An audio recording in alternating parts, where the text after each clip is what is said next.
5 years before the shot heard round the world at Lexington, a different shot echoed through the Carolina backcountry.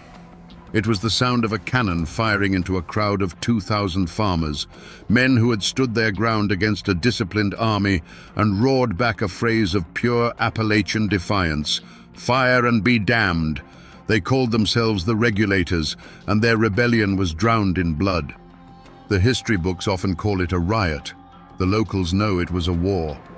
What could drive God-fearing men to wage war on their own government years before America was even a dream? Today, we will dig into the blood-soaked soil of Alamance and unearth the forgotten story of America's first armed uprising. To understand the fire, you must first understand the forest. Picture the Carolina backcountry in the 1760s. This wasn't the manicured world of coastal plantations with their grand houses and ships sailing for London. This was the edge of the map. It was a land of tangled forests, where ancient oaks stood shoulder to shoulder, and the ground was a web of creeks and rivers with names like the Haw and the Eno. The air here was different, thick with the smell of pine and damp earth, and the only authority was the changing of the seasons and the word of God. The people who carved a life from this wilderness were as rugged as the terrain itself. They were mostly Scots-Irish and German immigrants, families who had fled the famines, wars, and religious persecution of the Old World. They came here not for riches, but for something far more precious: a piece of land to call their own and the right to be left alone.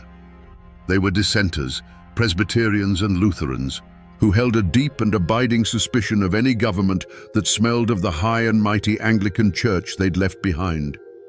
Their lives were a testament to pure grit.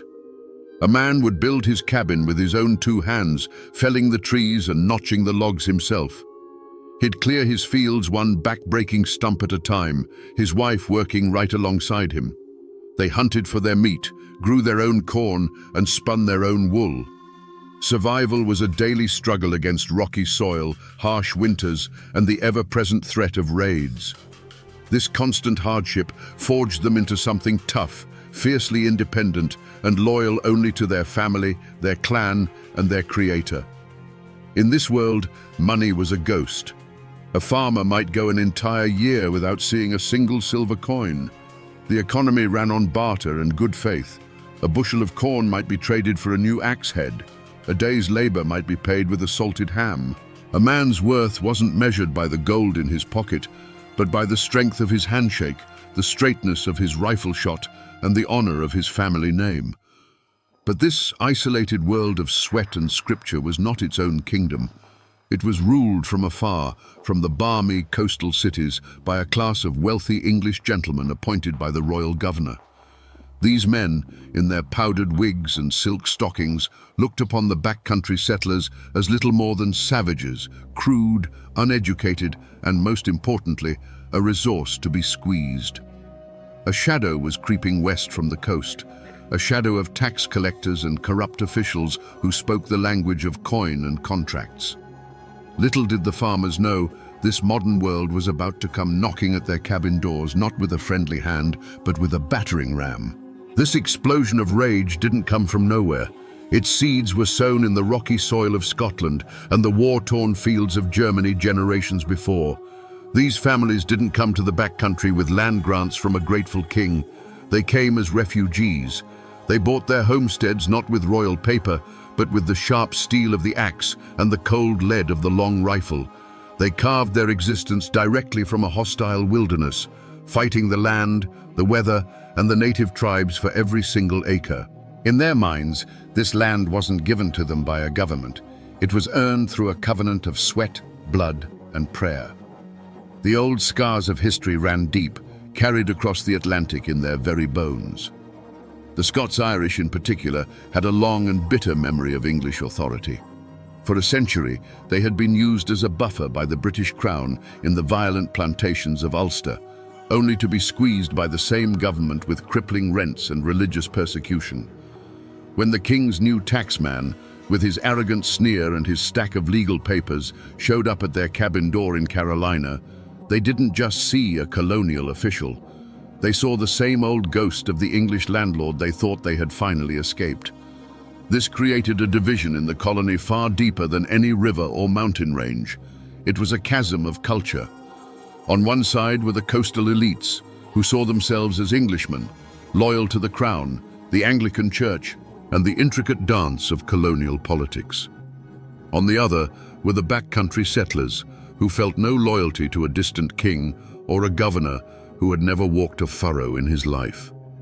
Their allegiance was to their own kind, to the Presbyterian meeting house, and to a simple, unwritten code of honor that valued a man's word over a lawyer's contract. In these mountains, a family name wasn't just a label, it was a legacy. A name like Fanning or Tryon carried the weight of unearned privilege and a history of looking down on the common man. But a backcountry name, a hunter, a husband, a Pugh, carried the heavy burden of generations of struggle. It was a quiet promise to work hard, to stand by your neighbors, and to never, ever let an outsider push you off your land. To be a backcountry farmer meant you bent the knee to God alone. To be one of the governor's men meant you expected the world to bend the knee to you. A collision was not just likely, it was inevitable. The conflict didn't begin with a gunshot. It began with a whisper. A whisper at the grist mill, a bitter complaint muttered over a fence post, an angry prayer offered in the quiet of a cabin.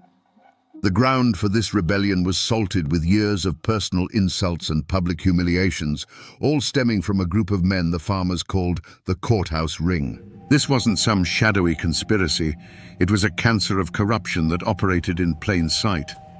At its heart was Edmund Fanning, a man who became the living symbol of everything the backcountry had come to despise. He was a Yale-educated lawyer who wore fine clothes, lived in a mansion built with stolen money, and looked at the calloused hands of a farmer with open contempt. The old wounds were everywhere, festering in nearly every family. You see, the system was designed to break a man. A farmer might ride for 2 days to register the deed to his land, only to have a clerk, Fanning's cousin perhaps, charge him a filing fee that existed in no law book. Then the sheriff, another crony, would demand the annual poll tax be paid in hard coin, knowing full well the farmer dealt in tobacco and deer hides.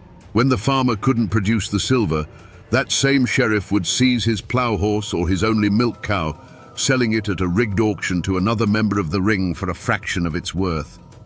This venom dripped into the community through the wellspring of gossip. After the Sunday sermon, men would gather under the shade of an oak, their voices low and hard. They'd share stories of the latest outrage. One man lost 10 acres over a debt of 5 shillings that had been bloated by illegal court costs. Another had been thrown in jail for daring to question the sheriff's math. These stories spread from homestead to homestead like a fever, each telling making the injustice feel more personal, more suffocating. The courthouse ring wasn't just stealing their property, it was stealing their dignity. Slowly, the atmosphere began to change. The respectful nod once offered to the county clerk was replaced by a cold, hateful stare.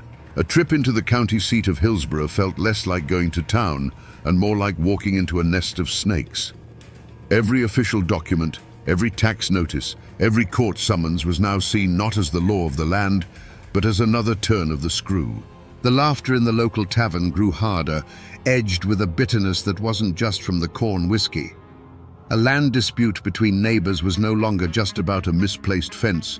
It was interpreted as one side currying favor with the corrupt judges.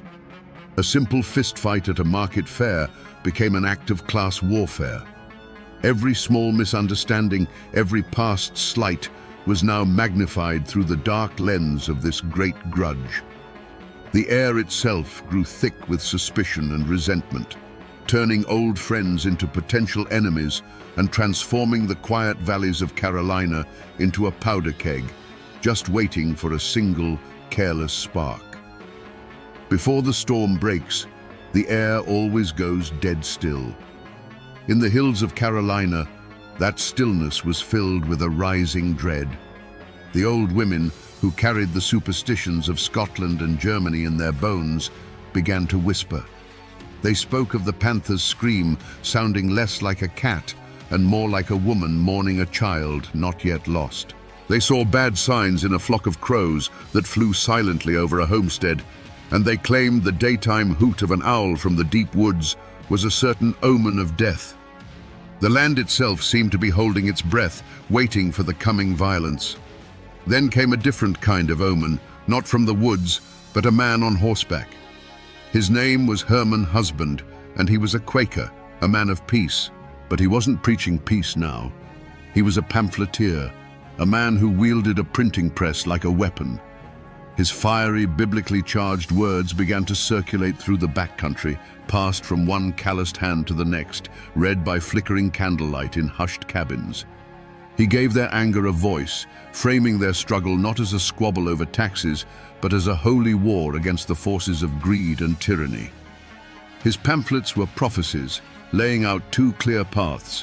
One led to liberty, the other to a life of perpetual slavery to the corrupt coastal elites. This sense of impending doom settled on the men like a shroud. You can just imagine a farmer sitting on his porch at dusk, cleaning his long rifle, the familiar weight of it in his hands. The evening is quiet. The crickets are chirping their usual song, but he feels a coldness creep into his gut that has nothing to do with the evening air. He looks at his wife and children through the cabin window, bathed in the warm glow of the hearth, and then he looks out at the dark, looming tree line. For the first time, he doesn't see a source of firewood and game. He sees a place to hide, a place to fight, a place to die. It was a premonition, a gut-wrenching certainty that the time for petitions and prayers was over, and the time for powder and shot was drawing terrifyingly near. For years, the farmers had tried to fight the system with its own weapons. They wrote petitions, polite and humble, begging the colonial assembly for relief. Each one was ignored, dismissed with the contempt a lord might show a serf. They tried to sue the corrupt officials, only to find the courts were run by the very same snakes who were robbing them blind. Every legal door was slammed in their faces. The pressure had been building for years, and in September of 1770, in the town of Hillsborough, the dam finally broke. This was no spontaneous riot. It was a calculated act of defiance. 150 regulators, their faces grim and set, marched into town on court day. They weren't a disorganized rabble. They were a determined force, armed with heavy sticks, farm tools, and a righteous fury that had been simmering for a decade. Their target was the courthouse, the very symbol of their oppression. They stormed the building, a wave of muddy boots and homespun cloth overwhelming the shocked officials. Their first act was to find Edmund Fanning. They dragged the despised official from the judge's bench, his fine clothes tearing in their grip. They threw him into the dusty street and beat him, not to kill, but to humiliate. Each blow was a release of years of pent-up rage for every illegal fee, every stolen horse, every contemptuous sneer. When they were done with Fanning, they turned on his house, a mansion so luxurious the farmers called it a palace built on their tears. They didn't just vandalize it, they dismantled it, brick by brick, until nothing was left but a pile of expensive rubble. Back in the courthouse, they held a mockery of justice. They dragged the judge from his seat and put one of their own in his place, going through the court docket and striking down the cases against their fellow farmers. This was more than a protest. It was a revolution in miniature. They weren't just attacking a man, they were attacking the entire legal and political authority of the royal governor. When news of the Hillsborough riot reached the coast, it was seen as a declaration of war. Governor William Tryon, an arrogant and ambitious military man, could not let this stand. This was a direct challenge to his power and, by extension, the power of the king. The line had been crossed. There would be no more petitions. There would be no more negotiations. The only answer now would come from the barrel of a gun. The first drops of blood had been metaphorical, spilled in the beating of a corrupt official and the destruction of his home. The next would be real. On the morning of May 16, 1771, Two armies faced each other across a quiet field bordering Alamance Creek. On one side stood Governor Tryon's militia, over 1,000 men in disciplined lines, their bayonets glinting in the spring sunlight. Before them sat the dark, menacing mouths of several cannon. On the other side, scattered amongst the trees and rocks, were 2,000 regulators. They were not an army. They were a gathering of fathers and sons, armed with the old hunting rifles and farm tools they used to feed their families. When the governor's final demand for surrender was met with that thunderous cry, "Fire and be damned," the fate of them all was sealed. There was no warning shot. The first sound was a deafening physical blow that seemed to tear the very fabric of the sky. The cannon spoke, and the world dissolved into smoke and a hellish roar. For the farmers, who had only ever known the sharp crack of a squirrel rifle, it was the sound of the apocalypse. The ground shook beneath their feet, and the air, which moments before had carried the scent of honeysuckle, was instantly choked with the bitter, sulphurous stink of black powder. Through the eyes of a young boy hiding behind a wagon, the battle was not a series of heroic charges, but a terrifying blur of chaos. He saw the man who had been his neighbor, a man he'd known his whole life, suddenly stagger and fall as if tripped by an invisible hand. There was no dramatic cry, just a quiet, heavy collapse into the grass. He heard the pop, pop, pop of the regulator rifles, a desperate and scattered sound, answered by the terrifying, unified crash of hundreds of militia muskets firing as one. It was the sound of a handful of pebbles thrown against a stone wall. The air itself became a lethal thing, filled with a constant, high-pitched whine. Leaves and twigs were clipped from the trees as if by an unseen scythe. Men would duck behind an ancient oak for cover, only to have the bark explode into splinters beside their head. The orderly commands of Tryon's officers were a distant, chilling murmur, while the sounds on the regulator side were a desperate chorus of individual shouts, screams of pain, and cries of encouragement that were swallowed by the unending noise. When the smoke momentarily cleared, the field was a landscape of surreal and terrible images. A farmer's broad-brimmed hat lay upside down in the grass, a small dark hole punched through its crown. A heavy iron pitchfork stood upright, its tines buried in the soft earth, its owner nowhere to be seen. The disciplined red lines of the militia advanced slowly, relentlessly, a machine of death that seemed unstoppable, firing and reloading with a terrifying, practiced rhythm.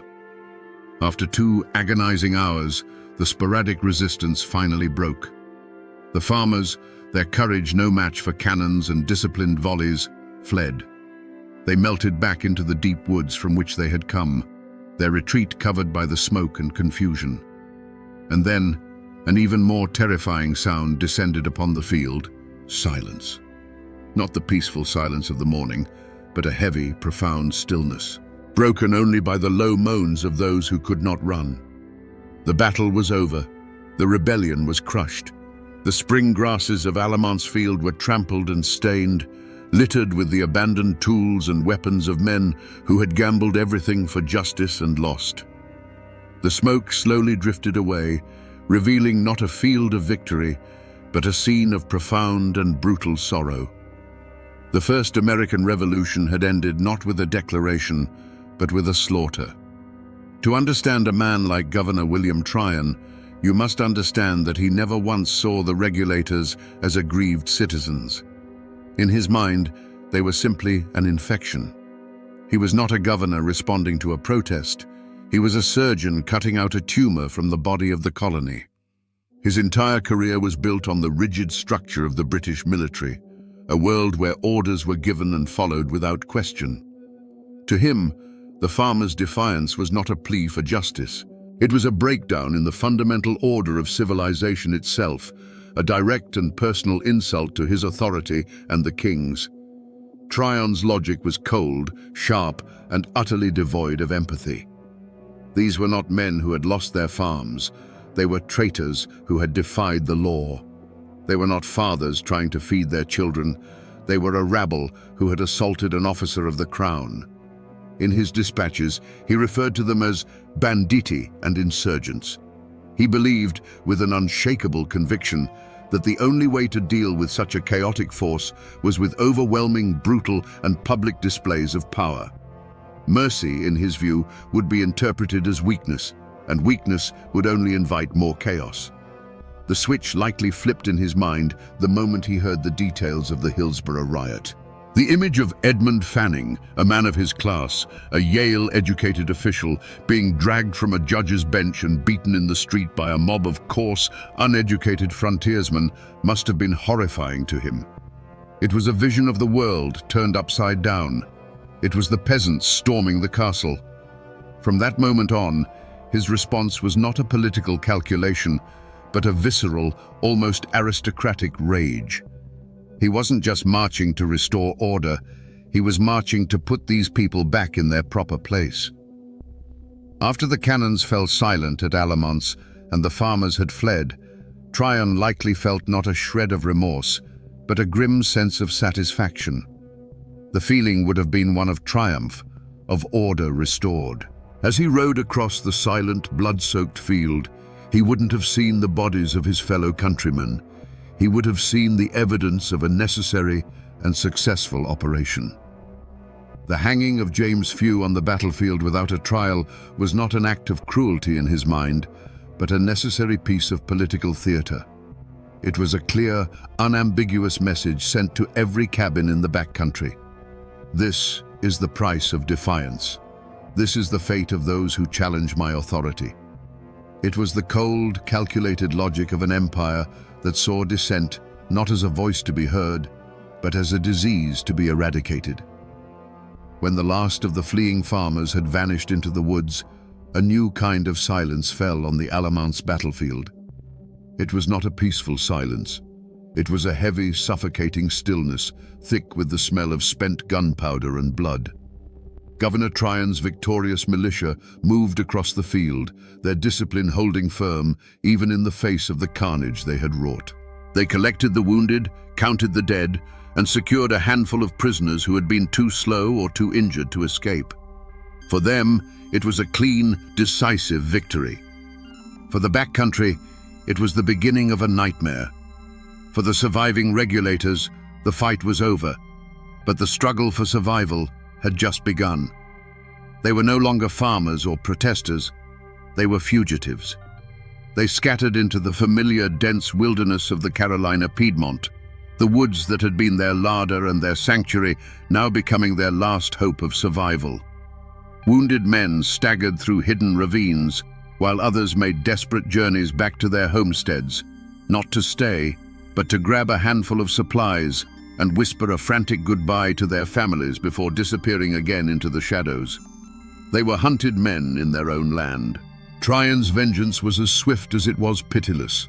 He wanted to make an example, to burn the lesson of Alamance into the memory of the backcountry for a generation. Among the prisoners was a man named James Few, a simple carpenter who had been driven to rebellion. Without the pretense of a trial, without a prayer or a final word, Tryon ordered him hanged right there on the battlefield. His body was left dangling from an oak tree, a grotesque scarecrow meant to terrorize anyone who might still harbor defiant thoughts. He was a sacrifice, a bloody warning nailed to the barn door of the entire region. The battle was over, but the war on the regulator's spirit continued. Tryon turned his militia into an occupying army and unleashed them on the surrounding counties. They marched from farm to farm, a wave of red coats and cold steel, living off the land and terrorizing the populace. They were hunting for the regulator leaders, men like Herman Husband and James Hunter, and a handsome reward was offered for their capture, dead or alive. The soldiers interrogated wives and terrorized children, turning the once peaceful homesteads into places of fear and suspicion. This was not just a manhunt, it was a campaign of subjugation. Tryon issued a proclamation. Every man in the backcountry was to come forward and sign a binding oath of allegiance to the king and his government. To refuse was to be branded an outlaw. Over the next month, more than 6,000 farmers, their spirit broken and their leaders in hiding, were forced to make the humiliating journey to a militia camp to sign the document. effectively swearing loyalty to the very men who had crushed them. And as they did, Trajan's men were busy confiscating the property of known regulators, ensuring their families would face ruin and starvation. The ashes of Alamance had settled, and in the silence that followed, there was only fear and the cold grip of defeat. The smoke from the Battle of Alamance didn't just drift over the battlefield, it seeped into every cabin, every church, and every general store in the backcountry, poisoning the air between neighbors. The community, once united by common hardship, was now fractured, split by fear and the bitter question of who was right and who was wrong. A line had been drawn in the dirt, not by a surveyor, but by bloodshed, and every family was forced to choose which side they were on. The Presbyterian meeting houses, once the heart of the community, became cauldrons of quiet tension.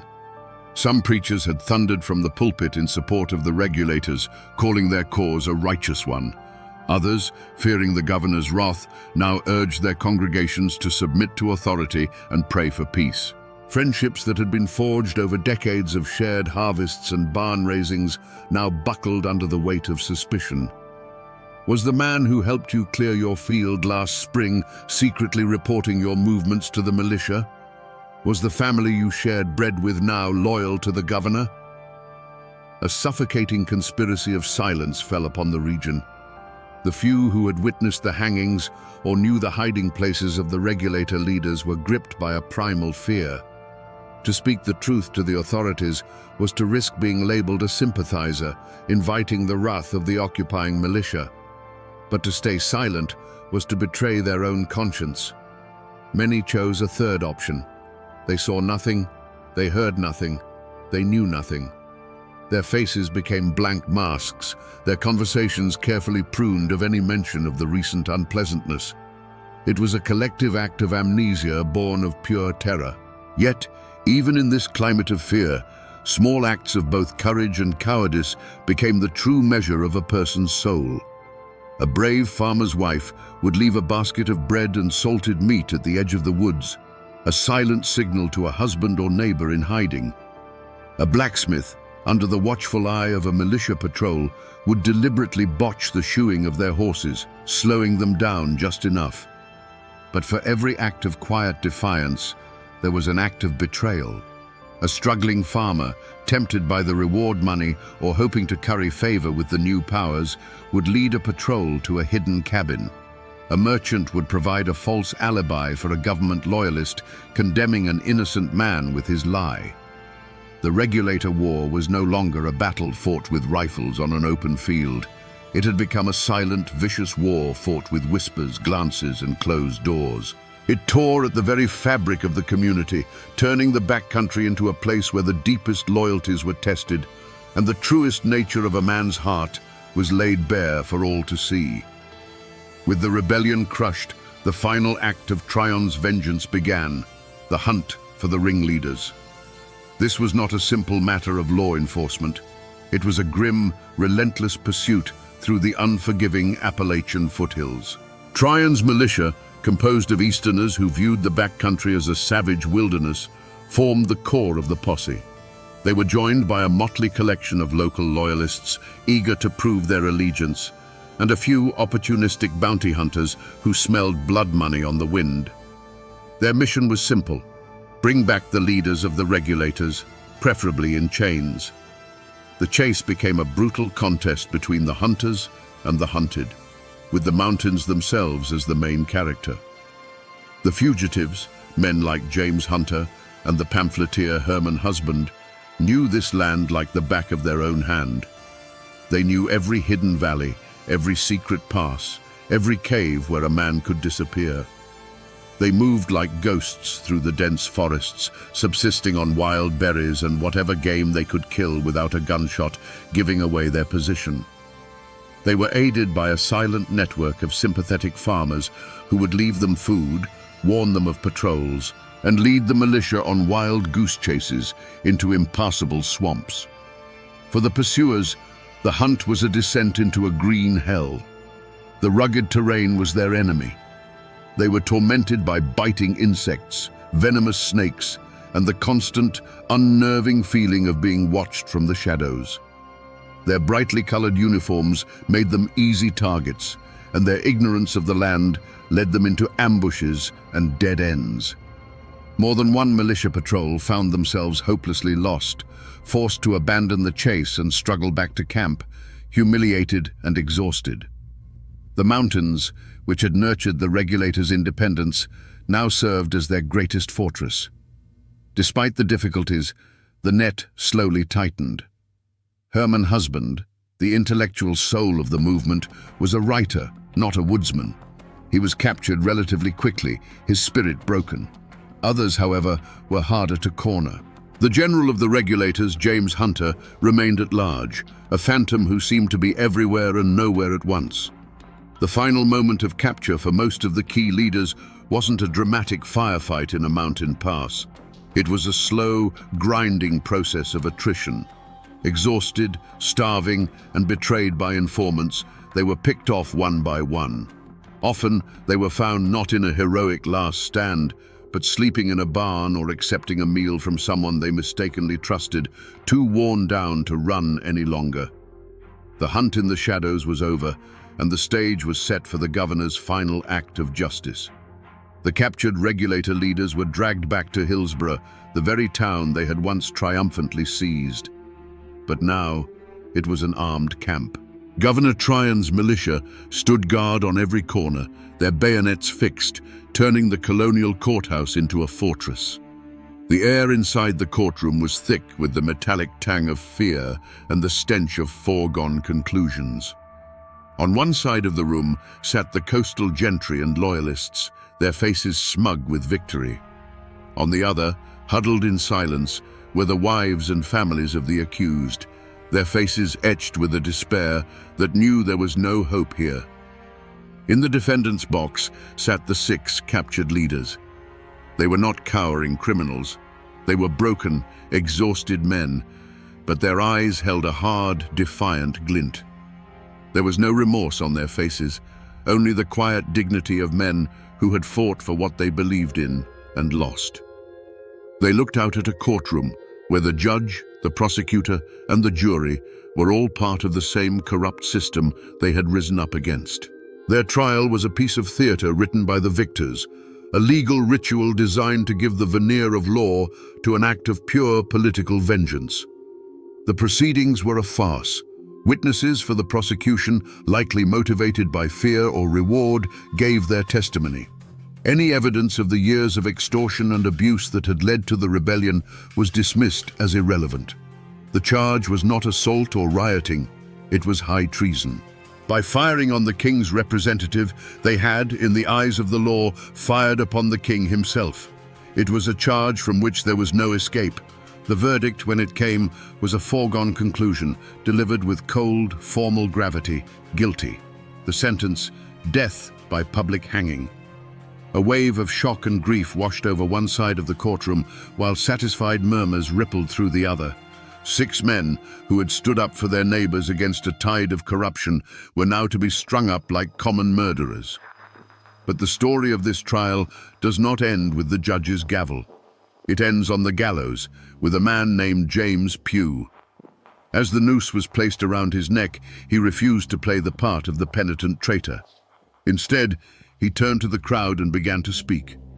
For nearly half an hour, Pugh delivered a fiery, damning sermon from the scaffold. He condemned the cowardice of Edmund Fanning and the tyranny of Governor Tryon.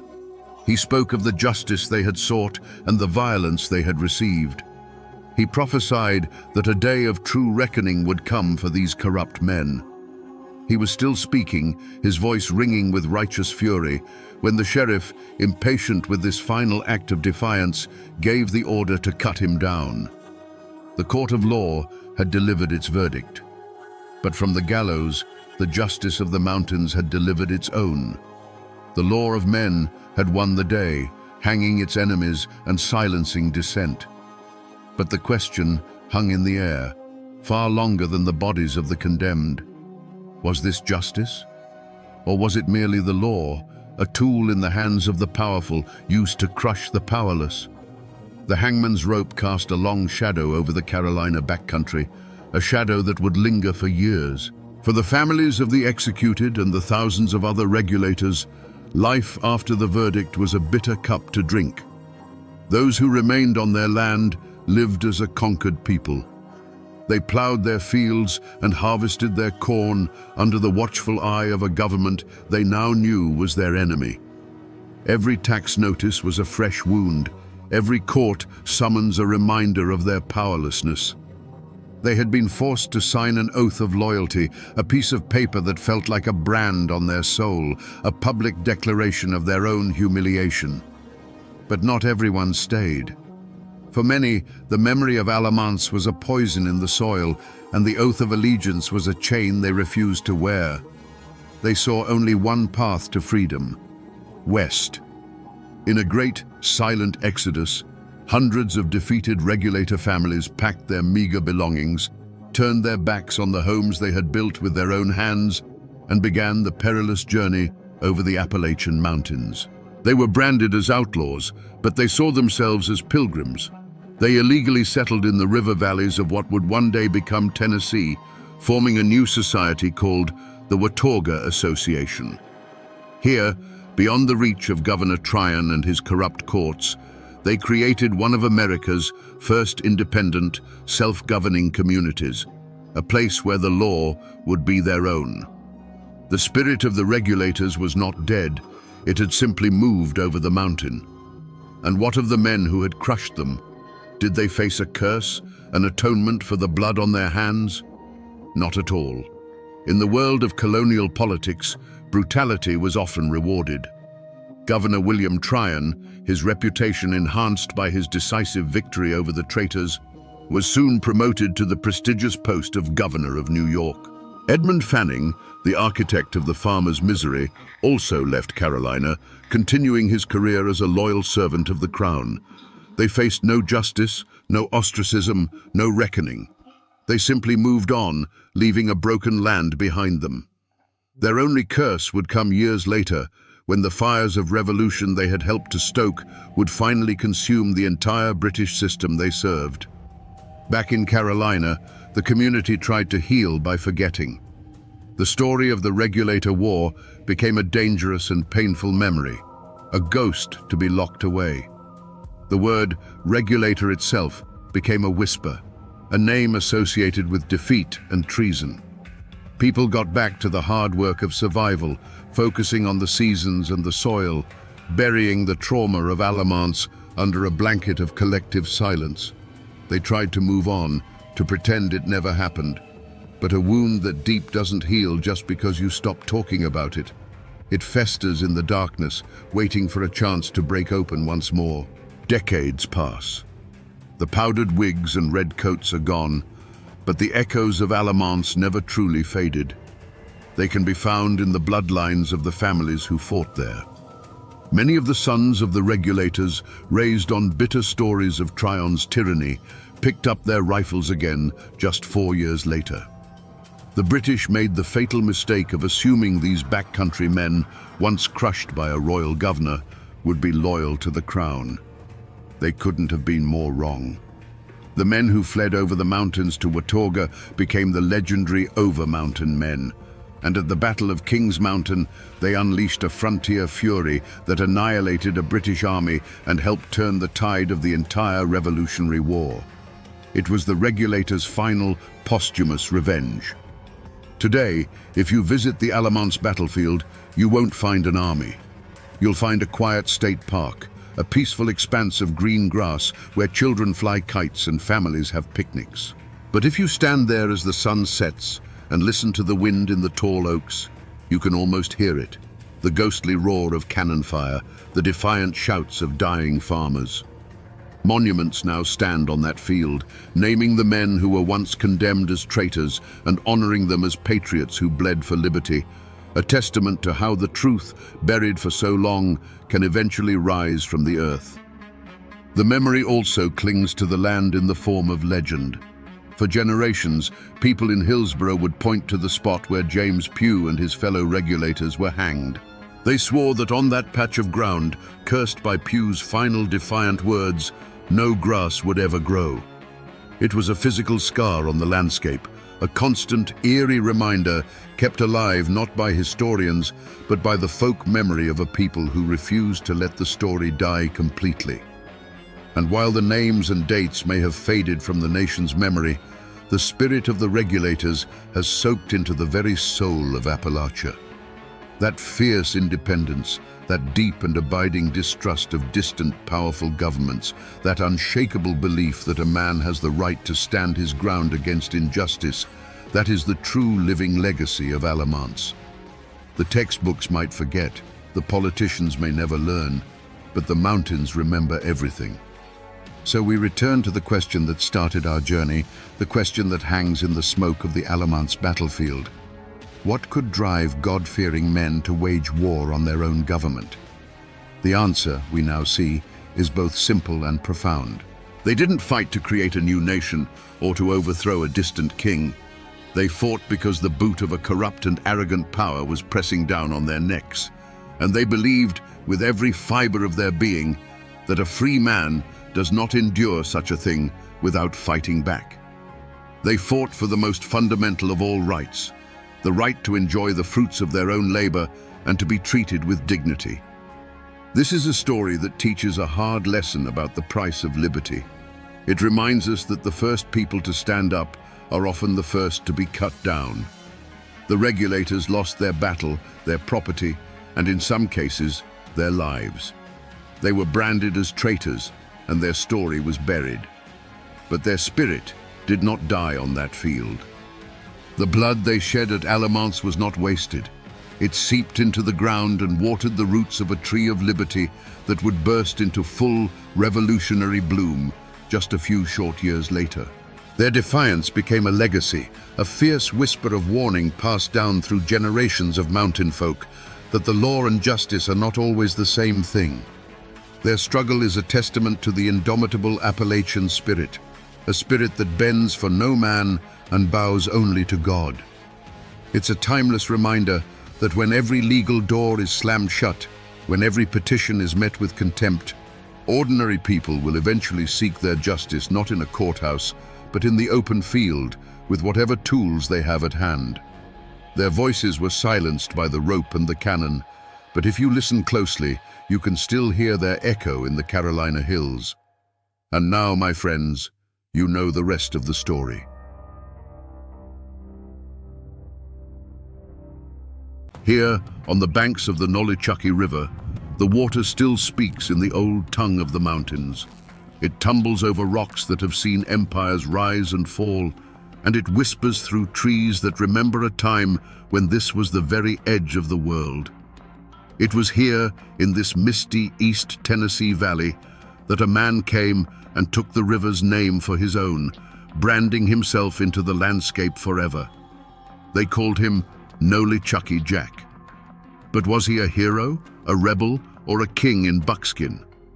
Today, we're going to follow the current back in time, because these waters hold a story of fire, blood, and ambition that shaped the very soul of Appalachia. Let's go back to 1773.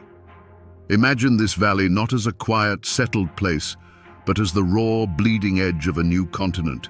This was a world of towering hardwoods and shadow-filled hollows, where the law was whatever a man could enforce with a long rifle and a steady hand. The settlements here, places like Watauga and Holston, weren't towns. They were clusters of raw log cabins huddled together for warmth and safety, islands in a vast, untamed wilderness. This was land that was promised by God, but forbidden by a king across the ocean, and more importantly, it was the ancestral hunting ground of the Cherokee. Into this crucible walked John Sevier. He wasn't born of these mountains. He was a man from Virginia with a hunger for land that was sharper than any axe. When he arrived and built his home on the Nolichucky, he didn't look like a mountain-born brawler. He was handsome, charming, with a gaze that could disarm a rival or win the loyalty of a stranger in a single glance. He had the easy smile of a man who knew deep in his bones that you'd follow him, that you'd trust him with your life. But those who looked closer saw something else. Beneath the charisma was a core of cold, hard steel. This wasn't just a farmer looking for a homestead. This was a born leader, a speculator, a man who saw this forbidden land not just as a home, but as an empire in the making.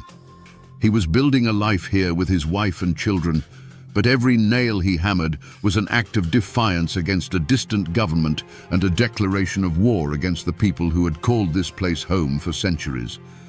The air itself was thick with tension. To the west, Cherokee leaders like Dragging Canoe watched the endless stream of settlers and swore a blood oath to drive them back across the mountains. To the east, the whispers of rebellion against the British Crown were growing into a roar. Sevier and his neighbors were caught in the middle, squatters on stolen land, poised on the brink of a war that would force them to choose a side. They had come seeking freedom, but they had found themselves in a powder keg, and John Sevier was the man holding the match. To really understand what forged John Sevier from a simple settler into a legend, you can't just look at maps or read treaties. You have to feel the weight of the times. I'm holding a piece of that weight right here in my hands. It's a trade tomahawk, the kind that were mass-produced in English foundries. The iron head is simple, brutal, and efficient. The hickory handle is smooth from a century of handling. It feels cold, balanced, and deadly. But this isn't just an antique weapon. This is a political document written in steel. When the revolution began, the British had a strategy for their southern frontier: turn the mountains red. They funneled weapons like this one to the Cherokee and other tribes, encouraging them to attack the rebellious settlements. For the British, it was a calculated move in a global war. But for the families living in those isolated cabins, it meant this object became a symbol of their worst nightmares. It was the face of a war that didn't happen on distant battlefields, but on their own doorsteps. This simple tool forces us to ask a visceral question, one that cuts through the pages of history. What happens when the world outside your thin wooden walls is consumed by fire and screams? What does a man like John Sevier do when he's looking over the palisade of a besieged fort and sees a young woman running for her life, with a weapon just like this one slicing through the air right behind her? When the revolution finally broke, it wasn't a glorious affair of flags and cannons on the frontier. It was a wave of pure terror. The British strategy was simple and brutal. They would unleash their allies, the Cherokee, upon the settlements. The war had come to the mountains, and it came on silent, moccasined feet, armed with English steel. Suddenly, every rustle in the woods, every shadow at dusk, could mean death. Cabins were burned, families scattered, and the survivors fled to the flimsy security of their forts. At Fort Watauga, the air was thick with the stench of fear and gunpowder. Hundreds of Cherokee warriors, led by the brilliant and implacable Dragging Canoe, materialized from the forest and laid siege to the crude wooden walls. Inside, John Sevier was no longer just a landowner. He was a commander, responsible for the lives of every man, woman, and child huddled within. The siege was a grinding nightmare of sniper fire, of terrifying war cries that echoed through the night, a constant reminder that death was only a few feet of log wall away. It was during this chaos that the legend of Nolichucky Jack was truly born. A young woman, Catherine Sherrill, was caught outside the walls when the attack began. As she sprinted across the cleared ground toward the fort, she was a lone figure of desperation. She could hear the footsteps pounding behind her, could feel the nearness of her pursuers. A tomahawk, a weapon just like this one, its polished edge glinting in the sun, whizzed past her ear and thudded into the gate just as she reached it. It was barred shut.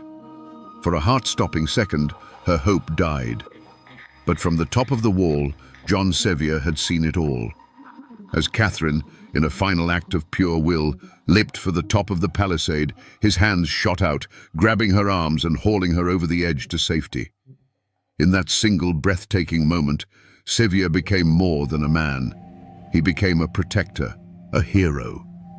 The seeds of conflict, sown by a distant king, had just bloomed into a very personal war for him, and that heroic rescue planted the seeds of a love story that would itself become a cornerstone of Appalachian folklore. History books can give you the dates and the names, but they can't give you the soul of a story. For that, you have to talk to the people who are its living keepers. My search for the soul of the King's Mountain story led me to the back room of a county historical society, a place that smelled of old paper and cedar. It's there I met a local historian, a man in his 80s whose family had been in these hills since before Tennessee was even a dream. His name isn't important. What is important is that the stories of this place run in his blood. I asked him about Major Ferguson's threat. Why did it light such a fire? Why march over a frozen mountain on what looked like a suicide mission? He leaned back in his creaky wooden chair and gave me a look that said I was asking the wrong question entirely. "You have to understand," he said, his voice a low Appalachian rumble. "Ferguson didn't threaten an army. There was no army. He threatened their hearthstones." He explained that these weren't soldiers who answered to a distant general. They were clans. They were families. Their loyalty was to the man whose land bordered their own, to the neighbor who helped them raise a barn. When Patrick Ferguson promised to hang their leaders and lay their country waste with fire and sword, it wasn't a threat of war. It was a promise of annihilation aimed directly at their wives, their children, and their homes. "My great-great-great-uncle was there," the old man continued, tapping a weathered finger on a map. "Family law says he was plowing a field when the rider came with the news. He didn't even unhitch the mule. He just dropped the reins, walked into his cabin, took his long rifle from over the fireplace, and told his wife he'd be back when it was done." That single image, passed down through generations, tells you more than any history book. This wasn't a political calculation. It was a personal insult, a blood feud declared on an entire people. And it was an insult that could only be answered one way. Major Patrick Ferguson's threat was a spark on dry tinder. It wasn't heard in a government hall. It was carried by riders from one isolated settlement to the next, a whispered promise of hellfire that spread through the mountains like a contagion of rage. This wasn't a challenge to an army. It was a personal insult, a vow to burn out the very heart of the over-mountain people. And in that moment, something shifted in the soul of the frontier. The time for talk was over. The time for defense was over. This was now a hunt. The gathering at Sycamore Shoals was not a military muster. It was a human flood. Men poured out of the hollows and down from the ridges, their faces set like stone. They were a rough-hewn army, clad in buckskin and homespun, their only uniform a shared fury. Their weapon was the American long rifle, a tool of subsistence that had become an instrument of vengeance. They left their plows in the field, their harvests in the barn, and their families with a grim promise to return. In the center of this storm of men stood John Sevier. Alongside Isaac Shelby, he was the axis around which this whole desperate enterprise turned. He didn't need to give speeches. His presence was enough. He moved through the camp, his piercing gaze meeting the eyes of farmers and hunters, transforming their individual anger into a singular, deadly purpose. He was one of them, but he was also more. He was the embodiment of their defiance. The decision was made. They would not wait for Ferguson to bring his fire and sword to them. They would take the war to him. They would do the unthinkable, march over the high, snow-dusted peaks of the Appalachians, leaving their own homes vulnerable to hunt down a superior British force. This was the point of no return. As they turned their faces east and began their climb into the freezing autumn air, they were no longer just settlers. They were an avalanche of buckskin and fury, and they would not stop until they had buried Ferguson and his army on a mountain of his own choosing. Today, Kings Mountain is a place of profound peace. You can walk the paved trails, hear the wind rustling the leaves, and read the solemn granite monuments that mark the place where a battle turned the tide of a war. But the true evidence, the real scar left on this landscape, isn't carved in stone. It's the land itself. You have to leave the path and feel the ground under your feet to understand what happened here. This isn't a mountain in the way you might imagine. It's a long, steep-sided ridge that rises abruptly from the surrounding country. When Major Ferguson brought his loyalist army up here, he thought he had found the perfect fortress. From this high ground, he could see in every direction, and he believed no army could assault such a steep, rugged slope. He was so confident, he reportedly boasted that he was king of this mountain, and that God Almighty and all the rebels out of hell could not drive him from it. He saw a fortress. He failed to understand that he was choosing a tomb, right here.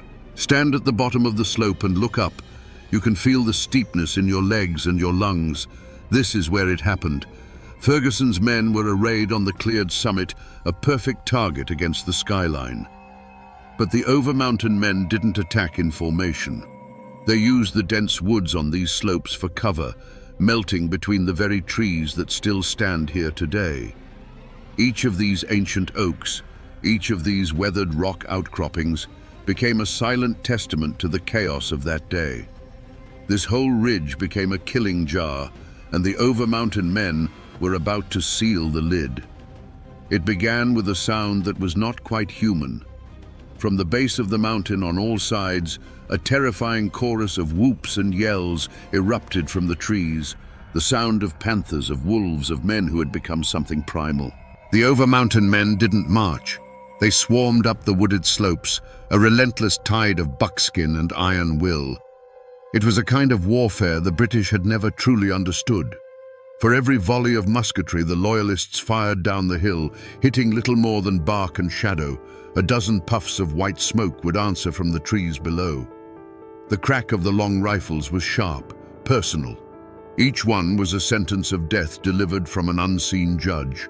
A man in a bright red coat would be reloading on the summit, and then he would simply fold, vanishing into the chaos. The Loyalists charged with bayonets, a wave of disciplined steel meant to break any line, but there was no line to break. The frontiersmen just melted back into the forest, letting the charge pass, only to rise up on their flanks and rear, their rifles speaking again and again. The fortress had become a slaughter pen. Above the din, Major Ferguson's silver whistle could be heard, a shrill, piercing note trying to impose order on pure chaos. He rode his white horse back and forth across the summit, a magnificent, defiant target rallying his crumbling lines. For an hour, the mountain was consumed by a storm of lead and fury. The air grew heavy and acrid with the smell of gunpowder. The roar of battle was continuous, a deafening drumbeat of rifle fire, screams and war cries. Then, suddenly, the silver whistle fell silent. The man on the white horse, who had seemed invincible just moments before, reeled in his saddle. He swayed for a moment, a stunned look on his face, before sliding to the ground. With his fall, the last bit of fight drained from the Loyalist force. White handkerchiefs began to appear, tied to the ends of ramrods and held aloft in surrender. The shooting didn't stop immediately.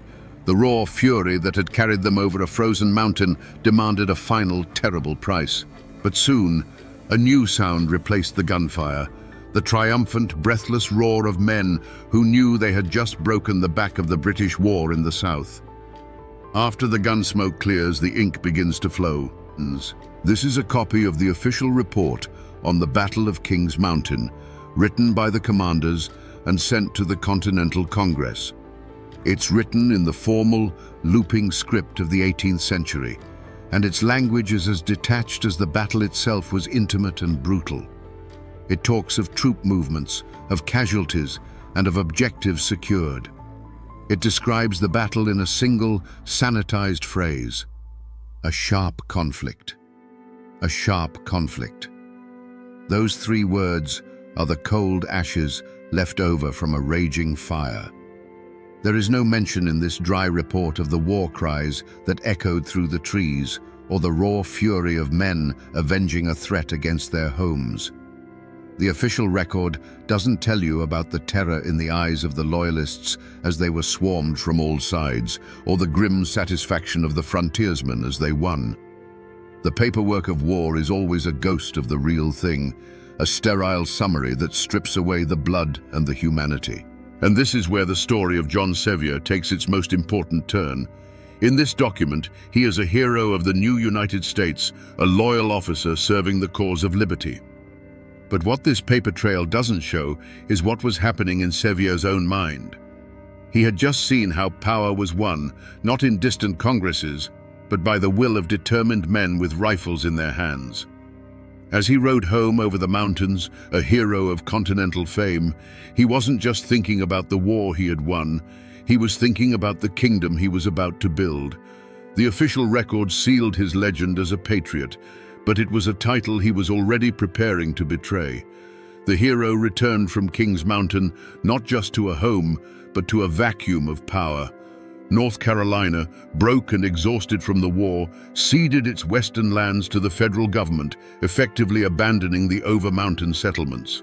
Left without courts, laws, or protection, the people did what they had always done. They took matters into their own hands. In 1784, they declared themselves a new, independent state, the state of Franklin, and there was only one man they would trust to be its governor, John Sevier. For a brief, shining moment, Nolichucky Jack was a king in his own right, ruling over a renegade republic carved out of the wilderness. But the law, however distant, has a long memory. North Carolina quickly regretted its decision and reasserted its claim, creating chaos. Two governments now claimed the same land. The conflict became a bitter personal feud between Sevier and a man named John Tipton, a former brother-in-arms from Kings Mountain who now led the North Carolina Loyalist faction. This wasn't a political debate, it was a civil war in miniature, a clash of two frontier titans who refused to bend. The breaking point came in the dead of winter.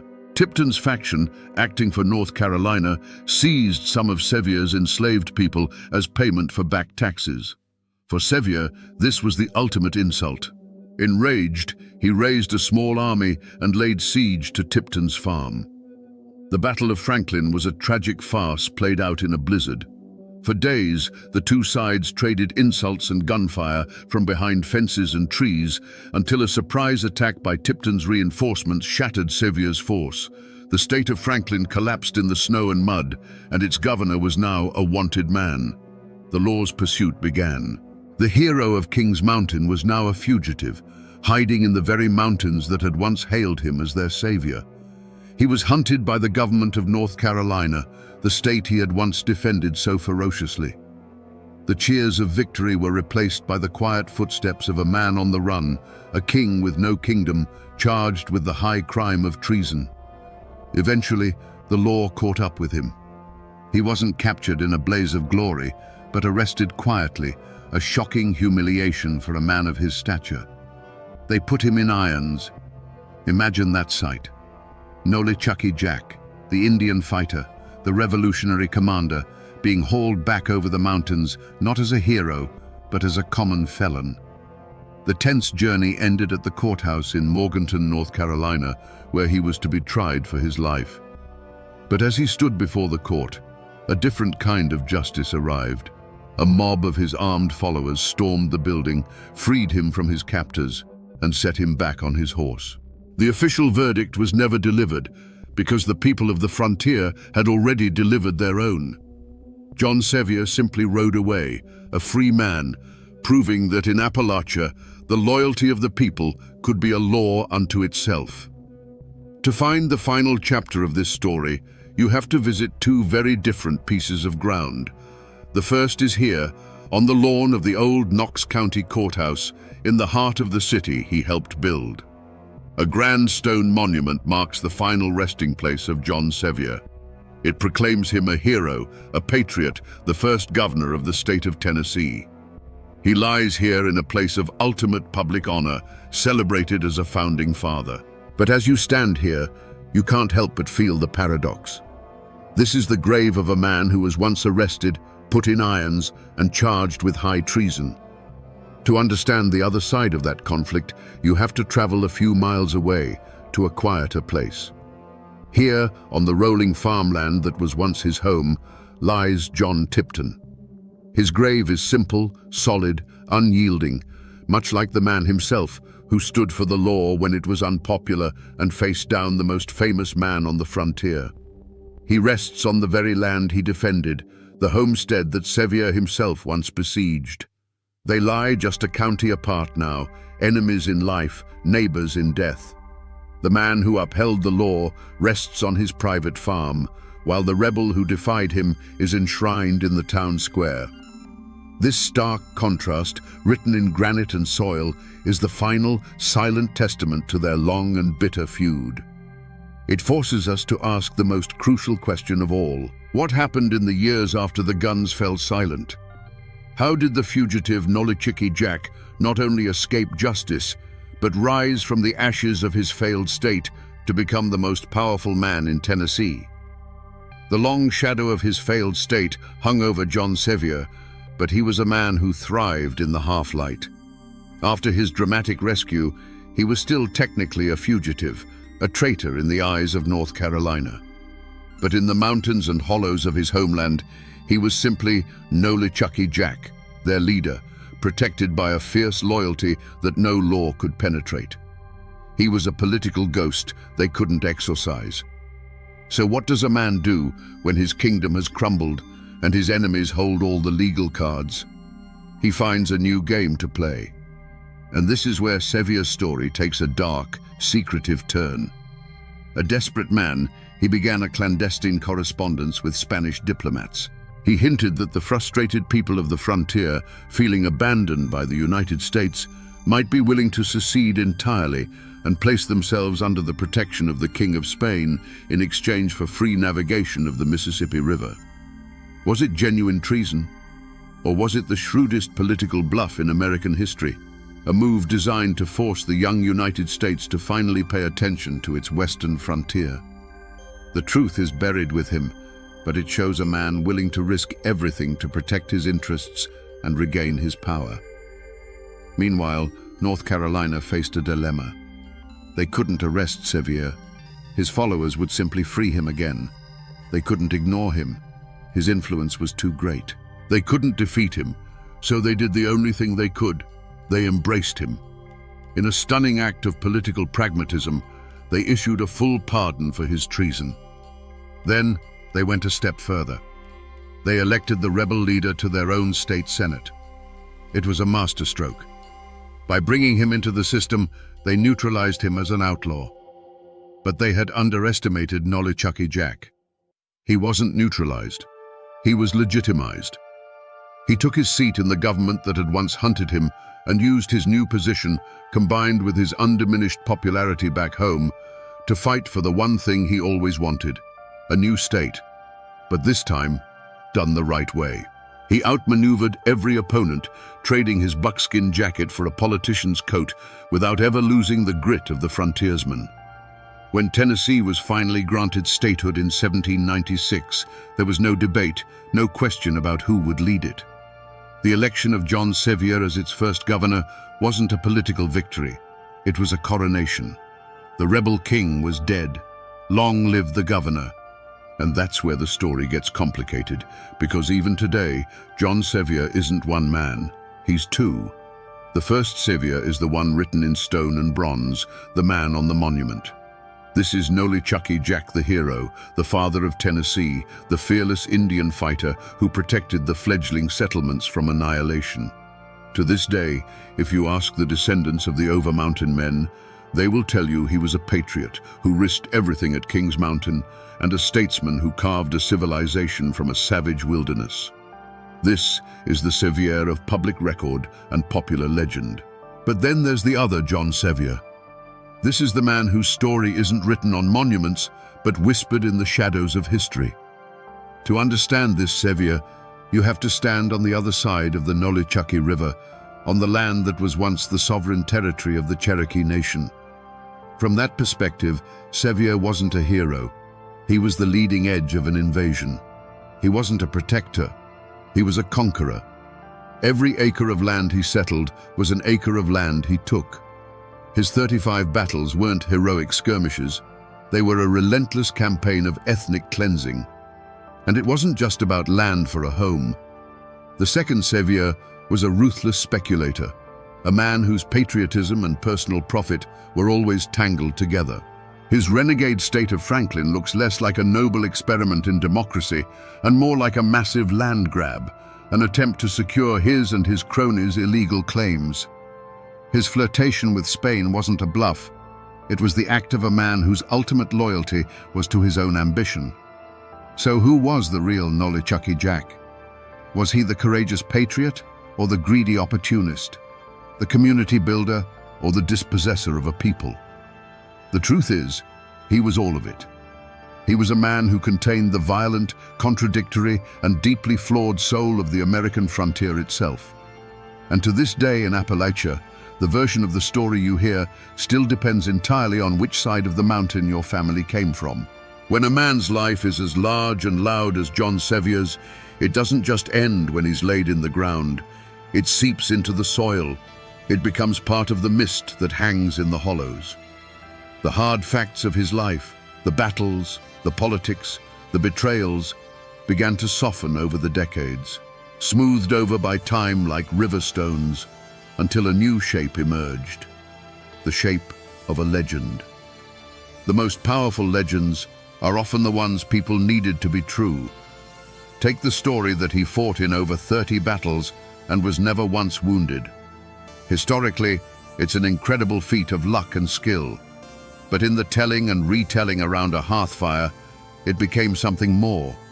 It became proof. In a world of constant, random violence, where a snakebite or a fever could kill as surely as a tomahawk, the belief that their leader was untouchable, that he was shielded by Providence itself, wasn't just a story.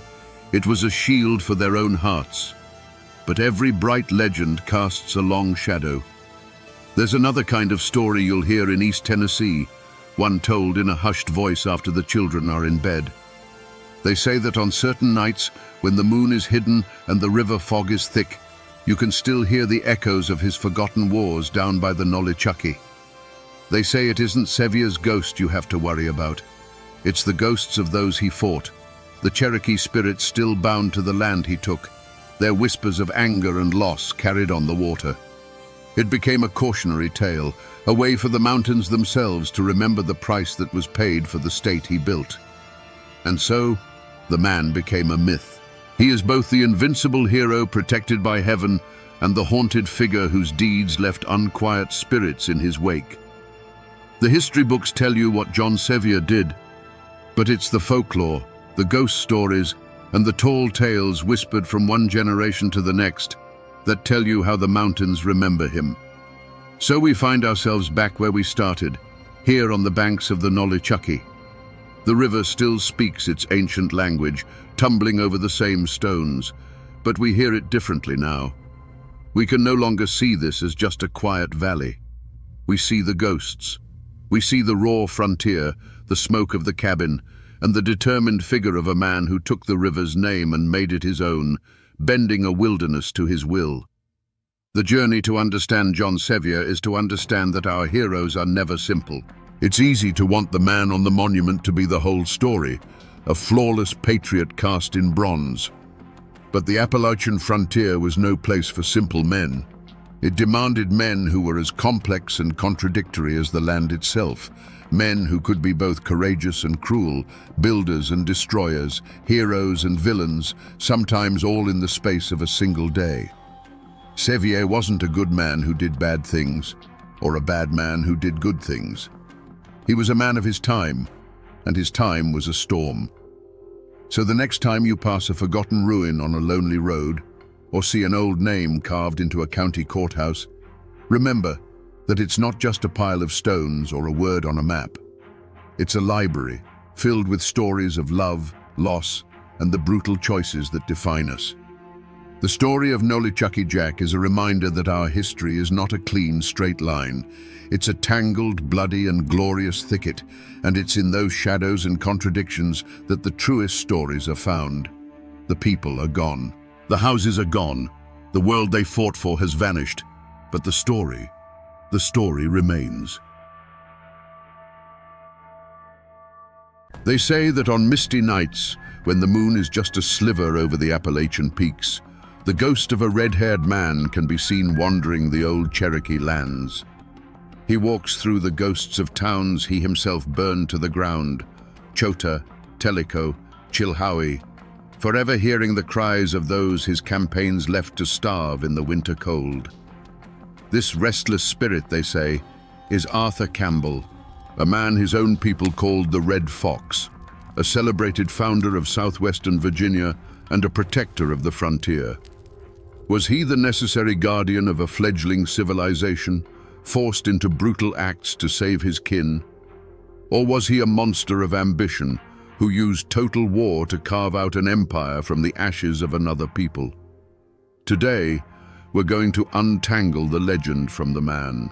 We will follow the trail of the Red Fox, from his capture as a boy to his reign as a political king, to understand how one person could become both a revered pioneer and the eternal, haunting specter of the lands he conquered.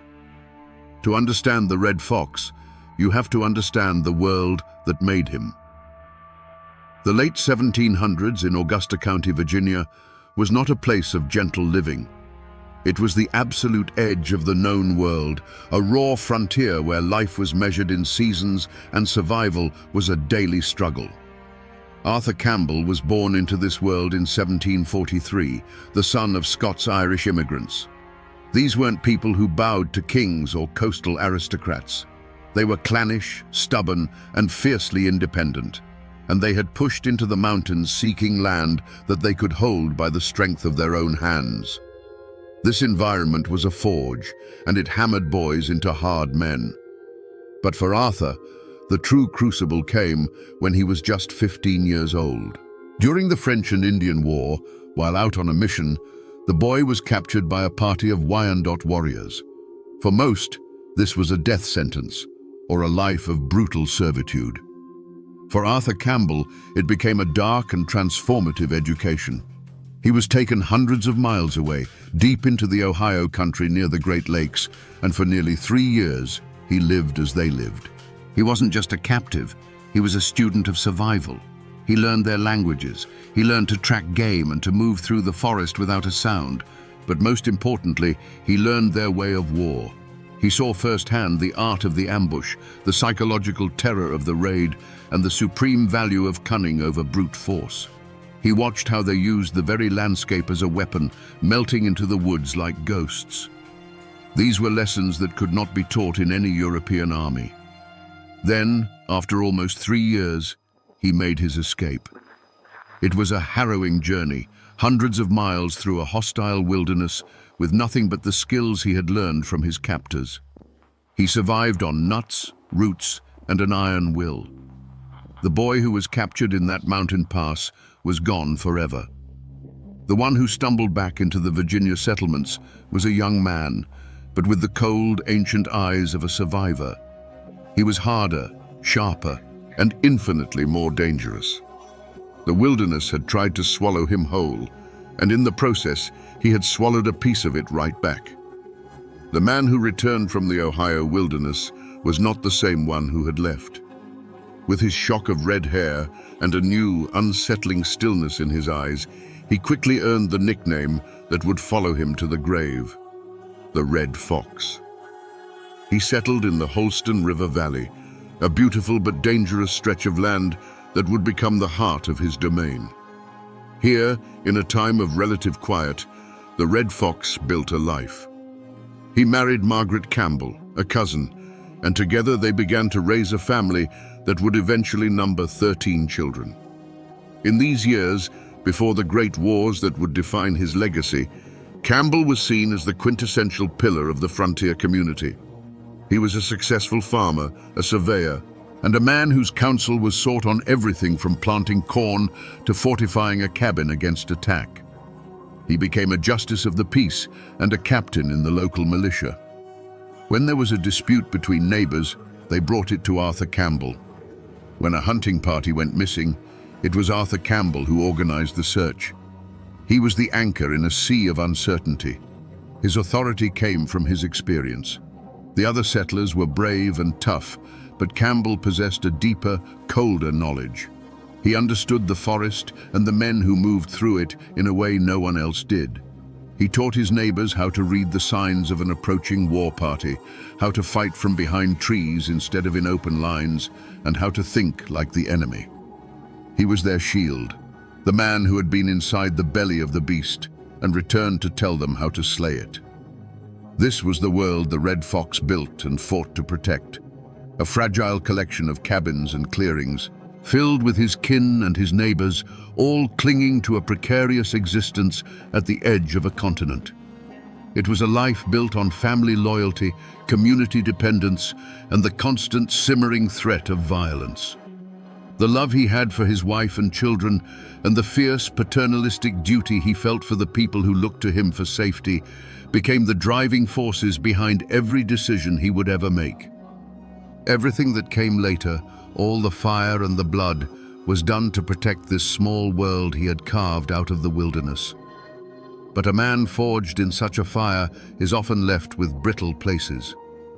Arthur Campbell's greatest strength, that unyielding will to protect his family and his domain, was inextricably bound to his fatal flaw, an absolute, unshakable belief that his authority was the only authority that mattered. He had survived where others had perished. He had brought order to a land of chaos, and in his mind, this gave him a right to rule. He saw himself not as a leader, but as the patriarch of the entire region, and any challenge to his will was not a simple disagreement. It was a threat to the natural order of things. There's a story that perfectly illustrates this. A few years after the revolution, a new family of settlers arrived with a land grant signed and sealed by the authorities back in Richmond. The tract of land they claimed overlapped with pasture that one of Campbell's sons had been using. By the letter of the law, the new family had the stronger claim. But that was a law made by men in powdered wigs hundreds of miles away. Campbell summoned the family's patriarch to his home. He didn't shout or threaten. He simply sat the man down and explained, in his quiet, cold way, that the laws of Richmond were a distant whisper in these mountains. The only law that kept families safe from famine or the tomahawk was the law of mutual respect and established order. And in the Holston Valley, he was that order. The new settler, a proud man himself, insisted on his legal rights. Campbell just nodded. Within a week, the man found no one would trade with him at the local mill. His neighbors, loyal to Campbell, suddenly became distant and cold. When one of his cattle went missing, the search party Campbell organized found no trace of it. There was no violence, no open threat, just a slow, suffocating isolation. The family was gone within the month, their legal grant worthless against the silent, absolute power of the Red Fox. For Campbell, this wasn't about a piece of pasture land. It was about precedent. He believed that compromise was weakness, and weakness invited chaos. He could not bend, he could not yield, because to do so would be to admit that some other power, be it the government in Richmond or a rival on the frontier, had a say in the survival of his people. His authority had to be as solid and immovable as the mountains themselves. This towering pride, this inability to brook any rival or share any power, was the crack in his armor. It had served him well when crushing the will of his enemies or intimidating a lone settler. But it was a flaw that was bound to lead him into a conflict he couldn't control with a quiet word or a silent shunning. It would eventually put him face to face with men as proud and as stubborn as himself, and in the unforgiving calculus of the frontier, such a collision could only be settled with fire and blood. The ink on the treaty that ended the revolution was barely dry, but peace never lasts long in the mountains. The new conflict, however, wouldn't be fought with tomahawks and rifles, but with petitions, politics, and the threat of civil war. Just south of Campbell's domain, in the settlements along the Watauga and Nolichucky rivers, a storm was brewing. These lands, technically part of North Carolina, were populated by the same hardened over-mountain men Campbell had fought beside. When North Carolina, in a political move, ceded these western lands to the federal government, the settlers felt abandoned, left without laws or protection. So they did something unthinkable. They did what mountain people have always done when ignored by a distant government. They formed their own. In 1784, they declared themselves an independent state, writing a constitution and electing a governor. They called their new nation the State of Franklin. From his home in the Holston Valley, Arthur Campbell watched this unfold, not as a distant observer, but as a predator watches a rival enter its territory. This wasn't some far-off tax dispute. This was a new center of power, a new government, rising on his very doorstep. For a man whose entire identity was built on being the supreme, unchallenged authority of his region, this was the ultimate affront. The existence of Franklin, led by the popular war hero John Sevier, was a direct challenge to his throne. It siphoned away influence, it offered an alternative to his leadership, and it threatened to make him a secondary figure in the story of the West. It violated the core principle of his being, that in these mountains, his will was law. This new state was a living, breathing rejection of that idea. Campbell's reaction was immediate and visceral, but it wasn't born of simple anger. It was born of pure, cold ambition. A lesser man might have sided with Virginia and tried to crush the upstart state. But the Red Fox saw a different path. His fatal flaw, his absolute belief in his own authority, saw this not as a threat to be destroyed, but as an opportunity to be seized. If there was going to be a new kingdom on the frontier, he would not be its neighbor. He would be its king. He made a fateful choice. He began to scheme, using his vast influence to convince the citizens of his own Washington County, Virginia, to secede from their state and join the state of Franklin. It was a breathtaking act of treason. He was willing to betray the Commonwealth he served, to risk being hanged as a traitor, all for the chance to absorb this new rival power and weld it into a larger domain under his control. This was the point of no return. He had looked upon the challenge to his authority and, driven by his unyielding pride, decided not just to meet it, but to escalate it into an all-or-nothing gamble for absolute power. News of Arthur Campbell's treasonous scheme traveled fast, like a fire in the dry grass of autumn. It didn't take long for it to reach the capital in Richmond and the ears of a man who knew a thing or two about rebellion, Governor Patrick Henry. The governor's response was swift, a letter that was both a velvet glove and an iron fist. He praised Campbell for his past service to Virginia, acknowledging him as a hero of the Revolution. But he also demanded, in no uncertain terms, an explanation for the rumors of secession. It was a calculated move, a political off-ramp offered by one of the most powerful men in the country.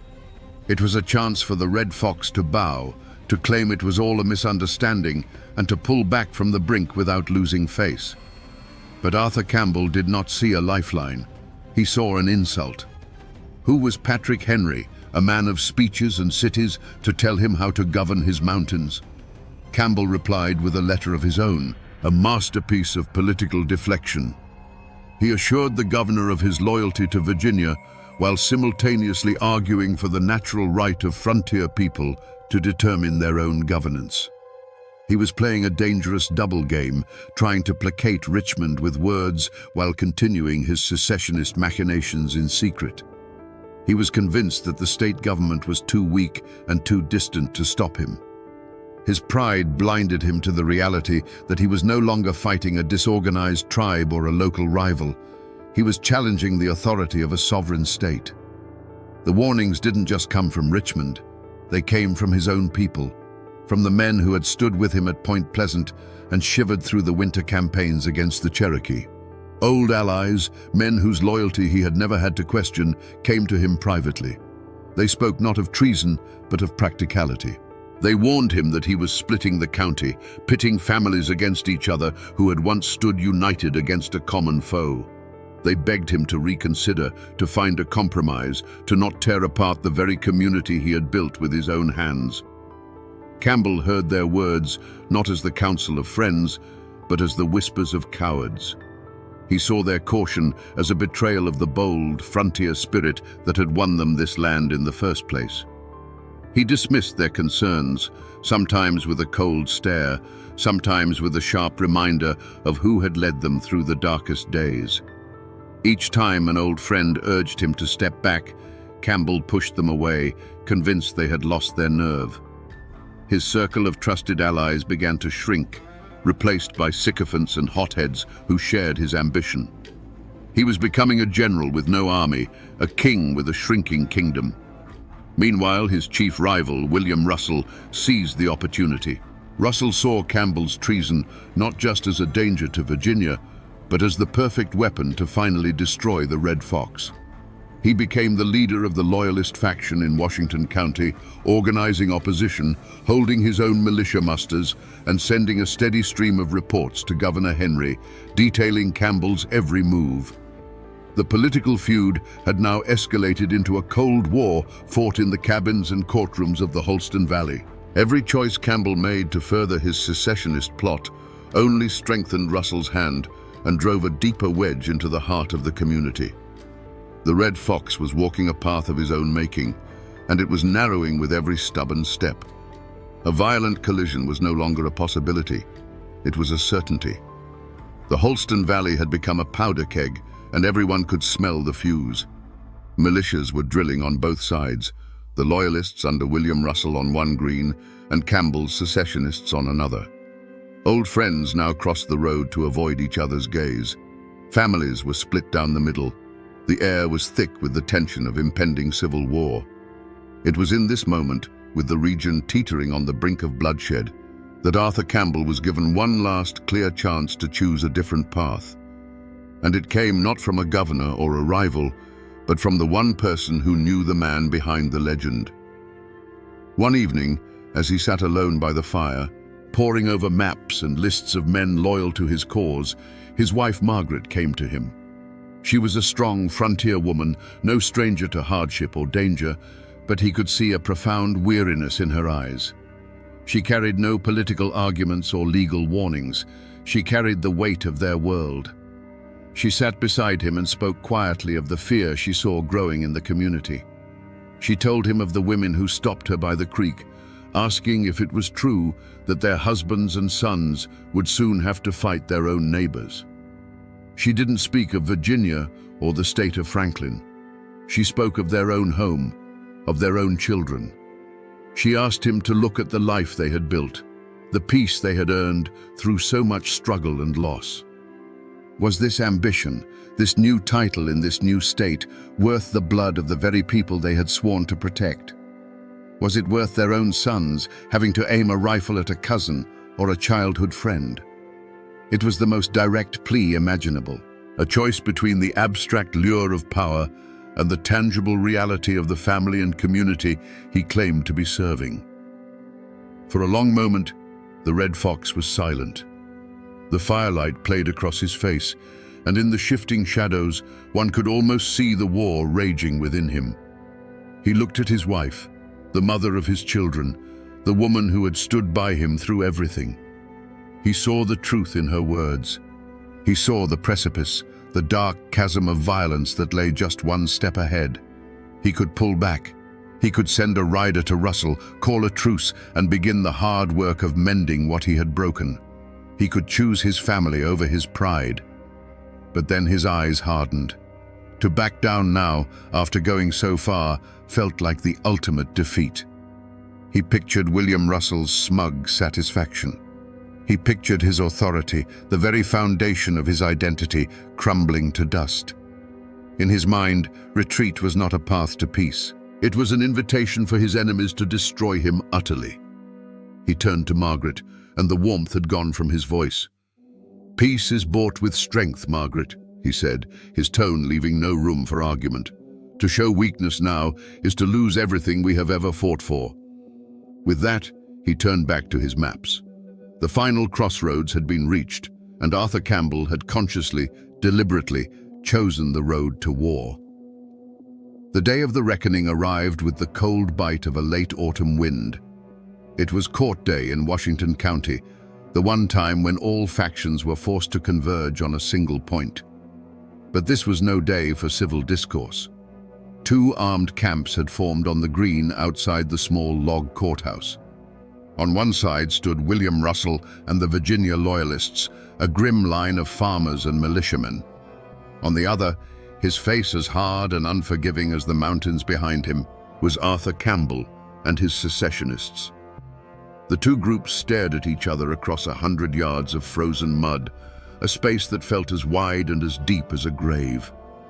The tension was a living thing, a coiled snake in the center of the green. Men clutched their long rifles, their knuckles white. Words were exchanged, first as low mutters, then as angry shouts that were snatched away by the wind.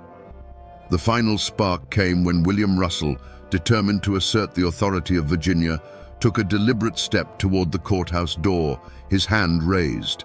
He declared Campbell's assembly illegal and ordered the men to disperse in the name of the Commonwealth. For the Red Fox, this was the ultimate challenge, a public stripping of his power, an act he could not possibly tolerate. In that instant, the world seemed to narrow for Arthur Campbell. The shouting, the wind, the faces of his own men, it all faded into a dull roar. The only thing he could see with perfect clarity was William Russell, his rival, the one man who stood between him and absolute control. The sun glinted off the barrel of a rifle somewhere to his left. He felt the familiar cold weight of the horse pistol tucked in his belt, his hand moving toward it with a will of its own, a lifetime of frontier instinct taking over. He had made his decision weeks ago, in the quiet of his own home. This was just the echo. A single sharp report cracked the cold air and the world erupted. It wasn't a battle, it was a chaotic close-quarters brawl of smoke and thunder. Flashes of orange powder burst from the two lines as a ragged volley was exchanged. Men didn't charge so much as stumble forward, the roar of muskets and pistols deafening.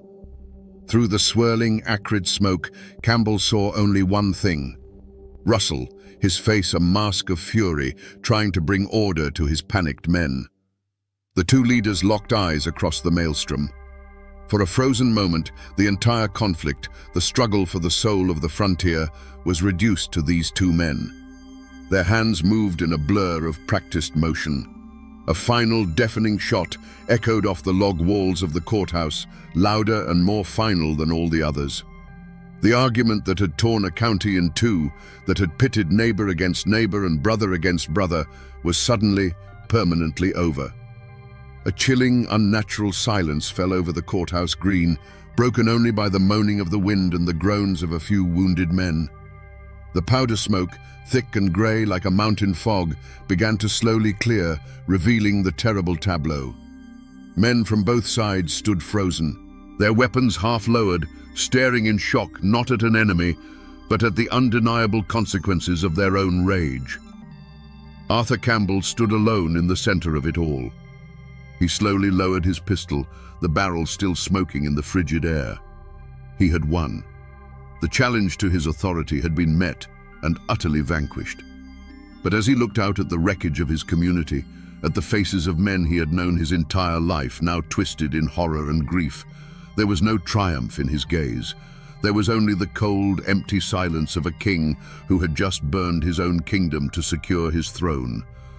The sharp crack of the final shot was followed by a silence so deep it felt like the world was holding its breath. For a long moment, no one moved. The men on the courthouse green, friends and enemies alike, stood like statues of clay, their faces blank with shock. The Red Fox stood at the center of this frozen tableau, the smoking pistol still heavy in his hand. There was no look of triumph on his face, no flicker of rage or regret. There was only a cold, profound emptiness. The metallic taste of gun smoke filled his mouth. The problem of William Russell had been solved. His instincts, honed over decades of survival, took over. He did not run. He did not surrender. To do either would be to admit he had done something wrong, and in his mind, he had simply restored order. With a slow, deliberate motion that drew every eye, he began to reload his pistol. It was a terrifyingly calm gesture, an unmistakable message to every man on that green. The violence was done, but his capacity for it was not. He was still the most dangerous man in the valley. With his weapon reloaded and tucked back into his belt, he turned his back on the body of his fallen rival. He did not give it a second glance. He looked to his own men, who were staring at him with a mixture of awe and fear. His voice cut through the silence, not a shout, but a low command that carried with its own absolute authority. "See to our wounded," he ordered. "Then disarm the rest of them. Their foolishness is at an end." He was no longer a politician or a rebel. He was a general on a battlefield of his own making, and he was taking control of the field. Without another word, he walked through the stunned crowd. Men, both his own and Russell's, parted before him, their eyes avoiding his. He moved not like a man fleeing a crime, but like a landowner inspecting his property. He reached his horse, swung himself into the saddle, and rode away from the courthouse, leaving behind a community shattered by his actions. His active role in the physical conflict was over. He had gambled everything on a single violent act, and he had won. But as he rode into the cold hills, the end of this road was simply the beginning of another, far more treacherous one. The law of the mountains had been satisfied. Now he would have to face the law of man. The echo of that final gunshot on the courthouse green did not fade. It settled into the soil of Washington County like a poison, contaminating everything it touched. The single act of violence didn't end the conflict. It transformed a political dispute into a blood feud, a wound that would never properly heal. The men who had faced off against each other went home that day, but they did not go home to peace. They carried the ghost of the confrontation with them, and it sat at their dinner tables and whispered to them in their sleep. For the family of William Russell, the world had been turned upside down. They were now a family without a patriarch, their name forever linked to a public violent death at the hands of their greatest rival. Their grief quickly hardened into a cold, simmering hatred that would be passed down like an inheritance. Every Campbell they saw, every mention of the Red Fox name, was a fresh twist of the knife. Their honor demanded a balancing of the scales, a debt that they would wait years, even generations, to collect if they had to. But the wreckage was not confined to one side. Arthur Campbell had won the field, but in doing so, he had isolated his own family.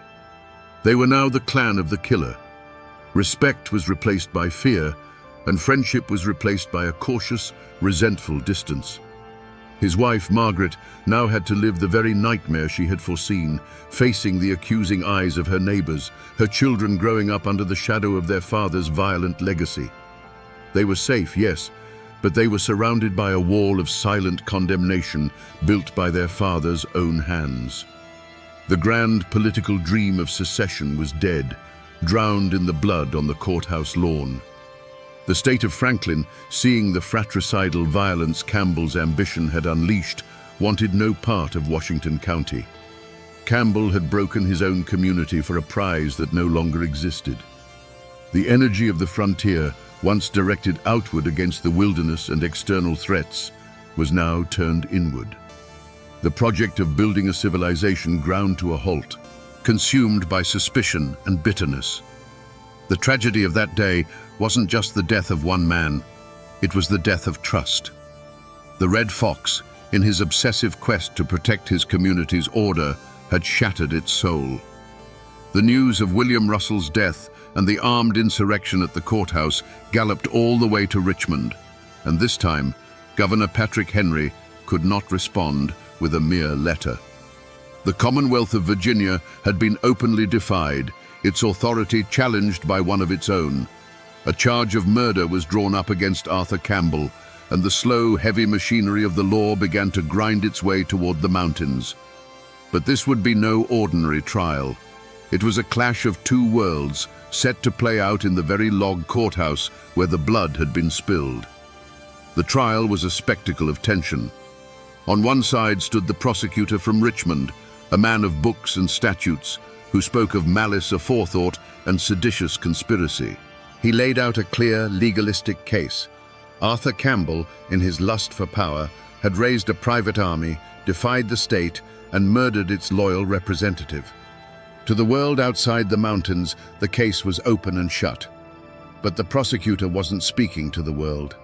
He was speaking to a jury of 12 grim-faced frontiersmen, men who had known both Campbell and Russell their entire lives. When Arthur Campbell spoke in his own defense, he did not plead or make excuses.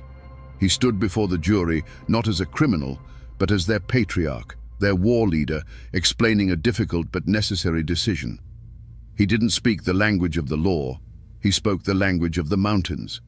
He argued that William Russell's actions were a direct threat to the stability and survival of their entire community. He wasn't just a political opponent, he was an agent of chaos. In the unwritten, brutal constitution of the frontier, a direct challenge to the established leader in a time of crisis was a declaration of war.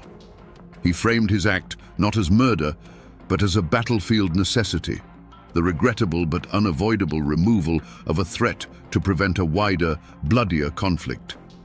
He looked into the eyes of the jurors, many of whom he had led through fire and snow, and silently asked them, "Which law do you truly live by? Theirs or ours?"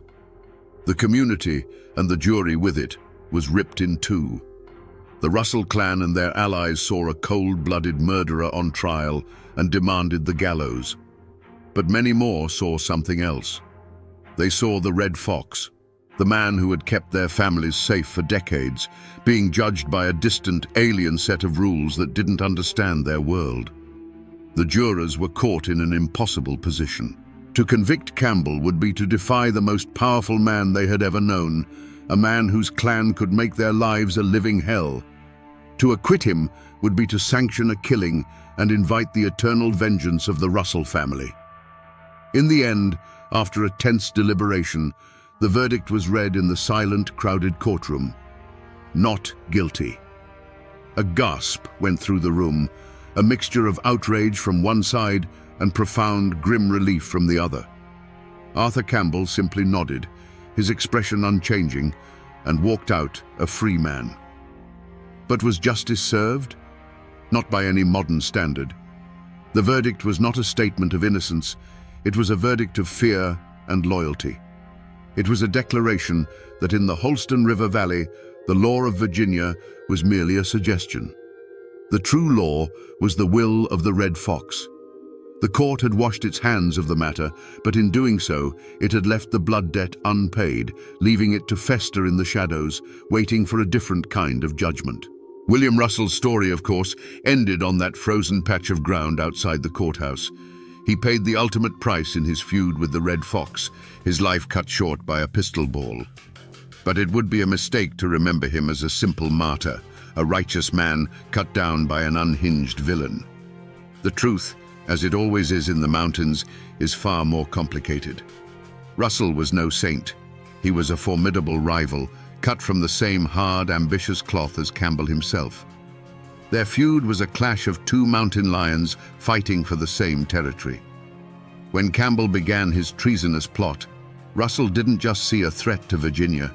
He saw his ultimate opportunity to finally break the Red Fox's power. He was not just a patriot defending his state. He was a political predator moving in for the kill. And in a bitter twist of frontier justice, William Russell achieved in death what he could not guarantee in life. His violent, public end became a symbol of Campbell's tyrannical overreach. The sheer brutality of the act horrified the very people Campbell was trying to lead. Any romantic notions of creating a new frontier republic were washed away in the blood of a neighbor. The state of Franklin, witnessing the fratricidal chaos, recoiled from the idea of admitting Campbell's fractured county into their union. The secession movement died right there on the courthouse green alongside the man who had opposed it. So, who truly won that day? Arthur Campbell walked away a free man, but his grand political scheme was left in ashes, and his reputation was forever stained with a kinsman's blood. He had won the personal duel, but lost the political war. William Russell lay in a cold grave, but his cause, the cause of keeping Washington County tethered to Virginia, had triumphed. His death ensured the very outcome he had fought for. It was a messy, unsatisfying, and tragic end for both men, proving that on the frontier, sometimes even the victor loses everything that matters.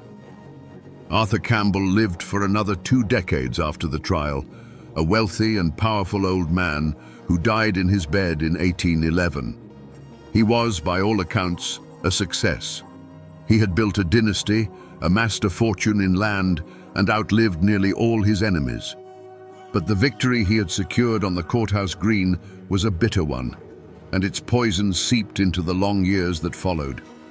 He was no longer the beloved patriarch of the Holston Valley. He was its feared and isolated king, ruling over a kingdom of silent resentment. The community did what mountain communities always do after a deep trauma. They buried it under a blanket of silence. The courthouse shooting was not spoken of in public. It became a dark secret that everyone knew, but no one acknowledged. A ghost at every wedding and funeral. People had to live together, to raise barns and fight fires side by side, so they forced a fragile peace. But the trust was gone. The old bonds of unquestioning loyalty had been severed, and in their place grew a quiet, watchful suspicion. The legacy of that day was carried most heavily by the next generation. The Campbell children inherited their father's land and influence, but also the stain of his name.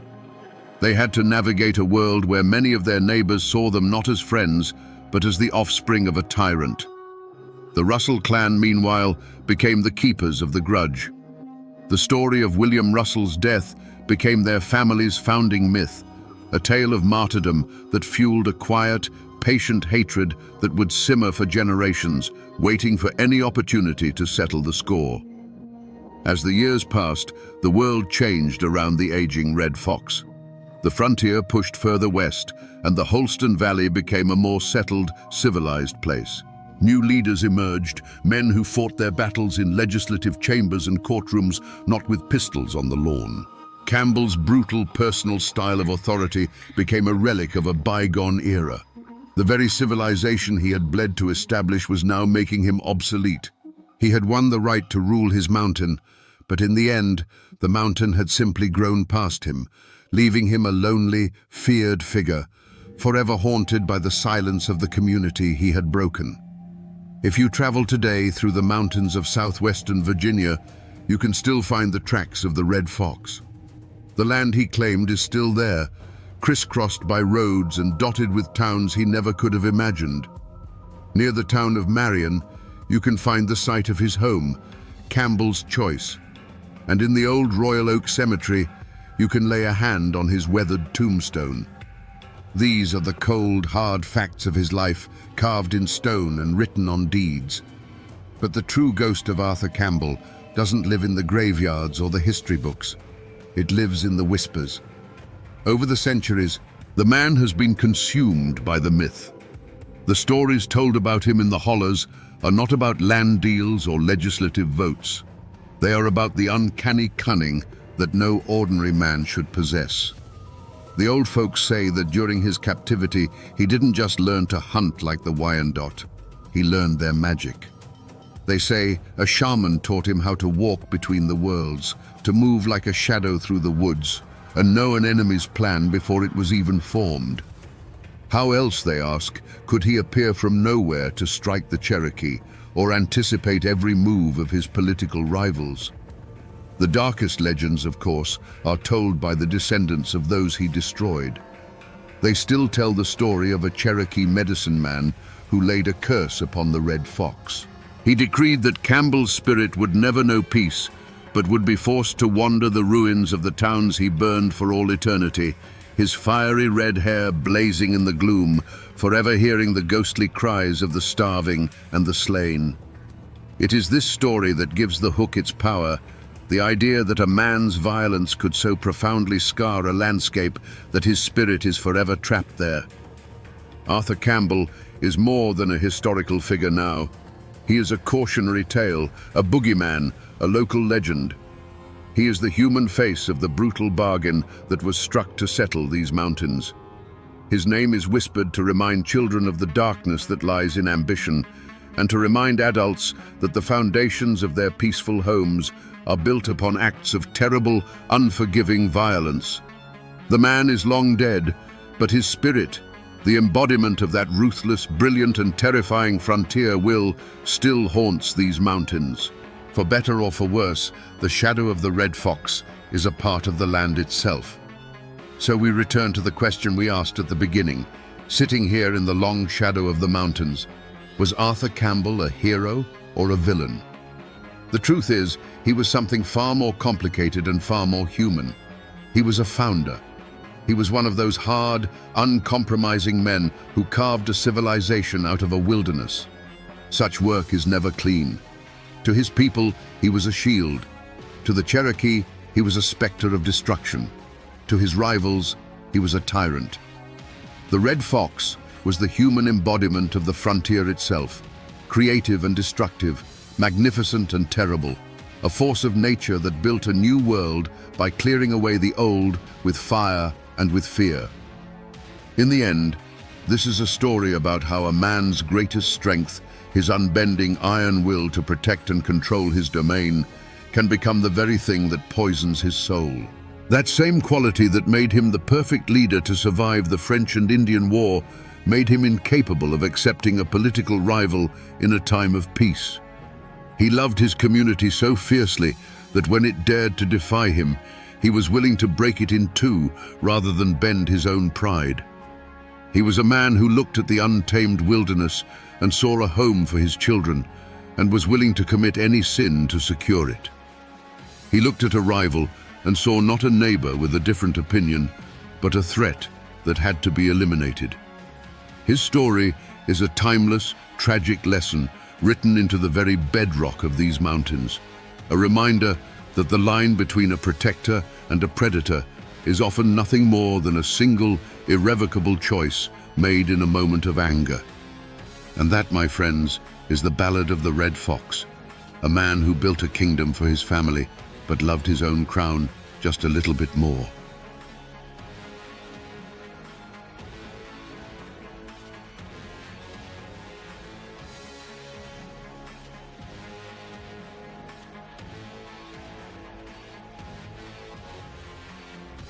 If you stand on the courthouse square in Manchester, Kentucky, and just listen, you can almost feel it. The sounds of today, the hum of traffic, the distant laughter from a storefront, they're just a thin veneer. Beneath that, there's an echo, a deep, cold resonance in the very ground beneath your feet. Because it was right here, on this patch of earth, that a man of God committed an unholy act in broad daylight. He took a life, and in doing so, held a mirror up to the soul of a time and a place known to history as Bloody Clay. The question that hangs in the air, even after more than a century, isn't just about the crack of the pistol that shattered the autumn quiet. It's about the man who pulled the trigger.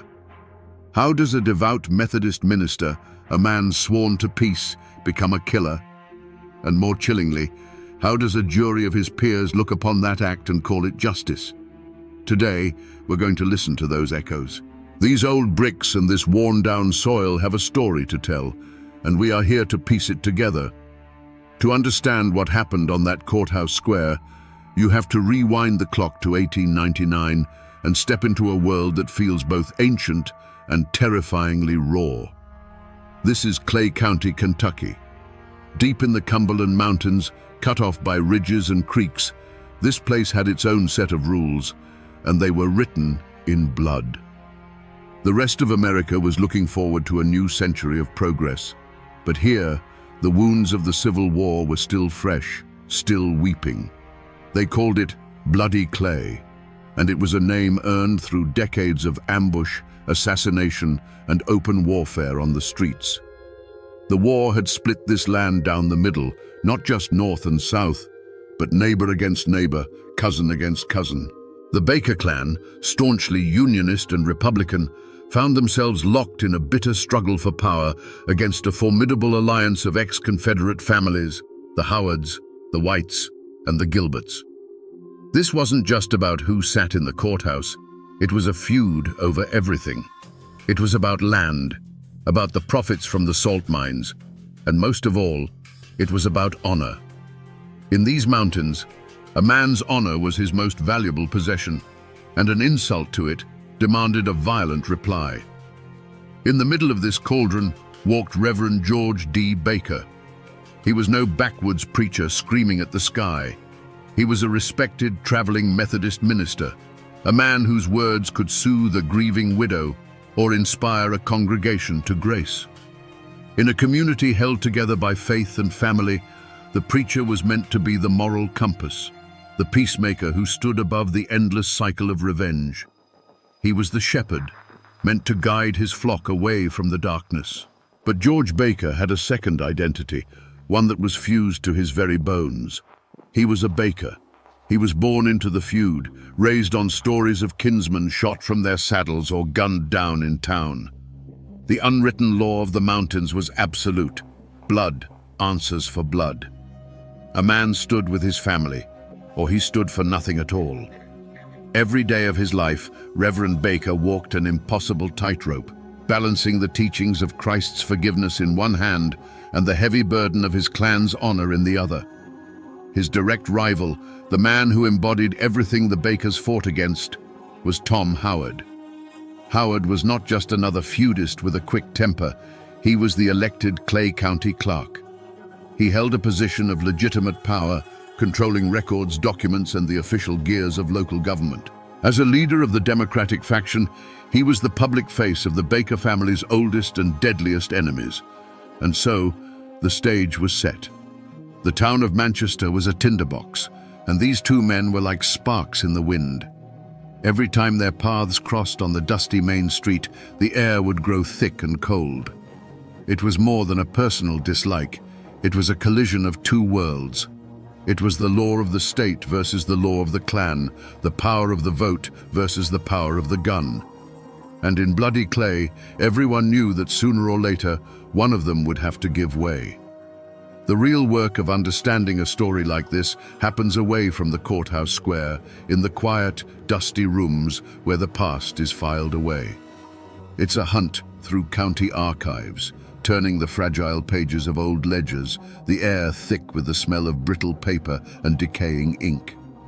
You're searching for more than just facts. You're looking for the voice of the time, a whisper from the world that was. And sometimes, if you're lucky, you find it. In a collection of local papers from the turn of the century, I found this. It's a clipping from the Clay County Republican, dated just 2 days after the killing. The paper is yellowed and flakes at the edges, but the headline is bold and clear. A necessary act. Reverend Baker defends his life against aggressor. It's not a headline reporting a tragedy, it's a headline declaring a victory. Reading the article is like looking at a photograph where the focus has been deliberately blurred. It paints Tom Howard as a belligerent tyrant and Reverend Baker as a patient man of God pushed beyond his limits. It speaks of Howard's known history of threats and Baker's unimpeachable character. This isn't just a news report.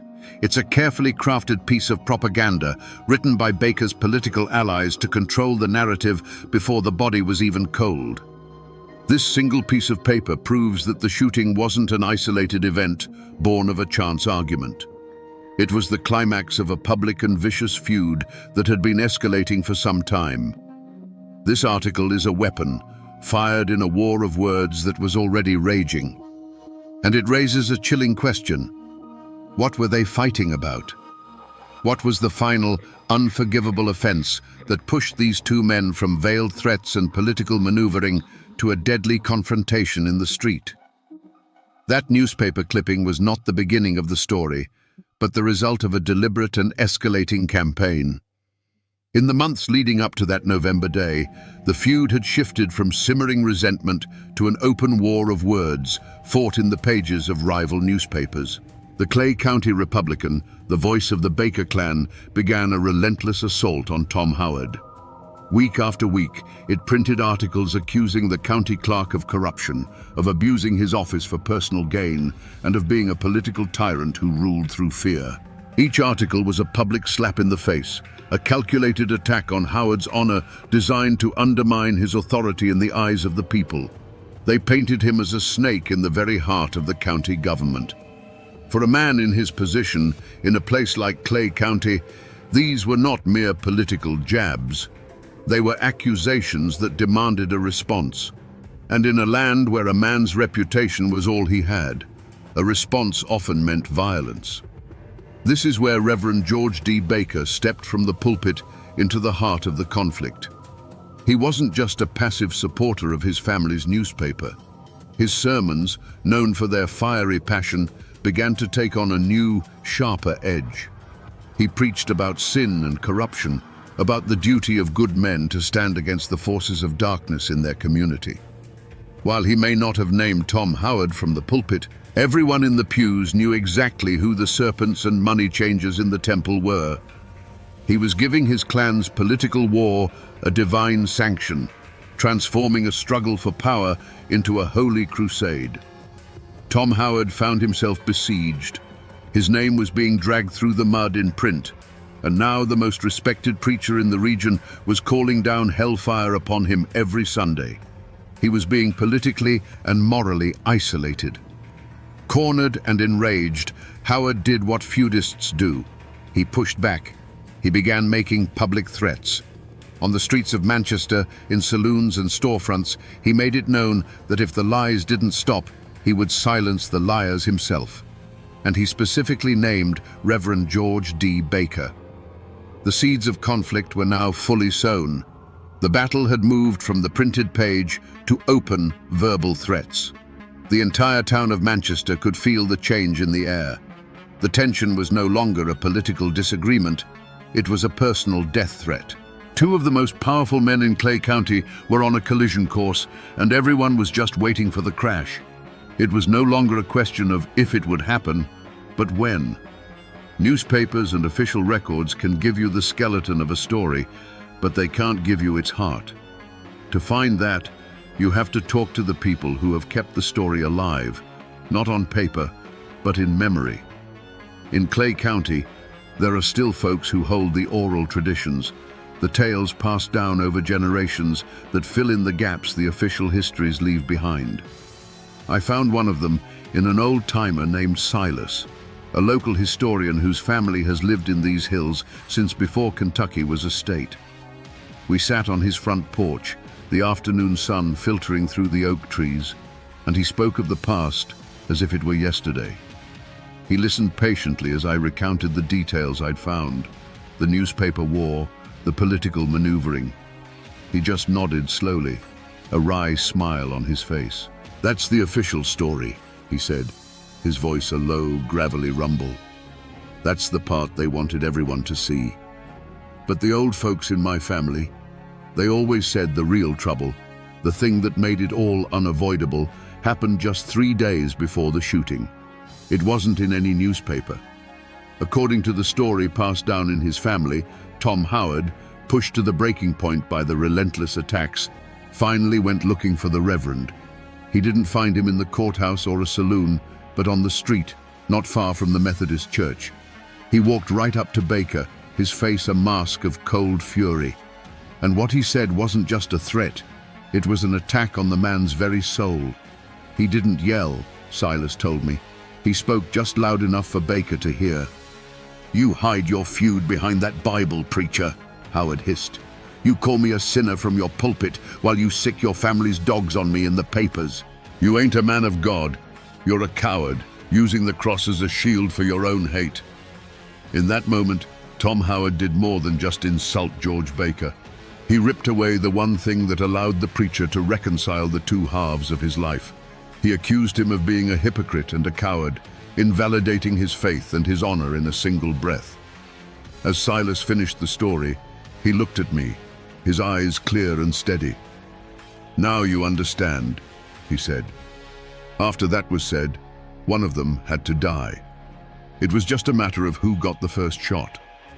The confrontation, when it finally came, was not a wild brawl in a smoky saloon. It was something far more chilling. Just 3 days before the end, Tom Howard found what he was looking for. He saw the Reverend George Baker walking along the main street, not far from the shadow of his own church steeple. The air was crisp with the promise of winter, and the usual bustle of Manchester seemed to fade into a low hum as Howard altered his course, his steps deliberate and heavy on the hard-packed dirt. He didn't rush. He didn't shout. He simply moved to block the preacher's path, forcing him to stop. For a moment, the two most powerful enemies in Clay County stood face to face, the space between them crackling with generations of hate. Witnesses would later say that Howard's voice was low, controlled, a venom colder than the November wind. He looked the minister dead in the eye, and the words he spoke were not a challenge to a fight, but a judgment on a man's soul. "You hide your feud behind that Bible, preacher," Howard said, the words cutting through the quiet air. "You call me a sinner from your pulpit while you sick your family's dogs on me in the papers." He took a slight step closer, his gaze unwavering. "You ain't a man of God. You're a coward, using the cross as a shield for your own hate." In that single devastating moment, Tom Howard had found the one weapon that could pierce George Baker's armor. He didn't just question his honor as a baker, he publicly condemned his integrity as a man of faith. He declared that the Reverend's entire life, his ministry, his moral authority, was a lie. For a man who had built his identity on those two irreconcilable pillars, clan and cloth, it was an accusation of absolute spiritual bankruptcy. The tightrope he had walked for so long had just been severed. George Baker said nothing. He simply stood there, his face a stone mask. But something in his eyes changed. The fire of the preacher was extinguished, replaced by the cold, hard glint of the feudist. The argument was over. The debates, the sermons, the newspaper articles, they were all meaningless now. Tom Howard had delivered the final, unforgivable insult, and in the unwritten law of bloody clay, such a thing could only be answered one way. Howard turned and walked away, leaving the minister standing alone in the street. But it was too late. The line had been crossed, the words had been spoken, and they could never be taken back. In that quiet, tense exchange, a death sentence had been passed. The only question left was who would be the executioner and who would be the condemned. So I'm standing here now, back on the courthouse square in Manchester. The building you see today isn't the one that stood here in 1899. That was an older, two-story brick building, the kind with tall windows that seemed to look down on the town like weary old eyes. That building is gone, lost to time and progress. But the ground is the same. The earth that drank Tom Howard's blood is still right here, paved over, but present. This whole square is a witness mark, right here. This is where it happened. The county clerk's office was in that original courthouse, so Tom Howard would have been walking right across this very path, maybe heading for the street. And based on all accounts, Reverend Baker was approaching from that direction, coming into the heart of town.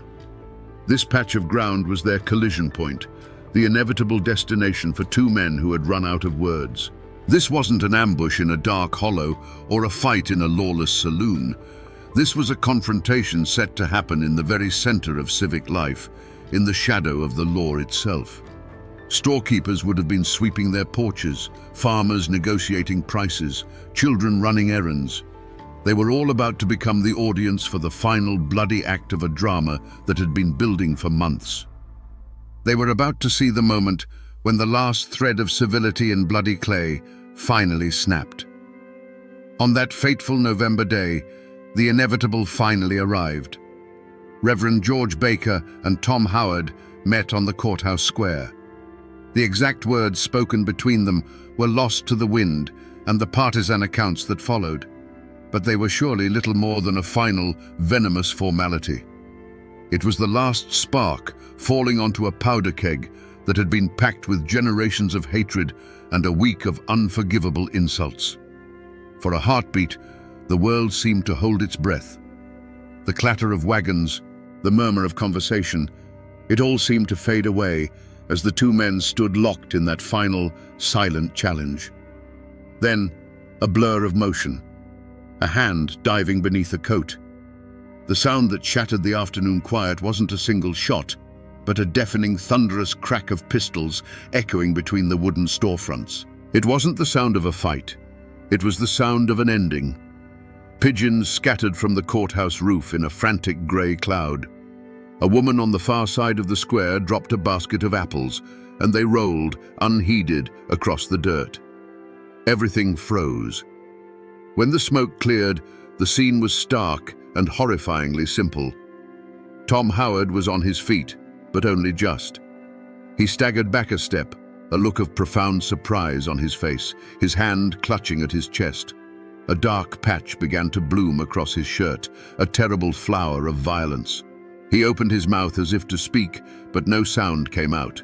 Then, with a finality that silenced the entire town, he collapsed in a heap on the ground. Standing over him, his feet planted firm, was the Methodist minister, George D. Baker. His face was not one of rage or panic, but of grim, unyielding determination. The hand that had baptized children and offered the communion wafer now held a smoking pistol. He had shot and killed the Clay County clerk in broad daylight in the very heart of town, and he made no move to run. The battle was over. In the terrible silence that followed, the only thing left to do was count the cost. After the chaos of the courthouse square, the story moves indoors into the quiet, methodical world of paper and ink. I'm sitting in a county records office, a place where human dramas are boiled down into simple, declarative sentences written in the elegant, spidery script of the past. In my hands, I have a copy of the coroner's inquest for Thomas Howard, dated November 1899. It's a document of brutal efficiency. Under cause of death, the physician wrote just 2 words: pistol shot. 2 words. That's all the official record has to say about the violent end of a man's life. It doesn't mention the generations of animosity, the public insults, or the look of shock on his face as he fell. The paper reduces the entire complex, bloody feud into a simple clinical fact. It strips away the passion, the hatred, and the honor, leaving only the sterile mechanics of the event. This is the first step in the law's attempt to make sense of the unthinkable. Then there's the sheriff's logbook entry for that day. It's just as lean. George D. Baker surrendered himself into my custody this afternoon. States he shot Thomas Howard in self-defense after being threatened. Here it is, the moment the story pivots. The raw, violent act on the street is immediately being framed, packaged into a legal defense. Self-defense. In the world of bloody clay, those 2 words carried an immense weight, a meaning far deeper than any law book could define. Reading these documents, you realize the official record is a different language. It has no words for the code of the mountains. It cannot record the weight of an insult or the sacred duty to kin. All the raw human emotion that led to the shooting is invisible here. These papers tell you what happened, but they are utterly silent on the why. And it was in that vast, silent space between the facts on the page and the truth of the feud that the fate of Reverend George D. Baker would be decided. There was no manhunt for Reverend Baker. He did not flee into the mountains or attempt to hide among his kin. In a move that demonstrated a deep understanding of the local power dynamics, he walked calmly from the scene of the shooting, his pistol likely still warm, and surrendered himself to the sheriff. He knew the fight had not ended. It had simply moved into a new arena, the courtroom. He was gambling that the same code of honor that led him to pull the trigger would be the very thing that set him free. The trial of the killer preacher was a sensation. It drew crowds from all over the surrounding counties, packing the small Manchester courthouse to the rafters. On one side of the room sat the somber, black-clad family of Tom Howard, their faces etched with grief and a thirst for vengeance. On the other side sat the Bakers and their allies, a formidable wall of support for their preacher and kinsman. The entire Clay County feud was condensed into that one superheated room, the air thick with tension and the unspoken threat of more violence. The prosecution presented a clear, logical case. They argued that this was a premeditated assassination, the culmination of a political and personal vendetta. They had witnesses who saw the confrontation. They had the body of the county clerk as their star exhibit.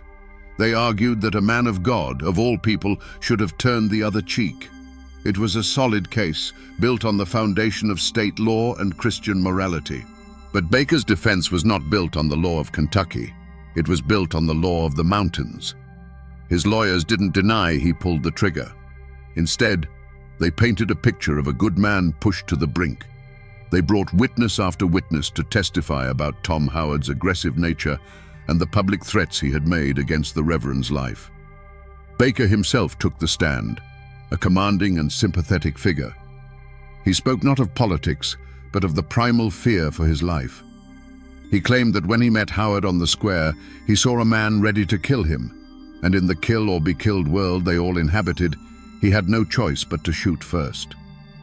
The jury, 12 men from Clay and the surrounding hills, listened intently. They were not just jurors. They were men who lived by the same code. They understood the weight of a public threat, the unforgivable nature of certain insults. They were being asked to judge George Baker not by the cold letter of the law, but by the unwritten rules of survival and honor that governed their own lives. When the time came, the verdict was delivered to a silent, packed courtroom. Not guilty. Reverend George D. Baker had killed a man, and his peers had declared it justice. He walked out of the courthouse a free man, leaving the family of Tom Howard to wonder if there was any law in Kentucky that could touch a Baker. The final chapter of any feud isn't written in a courthouse ledger or a yellowed newspaper. It's written here, in a quiet mountain cemetery where the only sounds are the wind in the cedar trees and the crunch of your own feet on the gravel path.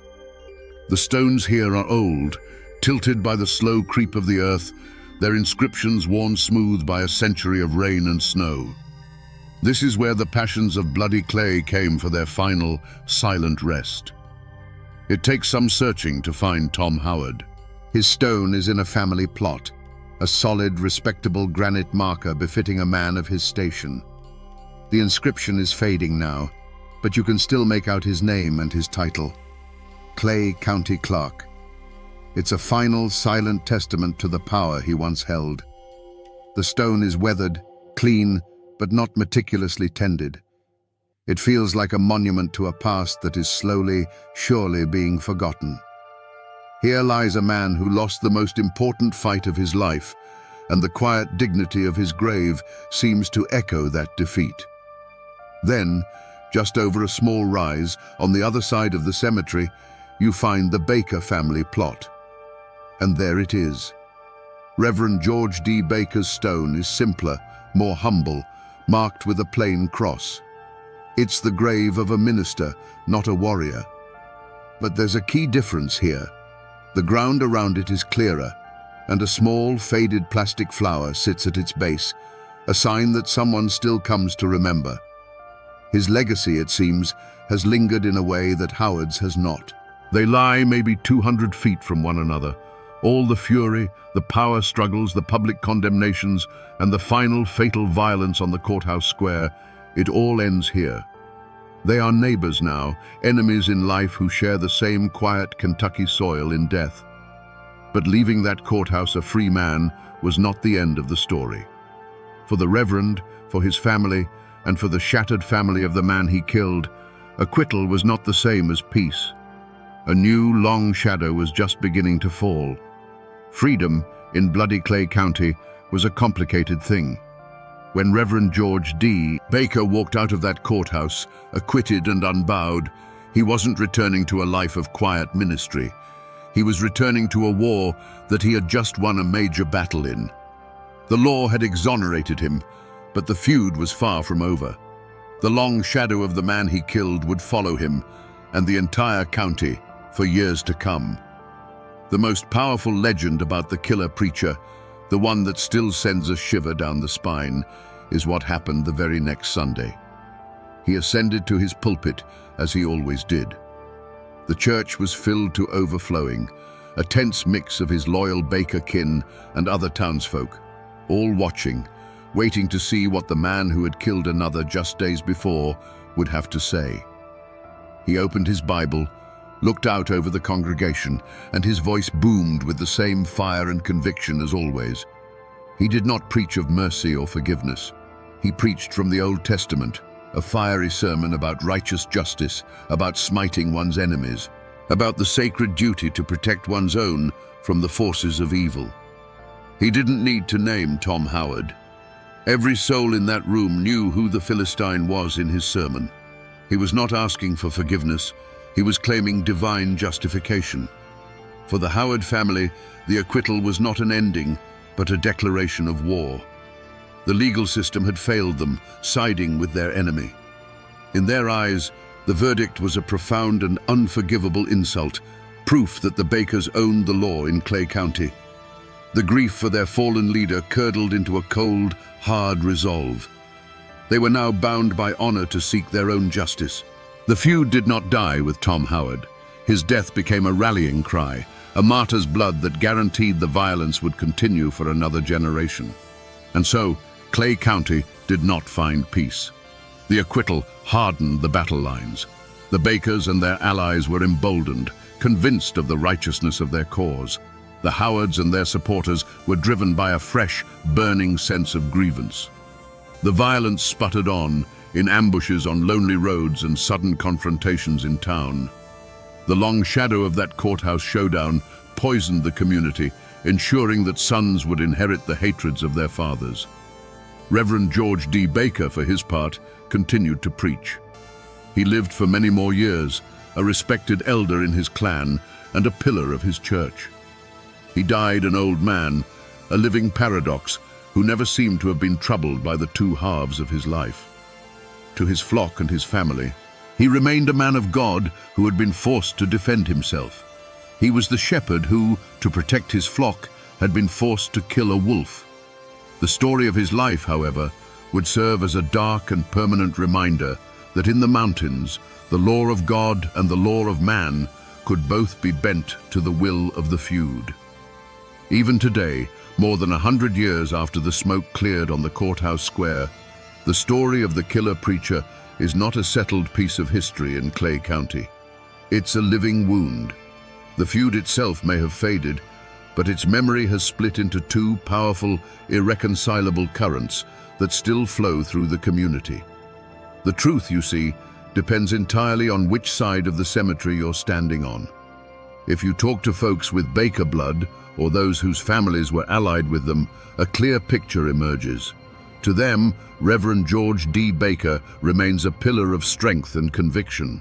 He was a man of God, yes, but he was also a man of his time and place, forced to defend his very life against a corrupt and violent political enemy.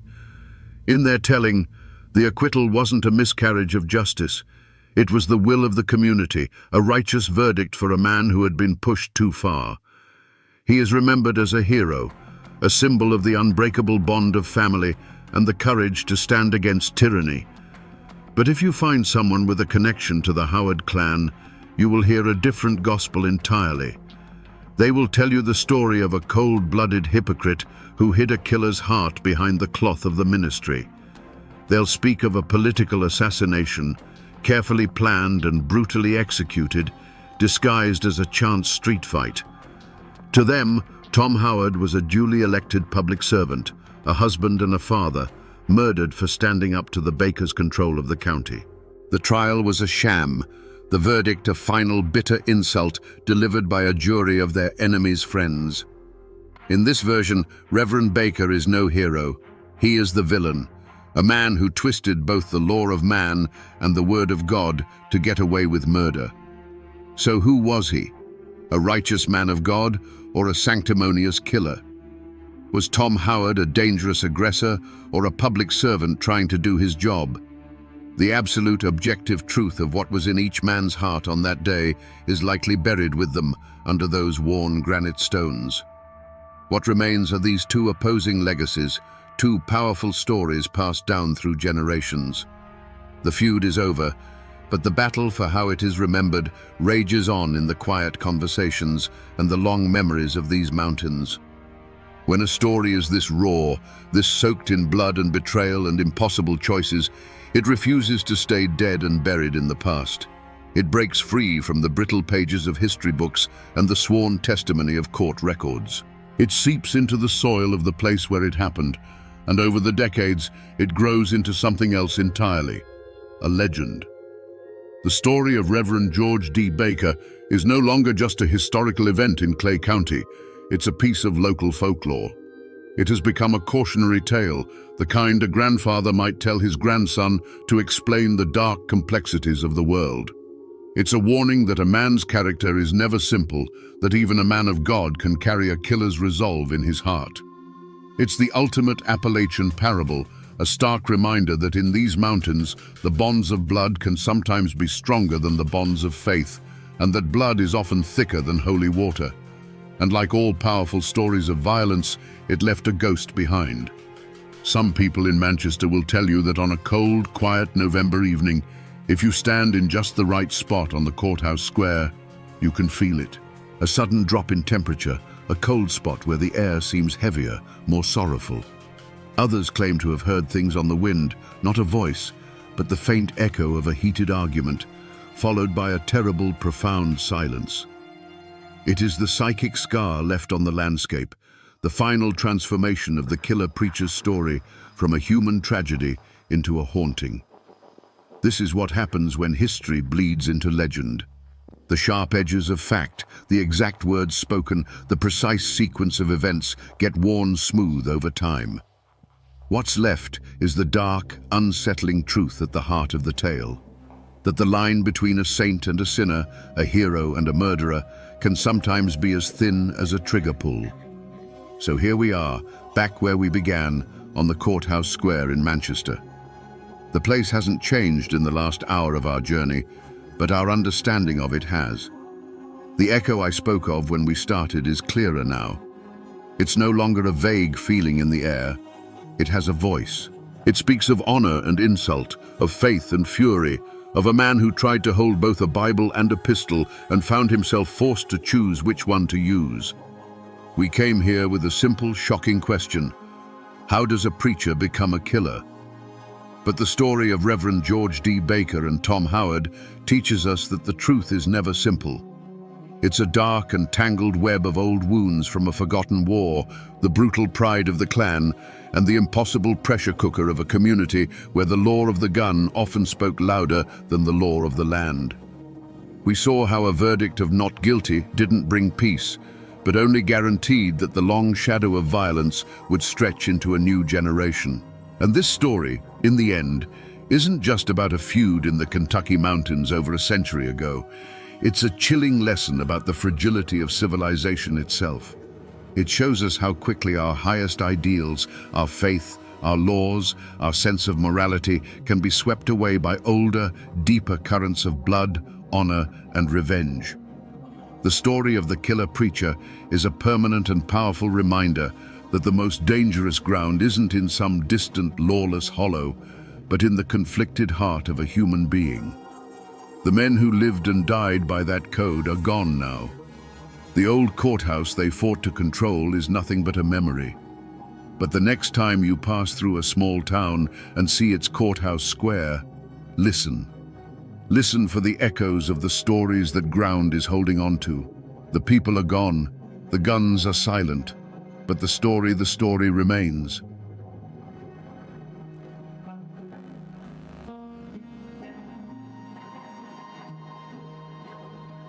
They say, if you walk the old McCoy lands on a cold January night, when the wind moans through the bare sycamores, you can still hear her. A woman's voice, thin and full of sorrow, whispering two names into the darkness. Alifair Calvin. It's the ghost of Sarah McCoy, they say, the living curse of the great feud, a mother forever searching for the children who were murdered right before her eyes. But how does a person become a ghost while they're still breathing? How does a tough, resilient mountain matriarch, the very heart of a family, get broken so completely that her grief itself becomes a local legend? Hers is not a story of bullets and bravado. It's the story of what happens after the guns fall silent, and of a sorrow so deep it haunts the hills to this very day. Today, we separate the woman from the haint and trace the path that led Sarah McCoy into that long, lonely darkness. To understand the woman, you first have to understand the mountains that made her. Sarah Mullins was born in 1829 into a world of sharp ridges and deep, isolated hollows along the Kentucky side of the Tug Fork. This wasn't a land of easy living. It was a place that demanded everything from you, your strength, your sweat, your resilience. The seasons were harsh, the soil was rocky, and the outside world with its formal laws and governments was a distant rumor. Life was governed by a different set of rules: the turning of the seasons, the needs of the family, and the unwritten code of the hills. She was a Mullins before she was a McCoy, and like all mountain families, they lived by a simple, powerful creed: you take care of your own. Sarah's childhood wouldn't have been one of play and schooling. Her education came at her mother's side, learning the hard-won lessons of survival. She learned how to birth a child and how to bury one. She learned which roots could break a fever and which berries were poison. She learned to mend clothes, cure meat, and stretch a handful of cornmeal to feed a hungry family through the dead of winter. It was a life that forged a quiet, unbreakable strength into the very marrow of her bones. There are no documents that tell us of a single, defining moment in her youth. But the life of every mountain girl was filled with them. You can imagine a winter so fierce it threatened to starve the family out, and a young Sarah, not yet a woman, helping her mother keep a dying fire alive. You can picture her nursing a younger sibling through a sickness, learning for the first time that hollow-eyed fear that comes when a loved one's life hangs by a thread. These small, forgotten battles were her forge, tempering her into a woman who could endure hardship without complaint, because complaining was a luxury the mountains never afforded. In 1849, that quiet strength was joined with the formidable pride of Randolph McCoy. Randall, as he was known, was a stubborn, unbending man, quick to see a slight and slow to forgive a debt. When Sarah married him, she wasn't just becoming a wife, she was becoming the bedrock of a new dynasty. Her life's work would now be to build a family, to raise sons and daughters who carried the McCoy name. He was the stone wall facing the world. She was the mortar holding it all together, the quiet force that turned a rough log cabin into a home. Her code was not the code of the gunman or the feudist, not yet. Her code was the ancient, unspoken law of the Appalachian matriarch. It was a law written in the rhythm of a rocking chair, the smell of baking bread, and the fierce, protective glare she'd give anyone who threatened her children. Her honor wasn't tied to land disputes or stolen hogs. It was tied to the well-being of the 13 souls she brought into this world. Her domain was the hearth. Her ambition was a full pantry, and her loyalty was absolute, not to a cause, but to the lives she had created. Before the first shots of the feud echoed in her memory, Sarah McCoy's world was one of simple, profound purpose. Her domain wasn't the courthouse or the battlefield. It was a rough-hewn log cabin on a Kentucky hillside, a home that was overflowing with the noise and chaos of life. While Randall was out wrestling a living from the rocky soil or nursing a grievance with a neighbor, Sarah was the quiet gravity that held their chaotic world in orbit. The cabin wasn't just a shelter, it was her life's work, a testament to her endurance, filled with the smell of wood smoke and stew and the constant hum of her children's lives. And what a life it was. She was the mother of 13. Imagine that. 13 times she went through the trial of childbirth, and 13 times she held a new life in her arms. Her days weren't measured in hours, but in the tasks required to keep that many souls alive and well. It was an endless cycle of mending torn shirts, calming fevers with cool rags, breaking up squabbles between brothers, and singing the youngest ones to sleep. Her hands were never still. They were either kneading dough, churning butter, snapping beans, or gently brushing the hair from a sleeping child's face. She wasn't a woman given to grand pronouncements. Her strength was in her presence. When a child fell and scraped a knee, it was Sarah's lap they sought. When a son came home angry over some dispute, it was her steady gaze that could soothe the heat of his pride. She was the keeper of their stories, the witness to their growth. She saw the stubborn set of Randall's jaw in her son Tolbert, and the quiet kindness in her daughter Alifair. She knew their fears, their dreams, and the secret hurts they hid from the world. For 2 decades, that world, while never easy, was whole. The rhythm of their lives was tied to the land. There was the hard work of planting in the spring, the relief of the summer harvest, and the huddling together for warmth and stories in the long, dark winters. This was the world Sarah McCoy had built and fought to protect. It wasn't a kingdom of wealth or power, but it was rich in what mattered most to her, the sight of her family, gathered and safe under one roof. Her treasure wasn't a plot of land. It was the sound of her children's laughter echoing through the hollow. This was what was at stake. Not honor, not a family name, not the ownership of a stray pig. For Sarah, the escalating tensions with the Hatfields across the river were a terrifying threat to the only thing she held sacred. Every angry word Randall brought home, every dark rumor that drifted over the tug fork was like a tremor beneath the foundation of her home. She was a mother standing guard over a precious, fragile peace, and she could feel a storm gathering on the horizon that threatened to wash it all away. Every great tragedy is driven by a fatal flaw, a crack in an otherwise strong foundation. For Randall McCoy, it was his unbending pride.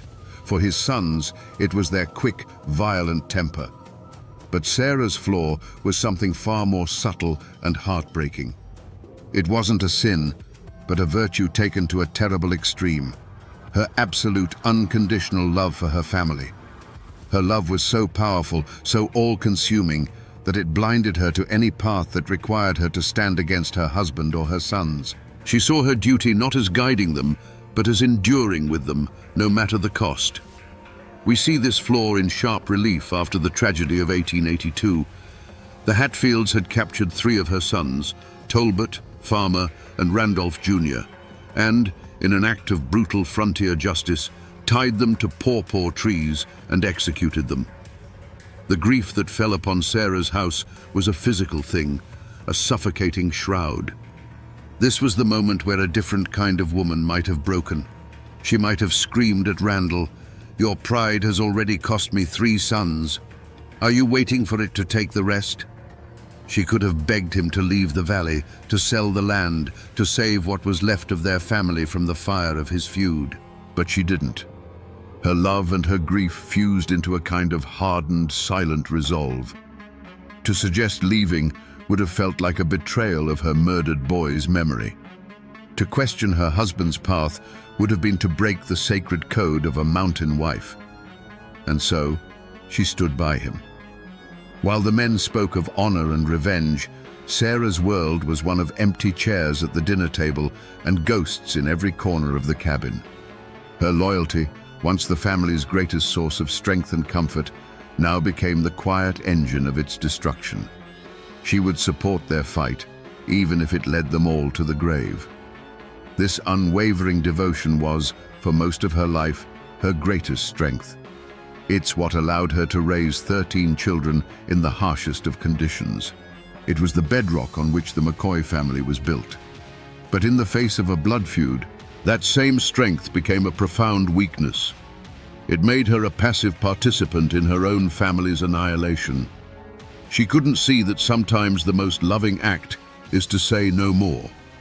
She couldn't imagine a world where her family was separated or their honor was compromised, and that inability to envision a different future trapped them all on the path to ruin. And so, she supported Randall's stubborn refusal to back down. She nursed the anger of her remaining sons and tended to the family's wounds, all while the storm gathered closer. Her flaw was not malice or pride. It was a love so deep it couldn't admit the possibility of defeat or retreat. She was the heart of the family, and she would continue to beat in rhythm with it, even as that rhythm became a death march. Her love had built their home. Now that same love would inadvertently help burn it to the ground. For 5 long years after the pawpaw tree executions, the feud had become a war of whispers and shadows. The grief in Sarah's home was a constant, cold presence, but the open bloodshed had ceased. A fragile, unspoken truce held the valley in its grip, the kind of quiet that feels heavier than noise. But in the winter of 1887, the McCoy clan, led by their kinsman and lawyer Perry Cline, made a fateful decision. They decided to fight the Hatfields, not with rifles in the hollows, but with warrants in the courts. This was the spark, that would ignite an inferno. Klein, who held a deep personal grudge against the Hatfields, used his influence to have old murder warrants from 1882 reissued in Kentucky. He then deputized a rough, fearless man named Bad Frank Phillips to hunt down the Hatfields responsible for killing Sarah's sons. To the outside world, this was the law taking its course. But in the mountains, this was a profound and unforgivable insult. It was seen as a coward's move, an attempt to use outside authority to settle a family matter. You didn't send a lawman to do a man's work. It was a direct challenge to the sovereignty of the Hatfield clan and their patriarch, Devil Anse. The affront became an invasion when Frank Phillips and his posse crossed the Tug Fork into West Virginia. They were armed, they had the law on their side, and they began to hunt Hatfields on their own soil. They captured several men, and in the process, a Hatfield ally was killed. The news of this invasion, this violation of their territory by a McCoy-led force, reached Devil Anse like a declaration of war. The fragile truce was shattered. The Hatfields' response would not be in a courtroom. It would be swift, total, and merciless. For Sarah, this news was not a victory. It was a death sentence. When she learned that the law was being used as a weapon, a cold dread must have settled deep in her bones. She, more than anyone, knew the nature of the men they were provoking. She had seen their brand of justice firsthand at the base of 3 pawpaw trees. While the men in her family may have felt a surge of righteous power, Sarah would have felt the earth begin to tremble beneath her feet. The point of no return had been crossed. The men had kicked the hornet's nest with the lawyer's boot, and she knew the swarm would be coming for her home. Her immediate visceral reaction wouldn't have been one of anger or pride, but of a mother's paralyzing fear. She would look at her daughter Alifair and her son Calvin, the 2 children who remained with her in that isolated cabin, and see them with new, terrified eyes. They were no longer just her children. They were the targets. Her fatal flaw, that unwavering loyalty, now chained her to this reckless course. She couldn't protest. She could only pray. The men had lit the fuse, and Sarah was left to do nothing but watch it burn closer and closer to her door. For the first time in 5 years, a dangerous kind of hope flickered in the McCoy men. With Frank Phillips and his posse raiding West Virginia, they felt the tide turning. Justice, or at least their version of it, seemed within reach. But the whispers that drifted back across the Tug Fork were as cold and dark as a winter creek. Friends and neighbors, men who knew the Hatfields not as names on a warrant, but as flesh and blood forces of nature, brought warnings to Randall. They spoke in low, urgent tones of men gathering at Devil Anse's command, of the cold fire they'd seen in Jim Vance's eyes. These weren't formal offers of peace. The time for that had long passed. These were the desperate pleas of a community that could feel the ground getting ready to shake. "Take your family and go, Randall," one might have said. "Go to Pikeville, anywhere, just until this blows over. A piece of paper won't stop a bullet." They were warnings born of experience, a deep mountain wisdom that understood that provoking a man like Jim Vance was like cornering a rattlesnake. You might have the right to do it, but you'd be a fool to expect to walk away unharmed. But Randall McCoy, his pride now buttressed by the authority of the law, was deaf to these pleas. To him, leaving would be running. It would be an admission of defeat, a betrayal of the sons already in the ground. "We have the law on our side now," he'd retort, his jaw set like stone. He mistook the warrants in his pocket for a shield, believing the outside world's rules now applied to this ancient, personal war. He and his remaining sons walked with a newfound confidence, blind to the fact that they were marching their families straight towards an open grave. Sarah saw it, though. She saw the truth not in Randall's defiant words, but in the silence that followed them. She saw it in the way neighbors averted their eyes, in the sudden quiet that fell over a room when she entered. She could feel her family being walled off, isolated by her husband's stubborn pride. The warnings the men ignored, she heard as a deafening roar. She knew the Hatfields. She knew what they had done to her boys at the pawpaw trees, and she knew they had done it without the pretext of a legal invasion. What would they do now, with their homes raided and their kinfolk dragged away in irons? Her path of no compromise was one of silent, terrified endurance. Every day that passed was another missed opportunity to flee. Every sunset that painted the winter sky felt like a final act. The cabin, once her sanctuary, began to feel like a trap made of logs and pride. While her husband saw their stand as a matter of honor, Sarah saw only the shrinking circle of safety around her children. The men were too busy listening to the lawyers and the deputies to hear the sound that Sarah heard every night in her sleep, the sound of approaching footsteps in the snow. And so, with every warning ignored, with every chance for escape dismissed, the certainty of a violent end grew. The feud was no longer a simmering conflict. It was a runaway wagon careening downhill, and the McCoy family was tied to the driver's seat. Their isolation was now complete. They were alone in their holler, surrounded by a world that was holding its breath, waiting for the inevitable crash. The only question left was how terrible the wreckage would be. The final chance for peace didn't come with a white flag or a parley at the river's edge. It came in the dead of night, on New Year's Eve, 1887, inside the four walls of the McCoy cabin. It came not as a negotiation, but as a wife's desperate plea to her husband. The children were asleep, their breathing soft and even in the cold air. The only sounds were the crackle of the fire in the hearth and the low moan of the wind outside, a sound that seemed to be whispering a warning. Sarah sat watching the fire, but she wasn't seeing the flames. She was seeing the faces of her sleeping children, Calvin and Alifair, and the image of them was superimposed over the memory of her 3 dead sons.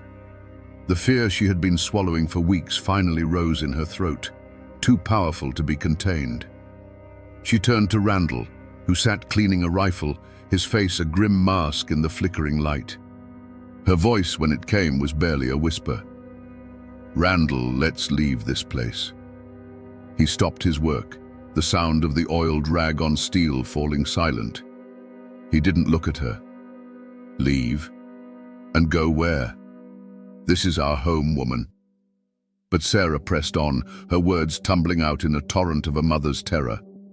"To Pikeville, just for a while. Let the lawmen do their work. The land will be here when we come back, Randall. The house will be here. But the children, I can't lose any more children." This was her one and only act of defiance, a desperate attempt to place the lives of her family above the honor of their name.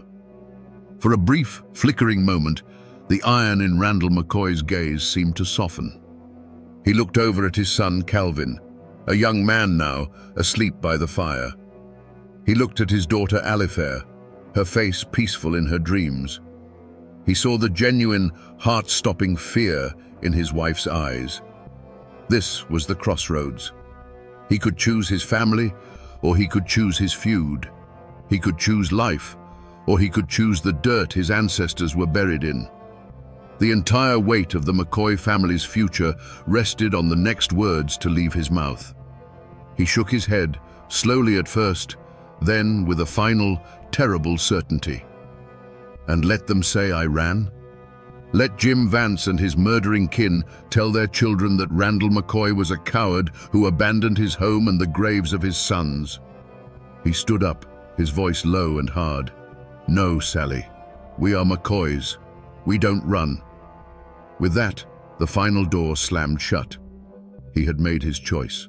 He had chosen pride. Sarah said nothing more. She simply stared into the fire as the last ember of hope died, turning to cold, grey ash. The silence that filled the cabin now was the silence of a tomb waiting for its occupants. It started not with a shout, but with the sound of the world breaking. A splintering crash from the door, and then the night outside the McCoy cabin exploded. The family's dogs, which had been barking frantically, fell suddenly, horribly silent. The air turned to thunder. Flashes of orange light punched through the thin wooden walls, each one a deafening crack that seemed to rip the fabric of the cold January night.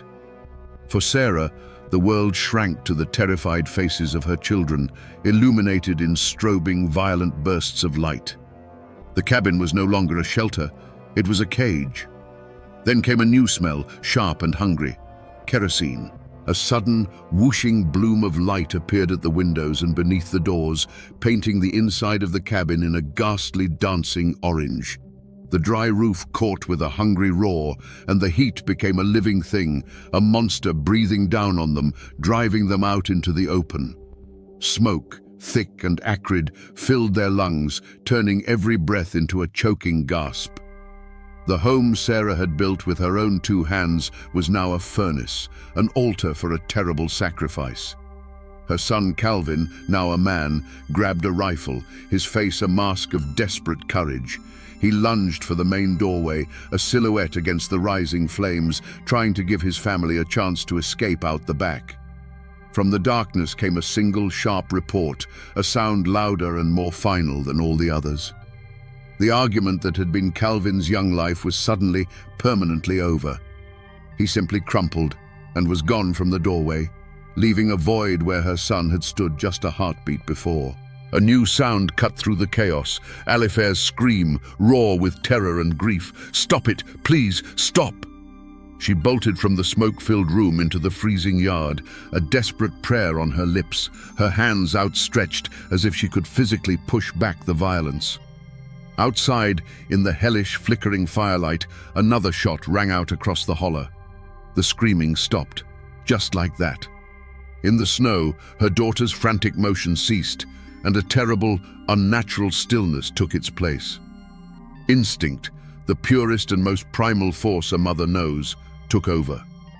Sarah scrambled out into the freezing air, her world narrowing to the still shape in the yard. She fell to her knees beside Alifair, a mother's wail tearing from her throat, a sound of absolute ruin. A dark shape loomed over her, a man's form silhouetted against her burning home.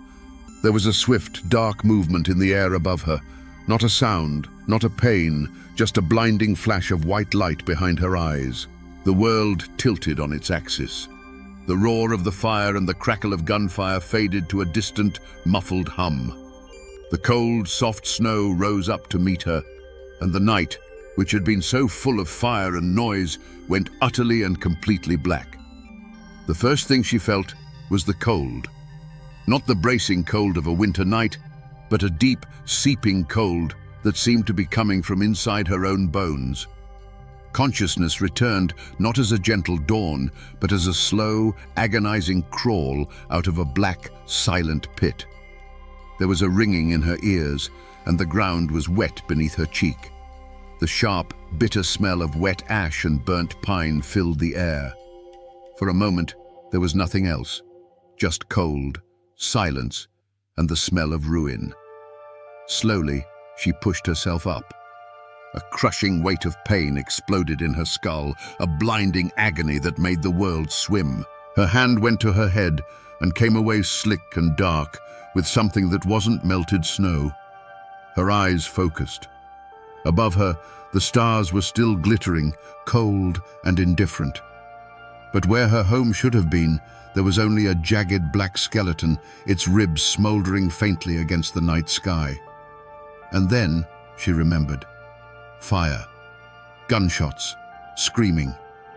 Her gaze fell upon a shape in the snow nearby, a dark bundle, unnaturally still. Alifair.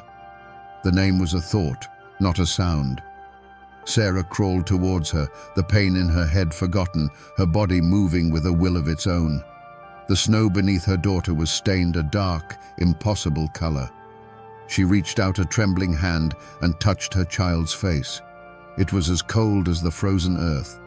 A great, silent bell had been struck inside her soul, and the ringing had shattered everything. There was no scream, no cry. The sound was trapped somewhere deep inside her, unable to escape. Her eyes lifted toward the charred remains of the doorway. She saw him then, Calvin. What was left of him? The sight did not add to the horror. It simply confirmed it. The world had ended. This was what came after. She was no longer a wife or a mother. She was a witness, a survivor left behind in the graveyard of her own life. There was no triumph, no shock, no regret. There was only a vast, hollow emptiness where a heart had once been. She didn't flee into the mountains. She didn't stand her ground. She simply knelt there in the blood-soaked snow, a frozen statue between her two dead children, staring at the smoldering corpse of her home. Hours later, when the first grey light of dawn threatened the sky, Randall and the others who had escaped crept back out of the woods. They found her there. She looked at them, but her eyes were vacant, seeing something far away, or perhaps nothing at all.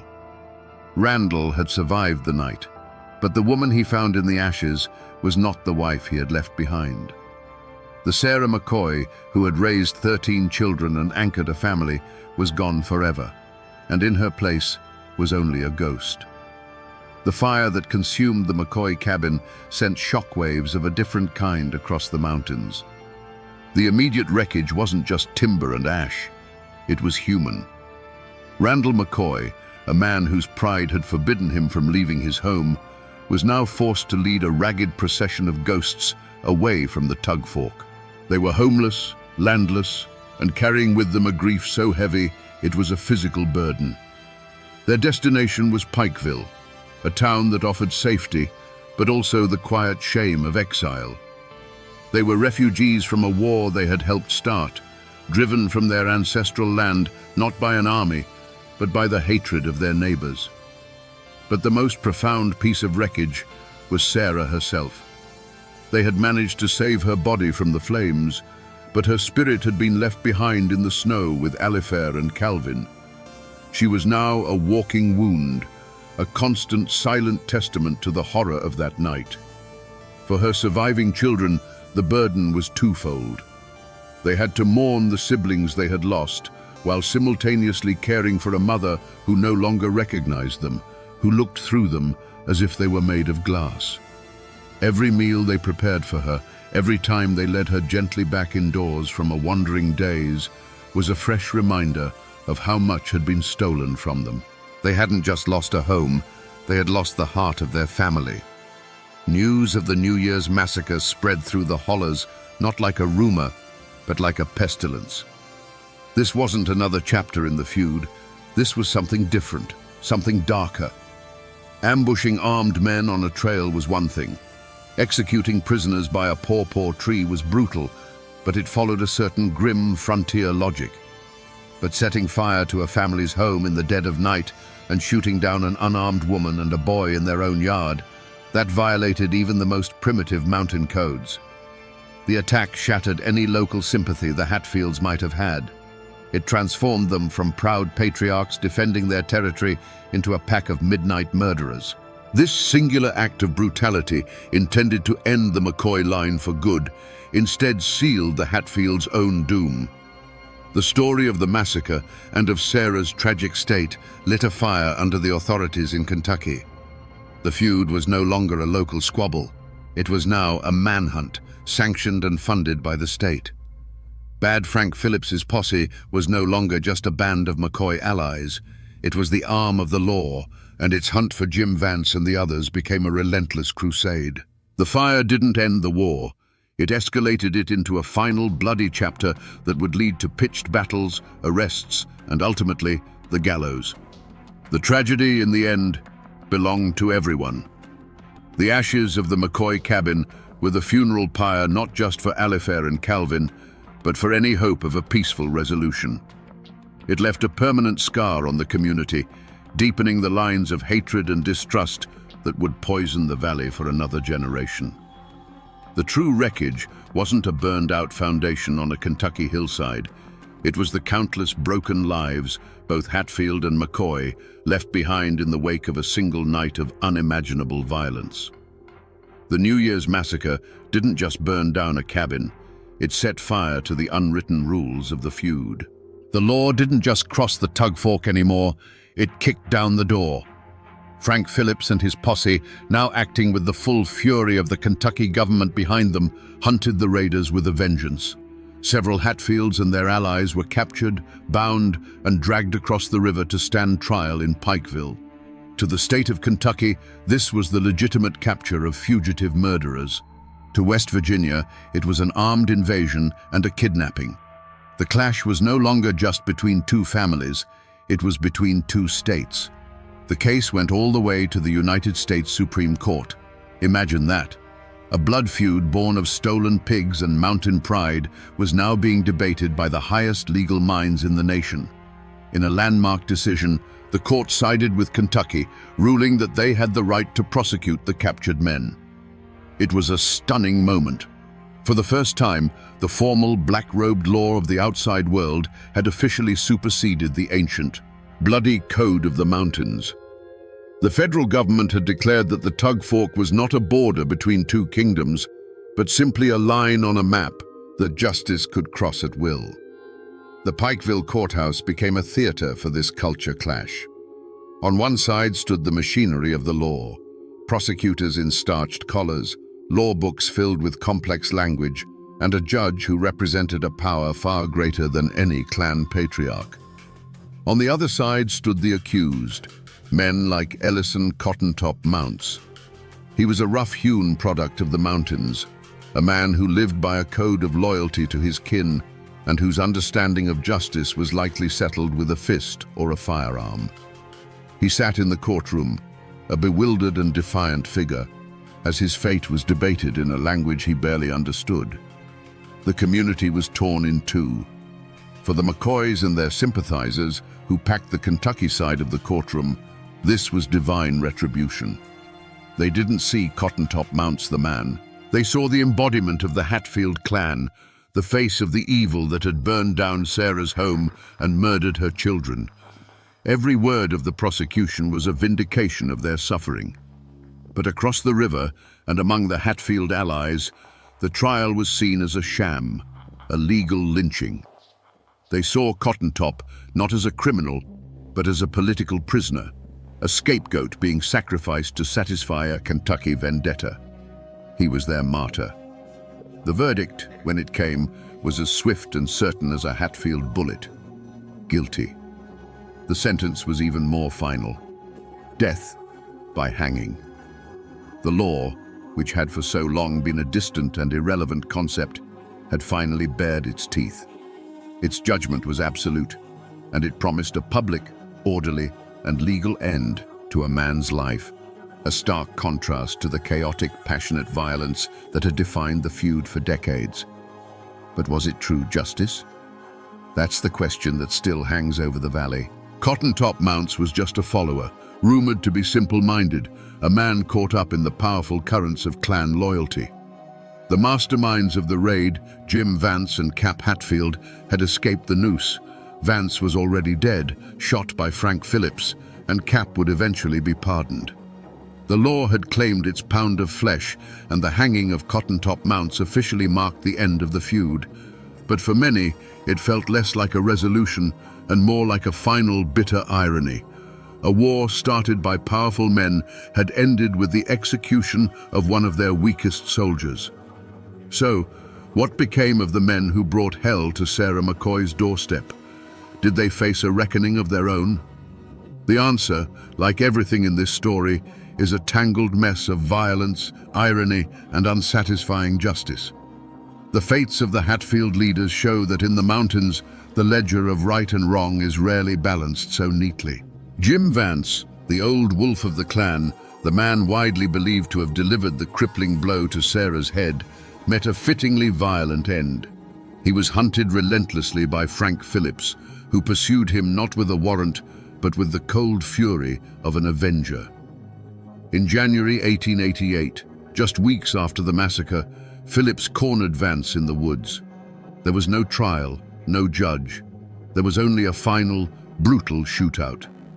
Jim Vance, who had lived his life by the gun, died by the gun, his body left in the frozen wilderness. For the McCoys, this was the only kind of justice they could truly understand. But for the others, the law's judgment was far more elusive. Cap Hatfield, Devil Anse's hot-headed son and another leader of the raid, was a ghost to the law.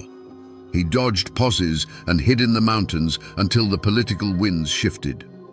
Thanks to the bitter jurisdictional disputes between Kentucky and West Virginia, Cap was eventually granted a pardon. He never spent a day in jail for the New Year's raid.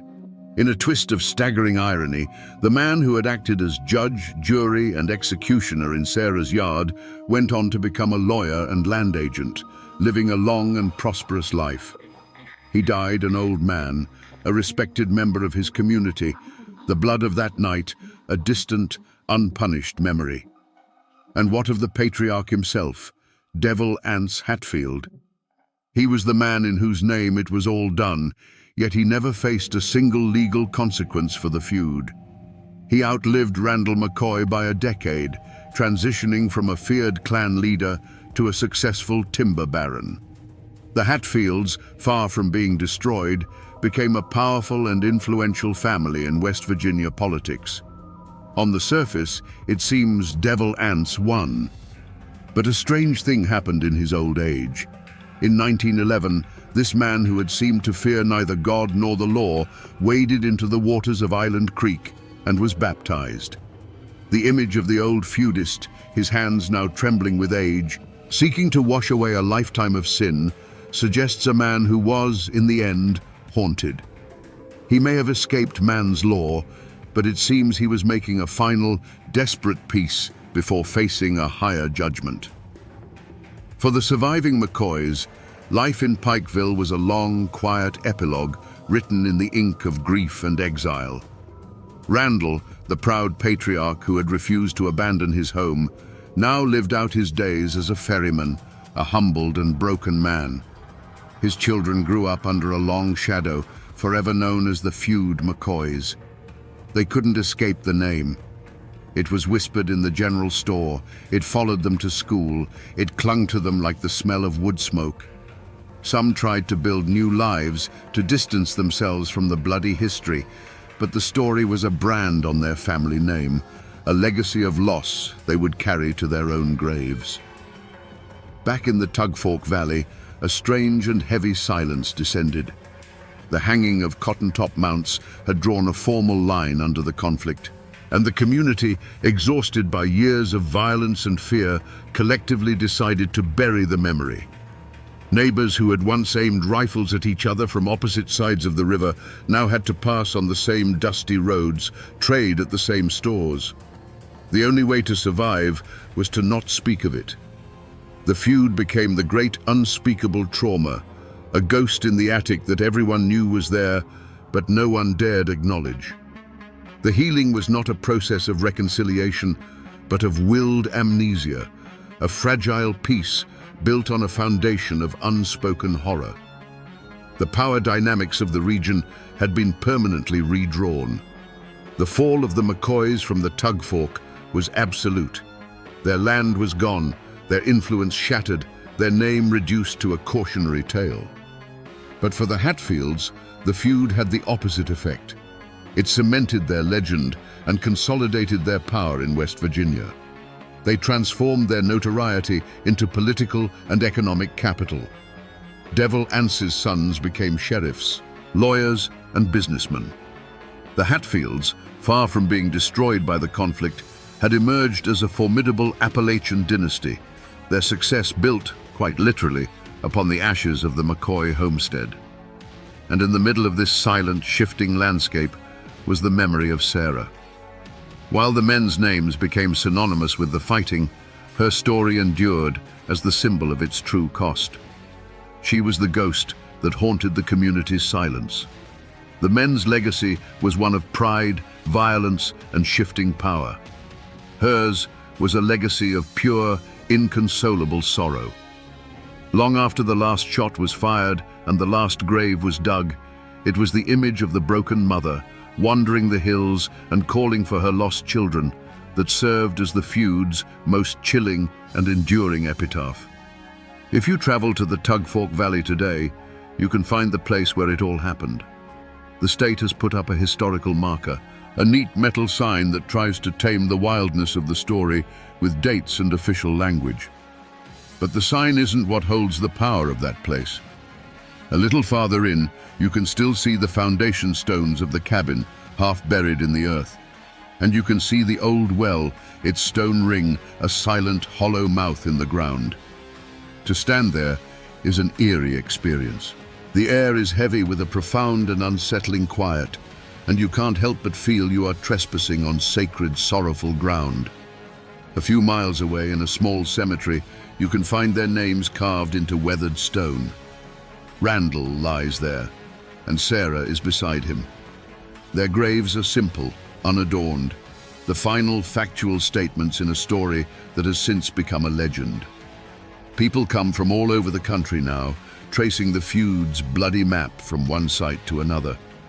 They take pictures of the tombstones, treating them like relics of a distant, almost mythical past. But the names etched there, McCoy, Alifair, Calvin, are a stark reminder that these were real people, with real lives that were violently, tragically cut short. The story of Sarah, however, did not get buried in that cemetery. It seeped into the soil and became part of the folklore of the hills. Long after she died, people kept telling the stories. They weren't talking about Crazy Sally anymore. They were talking about a true spirit, a haint bound to the land by the force of her grief.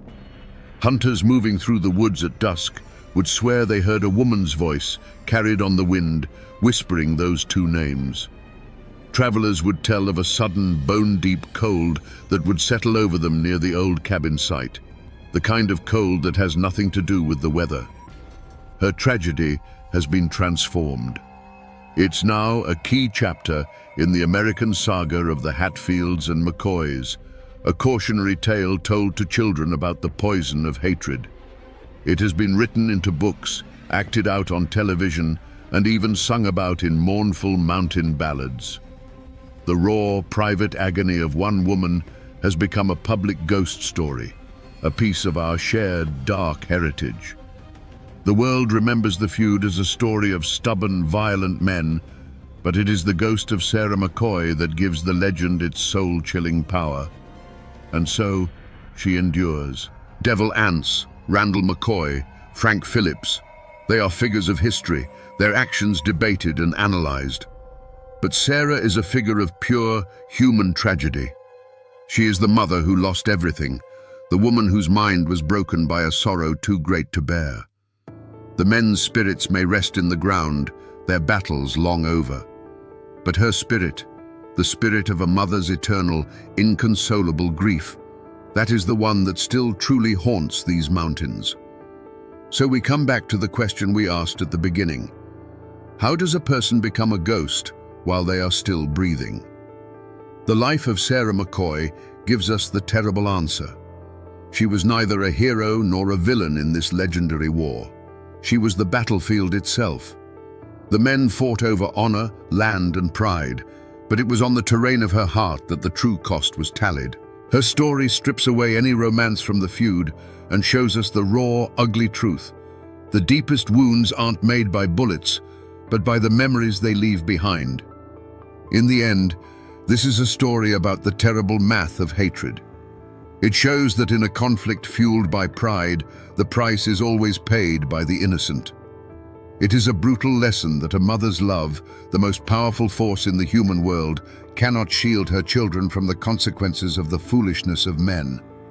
The curse of Sarah McCoy wasn't supernatural. It was the simple, horrifying curse of survival, of being the one left behind to count the graves and remember the screams.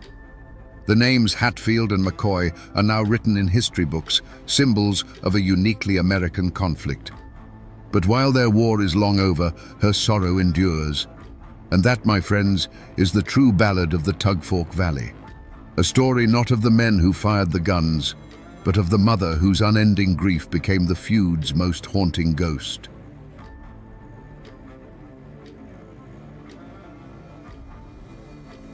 The air in the Cumberland Mountains is thin and sharp. On the afternoon of May 14, 1892, it carried the scent of pine and damp earth. The only sounds were the rhythmic creak of wagon wheels on the dirt road, the gentle jingle of harnesses, and the low murmur of conversation. Dappled sunlight cut through the canopy of leaves, painting shifting patterns on the canvas cover of the wagon. It was a peaceful scene, almost unnaturally so. Inside the wagon, a family was heading home. Ira Mullins, a man who had just sold his land, his wife, Luanza. With them were their daughter, Jane, and her husband, John. A friend named Wilson Mounts rode alongside as a guard. They were vulnerable, but they weren't worried. This was a public road through a pass known as Pound Gap, a gateway between Virginia and Kentucky, a place everyone knew. Imagine the scene. You are in that wagon. The slow, rocking motion has almost lulled you to sleep. The journey is nearly over. Then, a single sharp crack echoes from the ridgeline above. It's a sound that doesn't belong. Before anyone can react, the world explodes. The crack becomes a roar of gunfire. From the rocks and trees lining the road, muzzle flashes bloom like deadly flowers. Wood splinters from the side of the wagon. A horse screams, rearing in terror. The driver, John Chappell, is thrown from his seat, a dark stain spreading across his chest before he even hits the ground. Chaos. Pure, absolute chaos. Inside the wagon, there's nowhere to run, no time to even understand. It was over in less than 20 seconds. The gunfire stops as suddenly as it began. The only sound left is the ringing in your ears and the panicked breathing of the wounded. Then, a new sound. The crunch of boots on gravel. Shadows fall over the wagon. The ambushers step out from the tree line, their faces grim, their rifles still smoking. When the first travelers found the scene an hour later, it was a tableau of horror. The bodies lay cooling in the mountain air. 5 people shot down without a chance. The horses were gone, the wagon ransacked. At first, it looked like a simple, brutal robbery, the kind of thing that happened in these wild mountains. But this wasn't a robbery gone wrong. This was an execution, meticulously planned and ruthlessly carried out. And the man who planned it, the mind behind the massacre at the Killing Rock, wasn't some common outlaw hiding in the hills.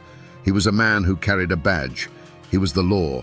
His name was Marshal Benton Taylor, but everyone called him Doc. The title wasn't medical. It was a name he'd earned for his strange, eclectic knowledge. He was a self-proclaimed healer and herbalist and a geologist who could read the mountains like a book. He was also a U.S. Deputy Marshal, a federal lawman tasked with bringing order to one of the most violent corners of America. In photographs, he looks directly at you. Piercing eyes under a wide-brimmed hat, a long, well-kept beard. He was known to be handsome, articulate, and impeccably dressed, a stark contrast to the rough-hewn world around him. He didn't look like an outlaw. He looked like a frontier intellectual, a gentleman, and he was a poet. He wrote long, flowing ballads about love, nature, and God. His work was published in local newspapers, and he was proud of it. He saw himself as a man of letters, a sensitive soul who could capture the beauty and tragedy of life in verse. Imagine that man, a lawman who could chase down a fugitive in the morning and then spend his evening composing a sonnet by candlelight. Now, hold that image in your mind, because Marshal Doc Taylor was also a killer for hire, a private contractor of violence. He ran his own informal detective agency, a service that powerful men could use to solve problems that fell outside the lines of the law. Need a witness to disappear? Need a union organizer to be discouraged? Need a rival business venture to fail permanently?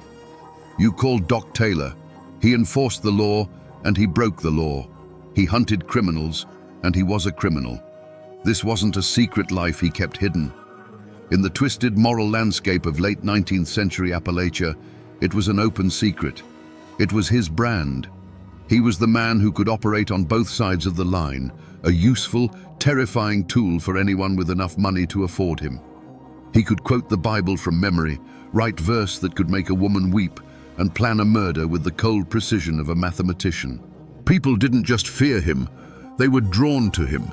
He had a charisma, a gravity that pulled people in. And that was the most dangerous thing of all. He wasn't a mindless brute. He was a thinking monster, a predator who used his intelligence and his badge as camouflage. So what creates a man like this? A man who could orchestrate the slaughter of a family in a mountain pass and then possibly go home and write a poem about it. Was he born a psychopath, or was he a product of his environment? The truth is, you cannot understand the man without understanding the place that forged him. To understand a man like Doc Taylor, you first have to understand the world that created him. A world of black coal, red blood, and gray justice. The border between Virginia and Kentucky in the 1880s was not the America you read about in history books.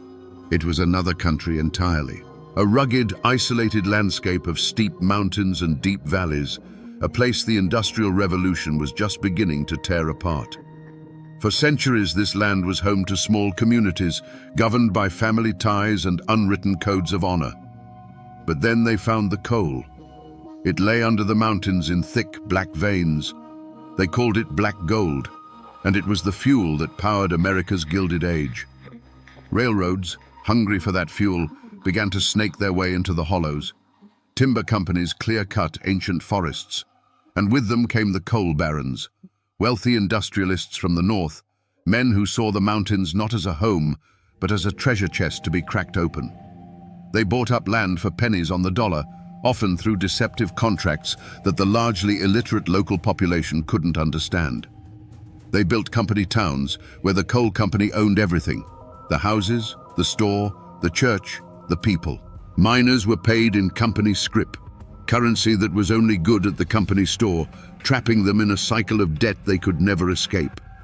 It was a new kind of feudalism, built on a foundation of coal dust and desperation. This invasion of capital and industry created a powder keg. The old clan-based society clashed violently with the new corporate order. Feuds that had simmered for generations, like the infamous Hatfield-McCoy conflict happening just a short distance away, exploded in this new, high-stakes environment. But the real war was between the coal companies and anyone who stood in their way. This was a place where a man's life was worth less than a seam of good coal. And for the new railroad barons and coal magnates, men who could enforce order with a gun were not criminals. They were assets. The official law was distant, underfunded, and often corrupt. Sheriffs were frequently on a company's payroll. Justice was a commodity, bought and sold like anything else. So the companies built their own private armies. They hired guards, detectives, and enforcers to protect their interests, break up early attempts at unionizing, and intimidate the local populace. The line between a lawman and a hired gun didn't just blur, it often vanished completely. It was a world of violence where disputes were settled not in a courtroom, but with a Winchester rifle on a dusty road. This was the world that created Doc Taylor. It was a world that needed men like him, men who were comfortable with violence, who understood the local culture, and who could navigate the murky waters between what was legal and what was necessary. A man with a federal badge, who was also willing to work for private interests, was the perfect instrument of power in a land where there was no real power to be had. And the most valuable asset in Wise County, Virginia, was a man who wore a federal badge. How does a man like Doc Taylor get a federal badge in the first place? He wasn't a career lawman from back east. He was a local. And in that time and place, that's exactly what the federal government was looking for. They needed men who knew the terrain, who understood the complex web of family feuds, and who weren't afraid to get their hands dirty.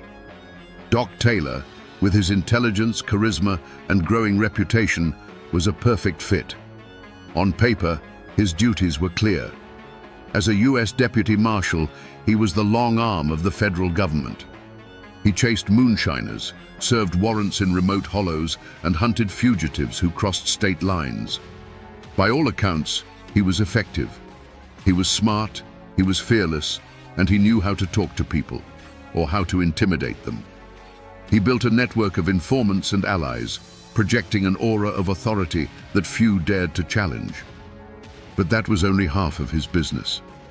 The other half operated in the shadows under the name of his private detective agency. This agency was his real masterpiece. It was a legitimate front for an illegitimate enterprise. The badge wasn't his job, it was his brand. It was the ultimate guarantee of his services. Imagine the power this gave him. As a federal marshal, he could legally carry any weapon he wanted. He could travel anywhere, ask questions, and demand answers with the full weight of the government behind him. Who would dare lie to a US Marshal? Who would refuse him entry? His badge was a key that opened every door. Now, imagine that same man working for a coal baron. A union is trying to form in a mining camp. Doc Taylor rides into town wearing his badge. He doesn't come as a company thug. He comes as a federal officer. He starts asking questions, investigating some vague, unnamed federal crime. He interviews the union leaders. He lets them know they are on his radar. The message is clear, but legally untouchable. The union drive mysteriously falls apart. The coal baron pays his fee. This was his genius. He weaponized the law. His official investigations often conveniently overlapped with his private contracts. Was he pursuing a federal fugitive, or was he tracking a man for a client who wanted him silenced? Often, it was impossible to tell. The ambiguity was his shield. He created a reality where his violence was indistinguishable from his duty. He solved crimes for the government and committed them for private clients, sometimes on the same day. He was the perfect solution for powerful men with unsavory problems. But his next client wasn't a coal baron with a political agenda. The motive was much older, much simpler.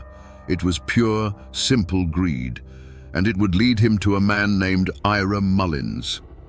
Ira Mullins was not a wealthy man. He was a Kentucky farmer, a merchant, and by some accounts, a preacher. Like most people in the region, his life was one of hard work for little cash. He was a familiar face in the small towns and settlements that dotted the border. He was known as a decent, God-fearing man trying to build a life for his family. His problem, and ultimately his death warrant, was a piece of land he owned in Virginia. It wasn't the best farmland, but it sat squarely in the path of the expanding railroad and the coal companies that followed. And so, the land that had been in his family for years suddenly became valuable. An offer was made, a deal was struck, and Ira Mullins, for the first time in his life, found himself in possession of a significant amount of money. We're not talking about a number in a bank account. This was the 1890s. The transaction was made in gold and silver coin and paper currency. A heavy sack filled with $1,300. It's a sum that sounds almost small today, but you have to adjust your perspective. In an era when a working man might earn $1 a day, this was a life-changing fortune. The money was from a land sale, cold, hard cash. In today's dollars, it would be over $50,000, maybe more. But it wasn't just the amount that was dangerous. It was the fact that in this part of the country, everyone knew everyone's business. There were no secrets. The news of Ira's windfall spread through the mountains like a wildfire in a dry forest, and everyone knew Ira Mullins was on the move. He had to get the money from the sale in Virginia back to his home in Kentucky. The safest way, he believed, was to travel with his family. So he assembled his small party: his wife Luanza, his son-in-law John, and his daughter Jane. They hired a local man to drive the wagon and a friend, Wilson Mounts, to ride along as an armed guard. They were a visible, slow-moving target, but they were counting on safety in numbers. They believed no one would dare attack a family in broad daylight. They were wrong. The story of the Mullins fortune was on the lips of everyone in Wise County. It was whispered over fences, discussed in general stores, and spoken of in hushed tones in the dark. Smoky saloons where men of violence gathered. Word of the Mullins money traveled fast, and it reached the ears of two brothers who were as stupid and brutal as Doc Taylor was sharp and cunning. Hennon and Cal Fleming were brothers, and they were trouble. They were known throughout the region as violent, unpredictable men. They were small-time outlaws, involved in moonshining, theft and brawling. They had the brutality for crime, but they lacked the intelligence to pull off anything significant. They were attack dogs waiting for a master, and they found one in Doc Taylor. We don't know exactly where the meeting took place, maybe in the back room of a smoky tavern, or in a secluded cabin deep in the woods. But we can imagine the scene. The Fleming brothers, rough and greedy, leaning in as the well-dressed, charismatic US Marshal lays out a proposition. He wouldn't have presented it as a desperate crime. He would have framed it as a business opportunity, a sure thing. He would have explained the situation with calm, methodical precision. Ira Mullins, a fortune in cash, a predictable route, a vulnerable party. The Flemings would have seen the risk.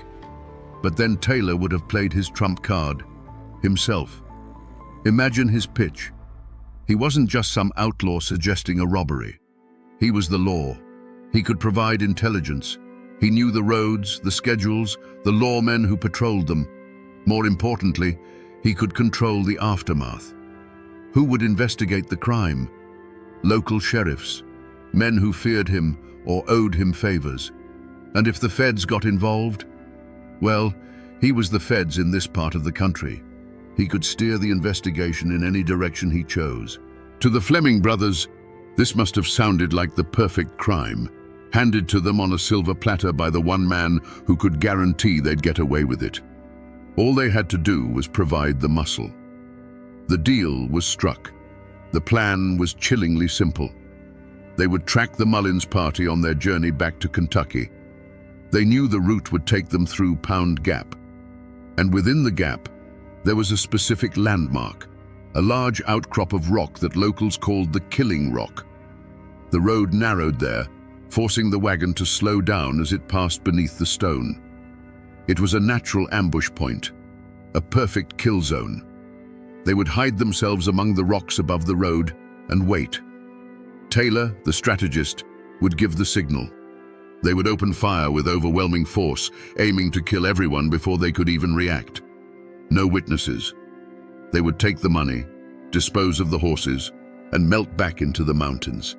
The plan was simple, brutal, and with a US Marshal on their side, they believed it was foolproof. All they had to do was wait for the Mullins party to reach that certain narrow pass in the mountains, a place called Pound Gap. The journey began like any other. The sun was warm, the road was dry. The slow, steady pace of the horses set the rhythm for the day. For Ira Mullins and his family, there must have been a sense of relief. The deal was done, the money was secured. All that was left was this final stretch, a long ride home through familiar territory. Imagine the conversations in that wagon. They would have talked about the future, what they would do with the money. A new barn, perhaps, better land, a chance to finally get ahead, to build something lasting for their children. They were carrying not just cash, but a collection of hopes and dreams in a heavy sack. The weight of it must have felt like a promise. As the wagon rumbled on, the landscape began to change. The open fields gave way to dense forests. The road narrowed, winding its way into the foothills of the Cumberland Mountains. The shadows grew longer, the air grew cooler. The world outside the wagon became a wall of green and grey rock, pressing in on either side. They had no reason to be afraid. They were on a public road, in broad daylight. This wasn't some desolate, forgotten trail. They even passed a few familiar faces along the way. A farmer on his mule, a family in another wagon, exchanging waves and nods. The ordinary greetings of a world behaving as it should, a world at peace. But they didn't see the figures shadowing them from the ridgeline above. Men moving silently through the trees, keeping pace, always staying just out of sight. They didn't feel the eyes that were watching their every move, and they didn't notice the subtle shift in the forest's symphony. The moment when the birds suddenly went quiet. The moment the woods held its breath. To the Mullins party, the entrance to Pound Gap was just another landmark on a long road, a deep cut in the mountain, flanked by steep, rocky slopes. The road here was rough, forcing the horses to slow to a walk. The creak of the wagon wheels echoed off the stone walls of the pass, the sound swallowed by the immense silence. They were getting close to the killing rock now. Each turn of the wheel brought them deeper into the trap. The sunlight struggled to reach the floor of the gap, and the air was still and heavy. It was a place that felt ancient and indifferent, a place where anything could happen. As their wagon creaked around the final bend into the narrowest part of the pass, they entered the kill zone. The trap was set, and the silence was about to break. There was no warning, no call to halt, no demand for money. There was only the sound. A single rifle shot, impossibly loud in the enclosed space of the gap. The lead horse screamed and collapsed, its legs buckling, tangling the entire team in a mess of leather and panicked flesh. The wagon lurched to a violent stop, throwing everyone off balance. Before the echo of the first shot had faded, the ridgeline erupted in fire and smoke. It wasn't a gunfight, it was a slaughter. A hailstorm of lead tore through the canvas cover of the wagon, splintering wood and flesh indiscriminately. The ambushers had chosen their positions perfectly. They were firing down into the wagon, a position of absolute advantage. The Mullins party had no cover, no escape, no chance. John Chappell, the driver, was killed instantly, thrown from his seat by the impact of the bullets. Wilson Mounts, the armed guard, managed to draw his pistol, but he was cut down before he could even aim.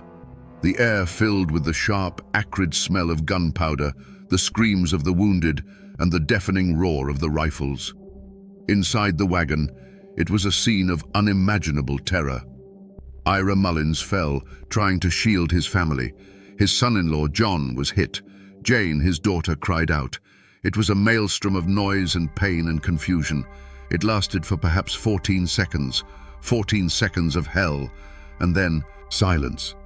A silence that was heavier and more terrifying than the noise it replaced. The ringing in the ears of the survivors, the soft groan of a dying man, the drip of blood onto the floorboards of the wagon. From the rocks above, the killers emerged. Doc Taylor, Hennon Fleming, and Cal Fleming. They scrambled down the slope, their faces set like stone. There was no emotion. This was a job. They moved with a chilling efficiency. One of the Flemings walked up to the tangled mess of horses and methodically shot the ones that were still alive. They tore into the wagon, searching for the money. They found the sack, heavy with coins and bills, their prize. For a moment, they must have thought their plan had worked to perfection. They had the money. They had been fast, brutal, and they believed thorough. When the shooting stopped, 5 people were dead or dying. The killers seized the money and vanished back into the woods, taking the best of the horses with them. In their minds, they had just committed the perfect crime. But they had made one tiny mistake. A mistake that would unravel everything. The first person to find the wagon wasn't a lawman.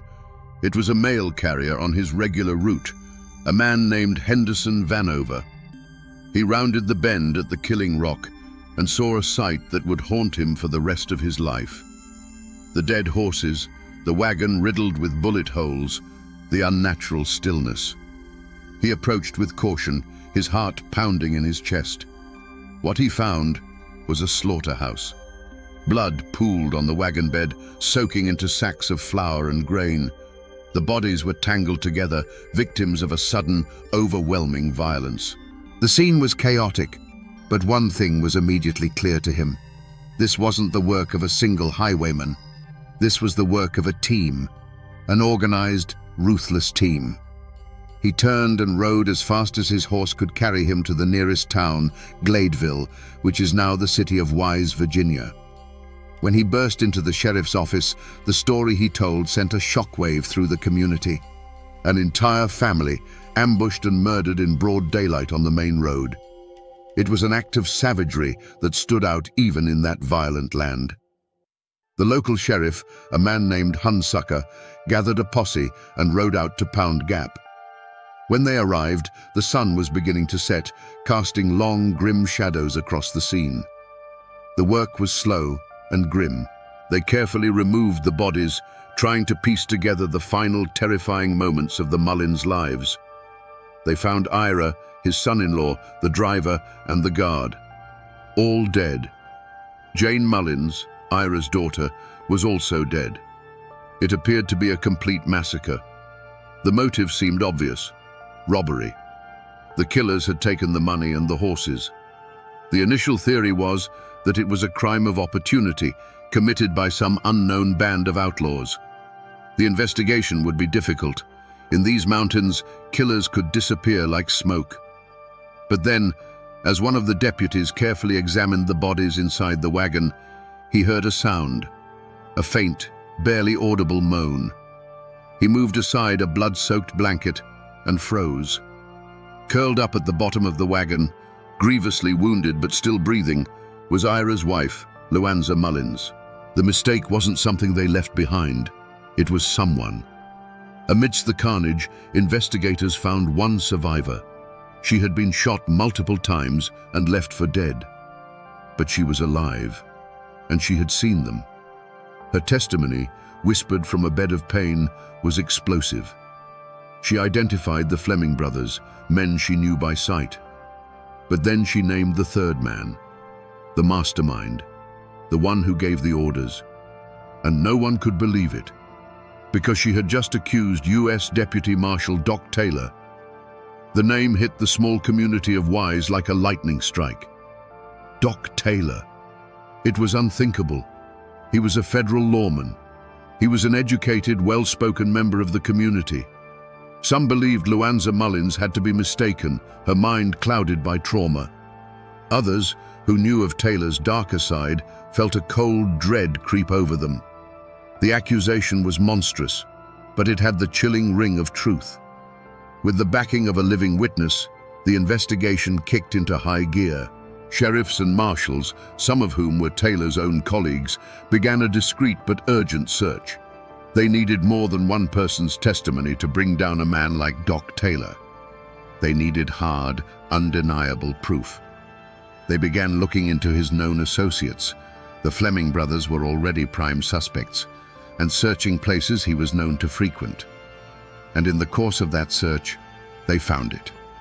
A piece of evidence so bizarre, so utterly insane, that it has no parallel in the annals of American crime. It wasn't a murder weapon. It wasn't a bloody piece of clothing. It was a manuscript, a long, handwritten poem. The title was The Killing of the Mullins Family. It wasn't a diary entry hidden away in shame. It was a ballad written with a confident, flowing hand, as if intended to be read aloud or even set to music. It was a boast, a detailed step-by-step narration of the Pound Gap Massacre, told from the perspective of the man who planned it. The arrogance is breathtaking. It's the work of a man who doesn't just want to get away with murder, he wants credit for it.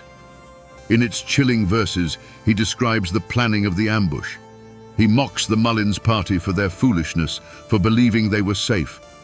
He details the attack with a cold, almost gleeful precision, portraying himself not as a common thief, but as an avenging figure, a righteous predator. It is a work of profound narcissism and absolute remorselessness, a piece of folk art written in the blood of its subjects. This poem is a map of a killer's soul, a window into a mind so twisted that it saw mass murder as a story worth telling, a deed worthy of verse. We are going to return to this document. We will break down its lines and uncover the secrets hidden within his words. But first, you have to understand what happened when the law realized one of its own was a monster, and that he was holding a written confession to one of the most brutal crimes in the state's history. A confession in verse was unprecedented. It was arrogant. It was insane. But it wasn't enough to convict him without catching him first. And Doc Taylor was now on the run. The manhunt for Doc Taylor was unlike any other. This wasn't a case of lawmen chasing a common outlaw. This was the law chasing itself. They were hunting a man who knew all their secrets, all their methods, and all their weaknesses. He had been one of them. He knew how they thought, how they tracked, and where they would look. In the first few weeks, he was a ghost in his own backyard.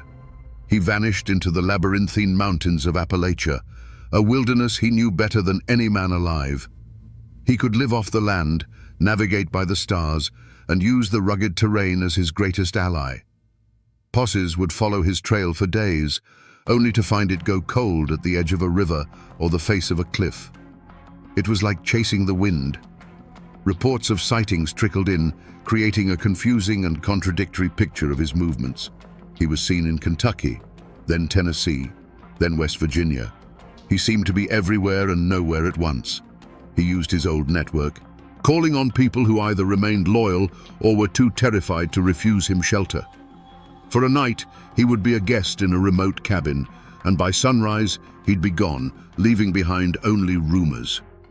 The manhunt became a sensation. Newspapers across the country picked up the story of the killer poet, the federal marshal turned mass murderer. The pressure to capture him grew immense. The state of Virginia put a handsome reward on his head. When local law enforcement proved ineffective, the governor called in the big guns, the Pinkerton National Detective Agency. The Pinkertons were the best in the business. They were relentless, methodical, and had a national reach. They put their top agents on the case, flooding the region with wanted posters bearing Taylor's handsome bearded face. The net began to spread, moving from a regional hunt to a national one. They knew Taylor couldn't hide in the mountains forever. Eventually, he would have to surface. He was a ghost. He seemed to know where the posses would be before they did. He was an expert at disappearing. But the one thing he couldn't escape was his own reputation. The web of secrets he had built throughout his career was now a liability.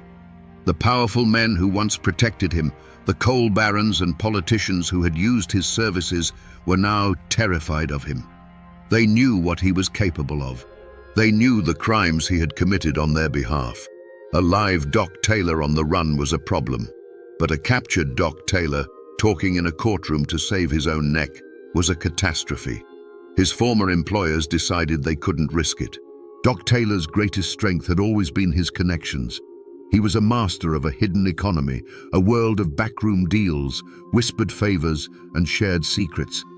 He had served the interests of the most powerful men in the region, men who owned the coal mines, the railroads, and the politicians. He had been their enforcer, their cleaner, their guarantee of order. He was the man who knew where all the bodies were buried, because he had buried many of them himself. And now, with the Pinkertons closing in and his face on wanted posters from Virginia to Arkansas, that strength became his fatal weakness. His former patrons began to panic. They pictured him in a courtroom, under oath, trading their secrets for a lighter sentence. A man with nothing left to lose is the most dangerous man in the world, and Doc Taylor was about to lose everything. They couldn't let him talk. The decision was made, not in a sheriff's office, but in a corporate boardroom or a private study. It was a cold, calculated business decision. Doc Taylor, the asset, had become Doc Taylor, the liability, and he had to be liquidated. Killing him was one option, but a risky one. A dead Doc Taylor couldn't talk, but an assassination might raise more questions than it answered. It was cleaner to have the law do their work for them. All they needed to do was ensure he was captured. The betrayal came silently, through back channels. An anonymous tip whispered to a Pinkerton agent. A seemingly random piece of intelligence passed to a county sheriff. Men who had once paid Taylor for his services now began to feed information about his movements to the very people hunting him. They knew his habits, his safe houses, his likely escape routes. They had been his employers, and now they became his hunters' best informants. Taylor, for all his intelligence, might not have seen it coming. He was a man who believed in a certain code, a kind of honor among thieves. He probably trusted the bonds of shared criminality to protect him. He failed to understand that in the world of power and money, loyalty is just a currency, and his had just run out. He was no longer part of the club. He was the loose end that needed to be tied. The hunter was now the hunted, betrayed by the very system he had so effectively served. With his network of allies secretly working against him, his world began to shrink. The mountains that had been his sanctuary now felt like a cage. The net grew tighter, and in a dusty town far from the Virginia mountains, the law finally caught up to its own. The end for Doc Taylor came not with a bang, but with a quiet knock on a door. Acting on a tip from their new clandestine sources, a team of lawmen tracked him to a train car in West Virginia. They surrounded it, weapons drawn, expecting a bloody, desperate last stand. This was Doc Taylor, the mastermind of the Pound Gap massacre. They were prepared for a fight to the death. An officer approached the door, his heart hammering in his chest, and called out for Taylor to surrender. The door slid open, and there he was. He wasn't wild-eyed or disheveled. He was sitting calmly, reading a newspaper. He looked up, his gaze steady and unnervingly calm. He slowly folded the paper, set it aside, and smiled. "Gentlemen," he said, his voice even and polite, "I believe you are looking for me." There was no resistance, no struggle. He stood up, turned, and presented his wrists for the handcuffs as if it were a minor inconvenience, a piece of tedious but necessary etiquette. The lawmen, who had been steeling themselves for violence, were left momentarily speechless. He was not a cornered rat. He was a host greeting his guests. The journey back to Virginia was a spectacle. News of his capture traveled ahead of him by telegraph, and at every town where the train stopped, a crowd had gathered. They pressed against the platform, craning their necks for a glimpse of the infamous killer poet. They weren't there to jeer or throw stones. They were there out of a kind of awe-struck fascination. And Taylor gave them a show. He would come to the window of the train car, chained but unbowed, and nod to the crowd. He spoke with the reporters who swarmed him at every opportunity. He was witty, articulate, and utterly charming. He discussed politics, philosophy, and his own case, all with a detached, intellectual air. He never once broke character. He was performing the greatest role of his life, the gentleman outlaw. As he was led in chains, crowds gathered not to jeer, but to get a look at him. He would smile, tip his hat, and talk to reporters. He wasn't acting like a man whose neck was destined for a rope. He was acting like a star on tour. It was a masterful, terrifying performance of control. He was turning his own capture and impending trial into a piece of theater, with himself as the leading man. The performance continued all the way to the courthouse in Wise, Virginia. The local jail could barely contain the spectacle. He held court from his cell, granting interviews and spinning his own version of events. The stage was set for one of the most sensational trials of the 19th century. The Wise County Courthouse was the biggest show in the state. People came from all over, camping on the courthouse lawn for a chance to get a seat inside. It was part trial, part public festival. And at the center of it all was Doc Taylor, who seemed to revel in the attention. He entered the courtroom each day dressed in a clean suit, his beard neatly trimmed, looking more like a distinguished professor than a man on trial for mass murder. The prosecution's case was methodical and devastating. They laid out the facts of the Pound Gap massacre, the brutal ambush, the 5 lives taken for a sack of money. Their star witness was the one person who could put Taylor at the scene, the one person he had failed to kill, Luanza Mullins. She was brought into the courtroom, still frail from her injuries. In a quiet but firm voice, she recounted the horror of that day. She described the sudden explosion of gunfire, the chaos in the wagon. And then, she pointed a trembling finger at the defendant's table. She identified him. She told the jury she saw him there, among the killers, his face clear in the afternoon light. It was a moment of powerful, human drama. The testimony of a survivor confronting the architect of her suffering. Throughout her testimony, Doc Taylor watched her, his expression a mask of detached curiosity. He showed no anger, no remorse, no emotion at all. It was as if he were watching a play, a story that had nothing to do with him. Then the prosecution brought out its most damning piece of evidence, the poem.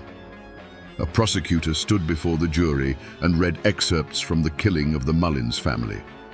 The courtroom was held in stunned silence as Taylor's own words echoed off the walls. His boasts, his descriptions of the crime, his chilling poetic confession. It was evidence unlike anything the jury had ever heard, a man's own artistry twisted into a self-made noose. When it was his turn, Taylor represented himself with remarkable skill. He was eloquent, he was logical, and he was utterly convincing. He claimed it was all a conspiracy, that the Mullins family was part of a rival faction in the local feuds.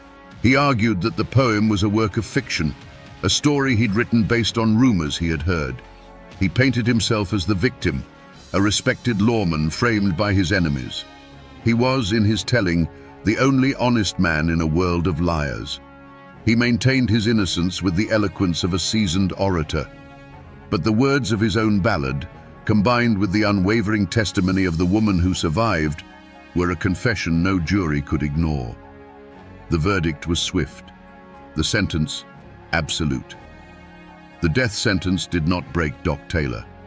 If anything, it seemed to embolden him. His final performance was about to begin. In the weeks leading up to his execution, his jail cell became a pilgrimage site. Reporters, preachers, and the morbidly curious came to see the condemned man. He greeted them all with the same unshakable calm, the same intelligent charm. He never confessed. To the very end, he maintained his innocence, sticking to his story of a grand conspiracy. He spent his final days writing letters, speaking with his family, and preparing himself for the end. He seemed to have no fear of death. He treated his own execution as a final, formal engagement on his social calendar. The day of the hanging, October 27, 1893, was a public holiday in Wise County. Thousands of people flooded into the town. It was a carnival of death. Vendors sold food and souvenirs. Families brought their children to witness the grim spectacle. A special gallows had been constructed in a field just outside of town to accommodate the massive crowd. Shortly after noon, the procession began. Doc Taylor walked from the jail, his head held high. He was dressed, as always, in a fine suit. He scanned the crowd, his piercing eyes taking in the thousands who had come to watch him die. He didn't look like a man being led to his death. He looked like a politician walking to the podium. On the gallows, he was given the chance to say his last words. He spoke for nearly an hour. It wasn't a rambling, desperate plea. It was a structured, eloquent speech. He thanked the sheriff for his kindness. He forgave his enemies. He once again proclaimed his innocence, casting himself as a martyr. And then, in the most surreal moment of all, he read a new poem he had written in his cell, a final ballad about his own unjust fate. When he was finished, he stood calmly as the deputies placed the black hood over his head and the rope around his neck. The crowd fell into a hushed silence. The order was given. The trapdoor sprang open with a loud crack. As the trapdoor sprang, the story of Doc Taylor, the man, came to an end. But the story of Doc Taylor, the legend, the American monster, was just beginning. The body of Marshall Benton. Doc Taylor was buried in a family plot, but his ghost has never left the mountains. For over a century, his story has been told and retold, becoming a dark piece of American folklore. A campfire tale with a terrifying difference. It was all true. He remains a figure of profound and disturbing contradiction. How do we reconcile the man who wrote sensitive lyrical poetry with the man who planned the cold-blooded murder of a family for money? Was the poetry a mask, a sophisticated camouflage for the monster underneath? Or were both sides of him equally real, coexisting in one man's soul? Was he simply a psychopath, born without a conscience, who used his intelligence and charisma to manipulate the world around him? Or was he a product of his time and place, a man forged in the crucible of the Cold Wars, a lawless land where violence was a tool and justice was for sale? In that world, perhaps a man like Doc Taylor wasn't an aberration. Perhaps he was an inevitability. His story forces us to look at the thin line between civilization and savagery. He wore the badge of the federal government, a symbol of order and justice. Yet he was an agent of chaos and brutality. He shows us that the institutions we trust to protect us can sometimes harbor the very predators we fear. The monster isn't always the outlaw hiding in the hills. Sometimes he's the man with the badge, the respectable citizen, the one hiding in plain sight. The poem, his chilling masterpiece, is his true legacy. It's more than a confession. It's a monument to his own ego, a testament to a man who believed his crimes were so grand they deserved to be immortalized in verse. He didn't just want to kill and steal, he wanted to be the author of the story. In the end, Marshall Doc Taylor remains a uniquely American contradiction. A lawman who broke the law, a killer who wrote poetry, a monster with the face of a gentleman. His life is a testament to the chilling darkness that can hide behind a veneer of civility, armed with a badge, a gun, and a pen. In the deepest folds of the Appalachian Mountains, there are valleys and hollows that have names. Names whispered by the old folks. Names like Moan Hollow. They say it wasn't the wind that gave it that name. It was the sorrow that soaked into the ground, a sorrow that belonged to one family, the Howards.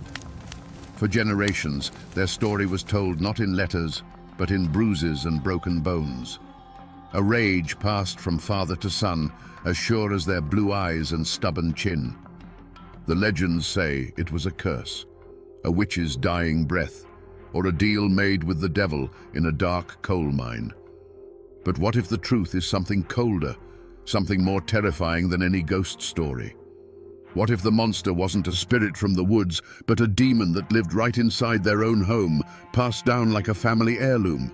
Today, we will separate the rumors from the facts and find out what really happened to the men of the Howard family. Was it a curse that doomed them, or was it a chain of pain they forged themselves? Before it was called Moan Hollow, it was just a nameless fold in the earth, a sanctuary carved by a silver creek.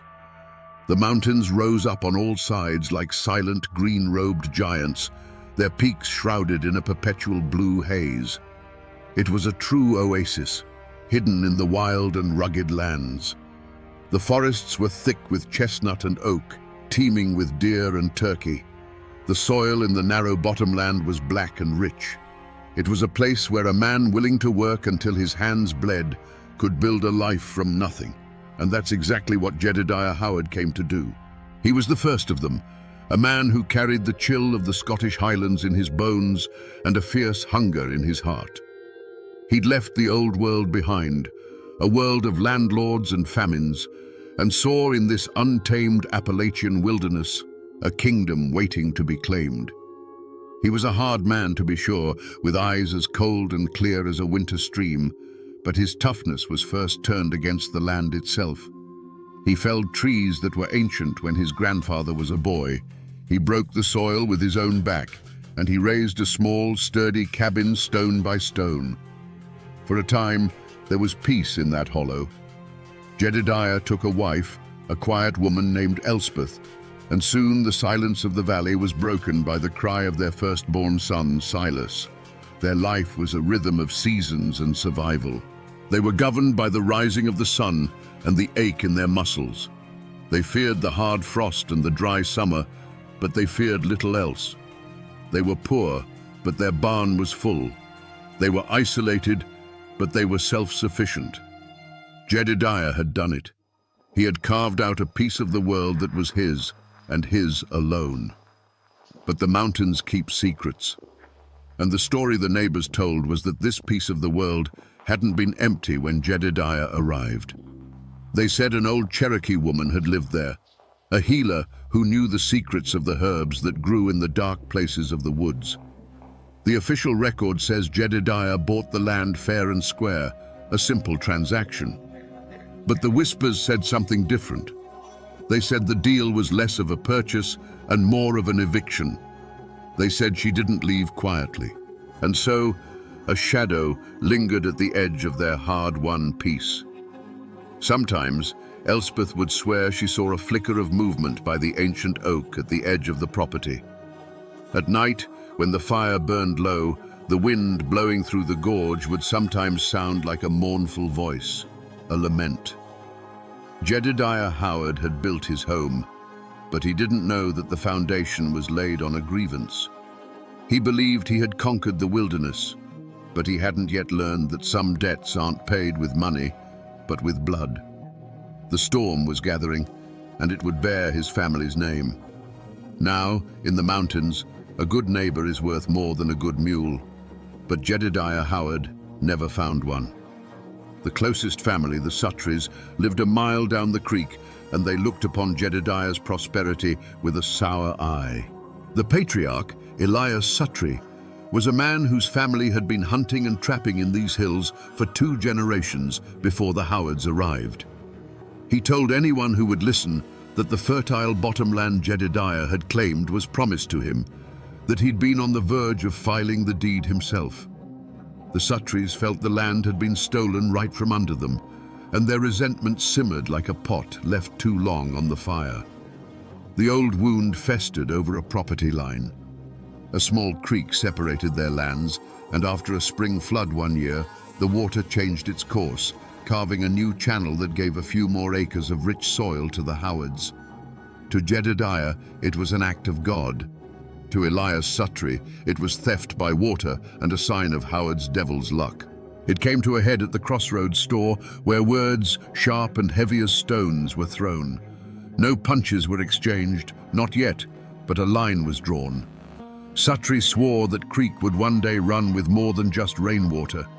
It wasn't spoken of loudly after that, but memories in the mountains are as long as a winter's night. This bitter dispute was the dry kindling, and the legend of the Cherokee woman was the spark. The Sutries and their kin started repeating the story, adding their own dark embellishments.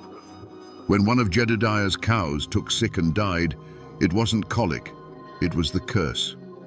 When a late frost killed the Howards' apple blossoms, it wasn't the weather, it was the witch's revenge. The story of the curse became a social weapon, isolating the Howards and marking them as other. People who had once nodded a greeting now looked away. The Howard land, once seen as a testament to hard work, was now viewed as a place of bad blood. And so, the hollow became a pressure cooker. Inside the Howard cabin, the whispers from the outside world turned Jedediah's heart to granite. He saw enemies in every shadow. His wife Elspeth grew more withdrawn, her silence a constant, fearful prayer. And young Silas, he was being raised on a diet of resentment and suspicion. His father taught him to read the weather and to mend a fence, but the real lessons were unspoken. He learned that the world was hostile. He learned that a Howard trusts no one but another Howard. And he learned that any sign of weakness would be seized upon by your enemies. He was being forged in a crucible of suspicion and pride, being shaped into the perfect instrument to carry the family's legacy, whether it was a blessing or a curse. The harvest festival that year was supposed to be a time of truce. For one day, families set aside their grievances to celebrate the bounty of the land. There was music from a fiddle and banjo, the sweet smell of roasting meat, and the amber glow of moonshine being passed in a jar. And in that brief moment of peace, a dangerous seed took root. Silas Howard, now a young man with his father's solid build but his mother's quiet eyes, saw Sarah Sutry. She was Elias Sutry's youngest daughter, and a young man's heart doesn't care much for property lines or old grudges. They stole glances across the crowd, their secret a fragile spark in the midst of a simmering hate. That spark became a fire when the dancing started. Under the light of the harvest moon, Silas asked Sarah to dance. It was a reckless, defiant act. For the length of one song, they were just a boy and a girl, lost in the music, the world of their fathers fading away. But it was a world that wouldn't be ignored. Sarah's 2 older brothers, Caleb and Joshua, saw it all. They were their father's sons through and through, barrel-chested and quick to anger, and they saw a Howard's hands on their sister as the ultimate trespass. The music hadn't even finished before they pulled Sarah away and cornered Silas behind the barn. The first words weren't about the dance. They were about the land, the creek, the old rumors. They called him the son of a thief and a witch lover. They sneered that the curse was already showing in his eyes. Silas, raised on a strict diet of Howard pride, stood his ground. He didn't say a word, but his silence was louder than any shout. The taunts escalated, his family's name dragged through the mud with every curse. Then Joshua Suttree shoved him hard against the rough-hewn planks of the barn wall. Silas shoved back, and the festival was over. It was 2 against 1, a brutal, clumsy fight fueled by moonshine and generations of bad blood. Silas was strong, but they were stronger. They beat him to his knees, his face in the dirt. But as Caleb raised a heavy boot to stomp his hand, Silas's desperate eyes landed on a heavy wooden mallet left behind from setting up the tents. With a guttural roar, he lunged, swinging the mallet in a blind arc. There was a sickening crack of wood against bone. Caleb Suttree collapsed to the ground, his arm bent at an unnatural angle, a shard of white bone peeking through his skin. Blood, dark in the moonlight, soaked into the dry earth. The screams that followed silenced the fiddle for good. The community scattered, not wanting to be caught in the crossfire. Elias Suttree, his face a mask of pure fury, cradled his screaming son and pointed a trembling finger at Silas. "You'll pay for this, Howard," he choked out. "Your whole damned family will pay." Back in his own cabin that night, Jedediah didn't tend to his son's cuts and bruises. He looked at the blood on Silas's knuckles, at the fire in his eyes, and saw not a mistake, but a beginning. The whispers were over. The time for waiting was done. In both the Howard and Suttree homes that night, rifles were taken down from the wall and carefully, methodically cleaned. The first drops of blood had fallen, watering the seeds of a war that would consume them all. The revenge came not with a warning, but with the quiet mist of the following dawn. Jedediah Howard was at the woodpile, the rhythmic thud of his axe, a familiar heartbeat in the hollow. He was splitting kindling for the morning fire, a simple, honest chore. The air was still and damp, carrying the scent of wood smoke and wet earth. Then came a sound that didn't belong, a sharp crack that wasn't a breaking branch. The axe fell from Jedediah's hand, its blade burying itself in the dirt. He crumpled without a sound, a slow, heavy fall onto the very soil he had claimed as his own. From the cabin, Elspeth heard it, a mother's instinct, a wife's dread. She threw open the rough-hewn door, her question dying on her lips as she saw the dark shapes of Elias Suttree and his son Joshua emerging from the tree line, rifles in hand. The air filled with a blood-curdling scream, and then there was a dull thud, and the scream was cut short. A second crack echoed the first. Then an unnatural silence fell over the hollow, a silence so profound it seemed to swallow all other sounds, the rustle of leaves, the call of the birds, everything. The world had turned into a hell of screams, followed by a ringing quiet. Silas was down by the creek, checking a rabbit snare he'd set the night before. He heard the 2 shots, spaced just far enough apart to be deliberate. A cold knot formed in his stomach. He didn't think, he ran. He sprinted through the woods, branches whipping at his face, his lungs burning. As he broke through the clearing, the sight of his home stopped him cold. The cabin door was swinging wide open, like a gaping mouth. There were no voices, no movement. The chickens were scattered across the yard, clucking in frantic terror. The silence was the most terrifying part. It was the silence of a place where life had just been violently erased. He crept inside, his heart hammering against his ribs. The single room was a scene of pure chaos. A table was overturned, chairs were splintered. A sack of flour had been torn open, casting a ghostly white powder over everything.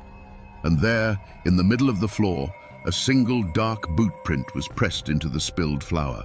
His eyes scanned the room, landing on a splash of crimson against the stark white.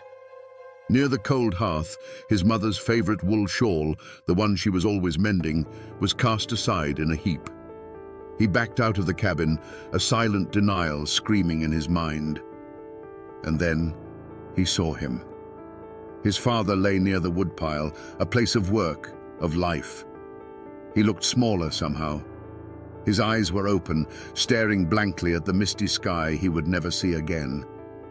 The world for Silas shrank to that single still image. His father, the unmovable mountain of a man, now just a broken thing on the ground. In that moment, something inside Silas Howard broke. Or perhaps something was forged. The fear, the grief, it was all there, but it was instantly flash-frozen by a rage so pure and cold it burned. The tears would not come. The boy who had danced with Sarah Suttree under the harvest moon was gone, buried in the ashes of his home. In his place stood the son of Jedediah Howard, a vessel for a generation of hate, now filled to the brim. He didn't run to his father. He didn't cry out his mother's name. He walked, slowly and deliberately, to the woodpile. He looked down at his father's still face, the face that had taught him that the world was a hard and unforgiving place.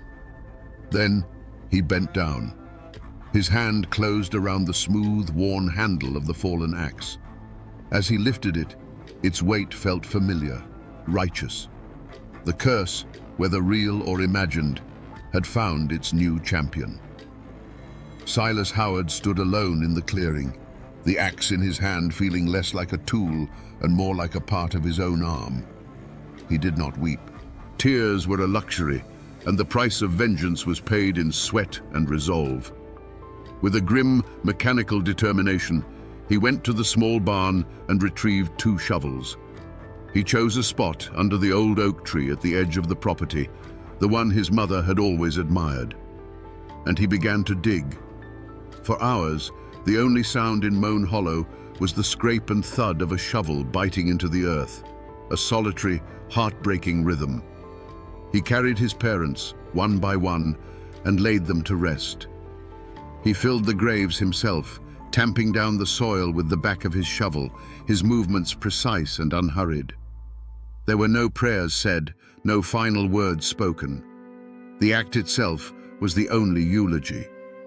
When the grim task was done, he did not go back into the cabin. He stood at the threshold and looked in at the scene of desecration, the spilled flour, the broken furniture, his mother's discarded shawl. This was no longer his home. It was a monument to a promise made in blood. He turned his back on it, leaving the door to swing on its hinges, an open invitation for the wind and the rain to come in and reclaim the place. He took only his father's rifle from the wall, a pouch of shot, a powder horn, and the axe. He walked away from the hollow without a single look back, melting into the deep woods that bordered his land. The hollow fell silent again, but this time it was the silence of a tomb. Word travels slowly in the mountains, but it travels surely. A few days later, a traveling preacher making his circuit found the Howard homestead unnervingly quiet. He saw the 2 fresh mounds of earth under the oak tree and knew instantly what they were. He didn't linger. He spurred his horse and carried the news to the nearest settlement. The story spread like a fever. It wasn't the killing that shocked people. Feuds and violence were a known part of life. It was the manner of it. The killing of a woman. An ambush at dawn. It was an act without honor, and it struck a chord of fear in the scattered community. Families who had feuds of their own looked at their neighbors with new eyes. Locks were bolted that had never been used before. The county sheriff, a portly man named Abernathy, who preferred settling disputes with talk rather than a gun, eventually made the ride out to the hollow. He saw the graves, noted the abandoned cabin, and then paid a visit to the Suttree family. Elias and his sons met him on their porch, their faces like stone masks. They denied everything. They'd been tending their own land, they said, and hadn't seen a soul. With no witnesses and no bodies to examine, Sheriff Abernathy's hands were tied. He made some notes in a dusty ledger, issued a stern warning about mountain justice, and rode away. The law in those mountains moved with the speed of an old man walking uphill, and in this case, it had come to a dead stop. But the story wasn't over. The community knew it. The Sutries certainly knew it. Silas Howard was gone, but he wasn't dead. He had been swallowed by the mountains, the same ancient, unforgiving wilderness that had forged his father.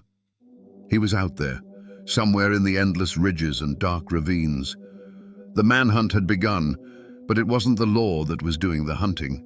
A ghost was now stalking Moan Hollow, and Elias Sutrie and his sons began to understand that the 2 shots they had fired at dawn were not an ending, but the beginning of a reckoning.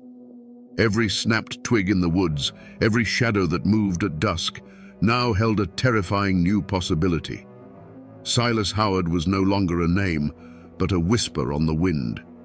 There was no posse. Sheriff Abernathy had declared the matter closed, a family tragedy best left to the ghosts and the mountains. The hunt that began was a far more personal and primal affair. Elias Sutrie and his remaining sons, Joshua and the one-armed Caleb, became both the hunters and the hunted. Their farm became a fortress, and they became its prisoners. They barred the windows at night and took turns standing watch, rifles cradled in their arms, their gazes fixed on the dark, whispering tree line that separated them from their unseen enemy. They were hunting a ghost, a boy they had created and then unleashed. But Silas Howard was no ghost. He was flesh and blood, and he was perfectly at home. The mountains that the Sutries now saw as a terrifying wall of shadow, Silas saw as his sanctuary and his accomplice. He had been raised in these woods. He knew the hidden game trails, the secret springs, the shallow caves where a man could disappear. The mountains had taken Silas Howard in, adopted him as one of their own. He moved like a deer, lived off the land, and his senses became as sharp as a hawk's. He became a roomer with a rifle, a phantom whose presence was felt in the cold dread that settled over the Sutrie homestead.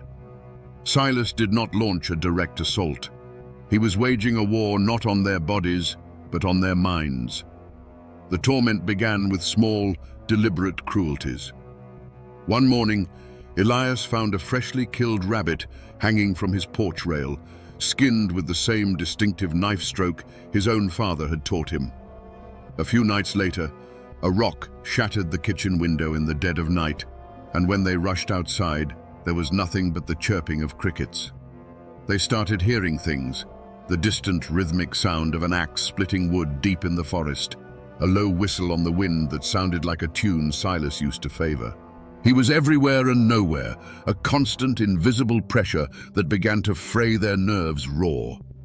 The Sutrie brothers, once bold and arrogant, became twitchy and paranoid. Caleb, his useless arm a constant reminder of the feud's beginning, was consumed by nightmares. Joshua, the more hot-headed of the two, grew reckless with fury.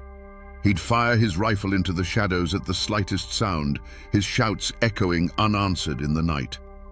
The forest that had been his backyard his entire life was now a deadly labyrinth with a monster at its center. The father, Elias, saw his sons unraveling and his own iron will turning to rust.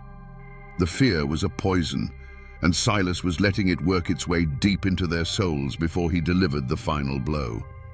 The breaking point came a month into the siege. Driven by a mix of rage and cabin fever, Joshua Sutrie declared he was going to hunt the hunter. Ignoring his father's pleas, he took his rifle and stormed into the woods, vowing to return with Silas Howard's scalp. He stalked through the familiar forest for hours, his anger making him clumsy, his shouts making him an easy target.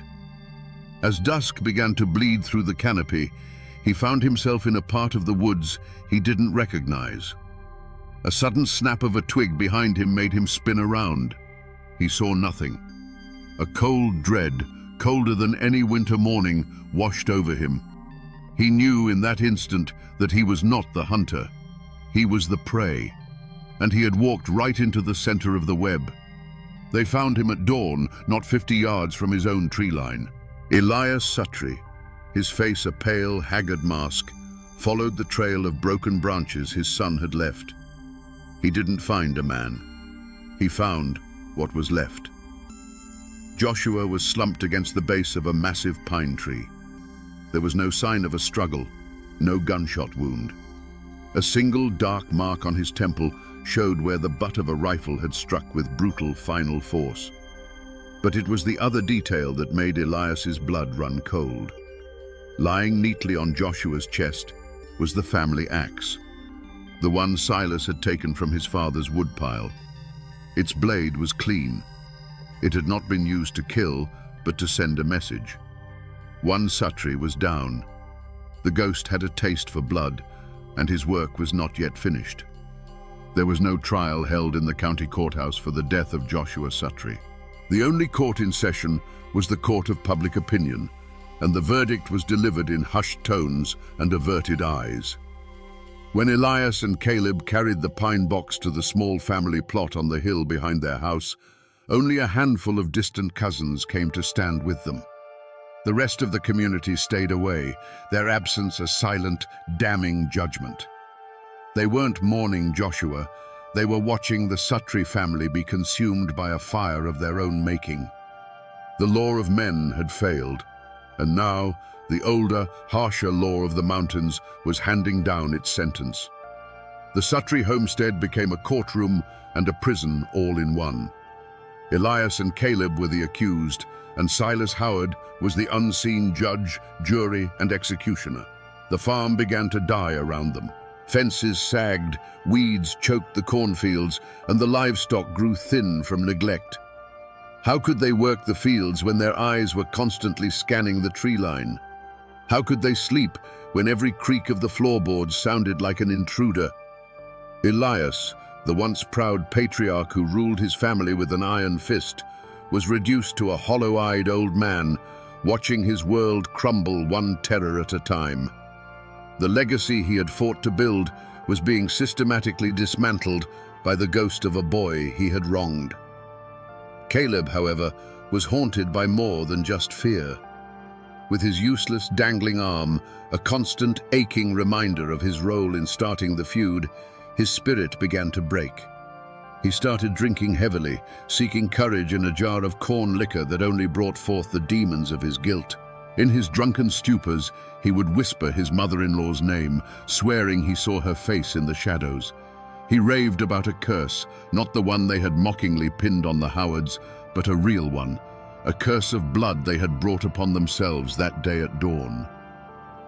The trial within the Suttree home reached its climax one moonless night. Fueled by whiskey and terror, Caleb finally turned on his father. He stood in the middle of the cabin, his one good hand trembling, and screamed the truth into the suffocating silence. He shrieked about the look in Elspeth Howard's eyes, about the silence after the second shot, about the blood on their hands that would never wash away. "It's him. He's not a man. He's a spirit. And he's come for us."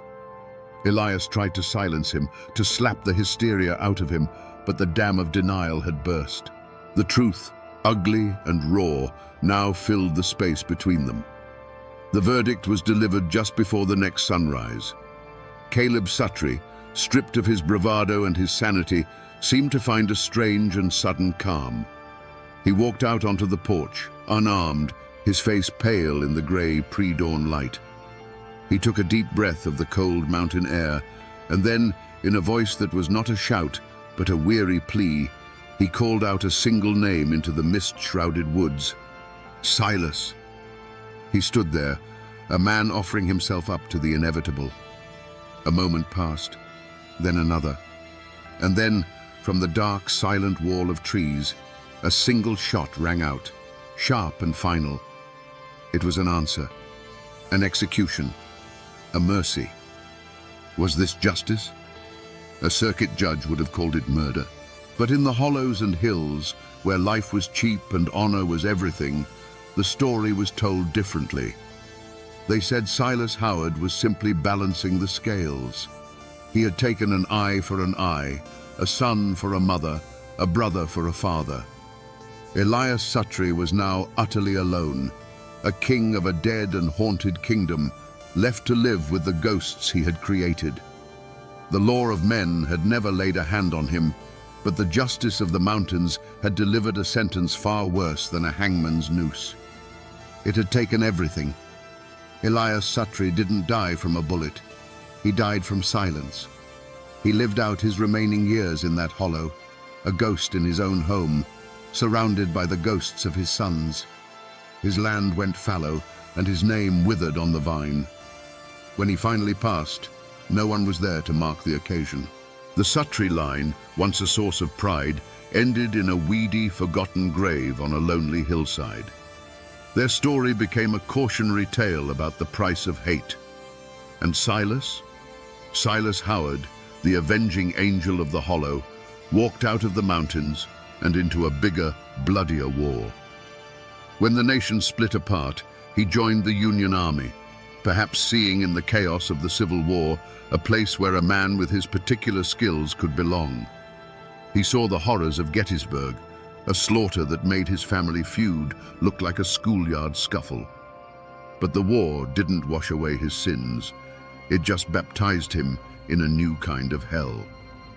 He returned a broken man, quiet and cold, the fire of righteous vengeance replaced by the hollow emptiness of trauma. It was this Silas, the soldier with the haunted eyes, who would eventually take a wife and have a son of his own, passing down not a name, but a darkness. The curse had found its vessel for the next generation. If you were to go looking for Moan Hollow today, you wouldn't find it on any map. But the locals could point the way. The Suttree place is gone, reclaimed entirely by the forest, a place where people say the weeds grow a little too thick and the birds sing a little less sweetly. The Howard cabin was swallowed by the woods too. All that remains today is a pile of moss-covered foundation stones and a single stubborn chimney standing like a tombstone for a home. They call it the Howard Chimney now, a local landmark where teenagers dare each other to spend the night. And the 2 mounds of earth under the ancient oak tree? They are still there, sunken and subtle, almost invisible to the untrained eye. But they are there. The paper trail of this tragedy is thin, a few lines in a dusty county ledger about a land dispute. But the mountains have a longer memory. The story of the Howards and the Suttrees isn't written in ink. It's carved into the landscape itself, in the names people whisper, in the ruins they avoid after dark. Though most people have forgotten the details, the sorrow has soaked into the soil and the mountains remember everything. So we come back to the question that started it all, the question whispered around campfires in these mountains for over a century. Was the Howard family doomed by a supernatural curse? It's a powerful story, the idea of a witch's hex or a deal with the devil. It gives a name to an evil that feels too big and too relentless to be human. But the truth, as it often is simpler and somehow far more tragic. The real curse wasn't a whisper on the wind. The real curse was the silence between neighbors nursing old grudges, the silence of a man who can't speak his pain, and the ringing, final silence after a gunshot. This is a story not just of cruelty, but of the formidable, unyielding Appalachian spirit, a spirit forged in hardship and isolation. It's a story of the fierce pride that can build a life on a steep mountainside with nothing but bare hands, and the terrible pride that can tear that same life apart over a single insult. The Howards weren't monsters. They were men, trapped in a cage built by poverty, ignorance, and trauma. Each generation inherited the pain of the last, and the only tool they were ever given to deal with that pain was rage. Silas Howard didn't learn his violence from a demon in a mine. He learned it in the silence of a father who never showed him love, and in the screams of a mother he couldn't protect. The names on the headstones have faded, and the cabins have crumbled back into the earth, but the lesson of Moan Hollow remains, a quiet warning carried on the mountain breeze. It teaches us that the most terrible ghosts are the ones we create ourselves, the ones that live inside our own families. The story of the Howards is a bitter parable about how a man can escape a war, can escape a hollow, but can never truly escape the legacy of his father's hands. And now, my friends, you know the story of Moan Hollow. And you know why the old folks say, even on a still day, the wind in that valley still sounds a little like weeping. The streets of Morehead, Kentucky were a slaughterhouse. For 2 terrifying hours, the town echoed with the roar of Winchesters as over 100 armed men laid siege to a hotel. When the gun smoke finally cleared, the most powerful man in the county, Craig Tolliver, lay dead in the dirt, his body riddled with bullets. The newspapers called it the end of a brutal feud. But what if it wasn't a feud at all? What if it was the final bloody battle of a war fought over politics, power, and the very soul of a county? Today, we separate the folklore from the facts and uncover the story of the Rowan County War. Before the gunfire and the blood, Rowan County was a world of 2 halves, held together by a fragile peace. Out in the hollows and on the ridges, life moved to the rhythm of the seasons. Men like Floyd Martin woke with the sun and knew their land not by deeds and property lines, but by the feel of the soil in their hands. They were farmers, patriarchs of large families, their wealth measured in livestock, healthy children, and the respect of their neighbors. Their world was one of hard work, self-reliance, and a fierce independence born from the isolation of the mountains. To them, the law wasn't written in a book down at the courthouse. It was a code of honor passed down through generations. Then there was the town of Morehead. It was the county's beating heart, and its pulse was controlled by one man, Craig Tolliver. His kingdom wasn't made of dirt and timber, but of influence and fear. From the bar of his Monarch saloon or a suite in his Galt House hotel, he orchestrated the county's politics. He was handsome, always dressed in fine clothes that stood out against the town's mud and dust, but his smile never quite reached his eyes. He was the democratic boss, the man who could make another man rich with a handshake or ruin him with a whisper. He saw Morehead not as a home, but as a chessboard, and every person in it was a pawn. These 2 worlds brushed against each other on market days. The Martin clan and their Republican allies would ride into town, their faces weathered by the sun, their conversations quiet and watchful.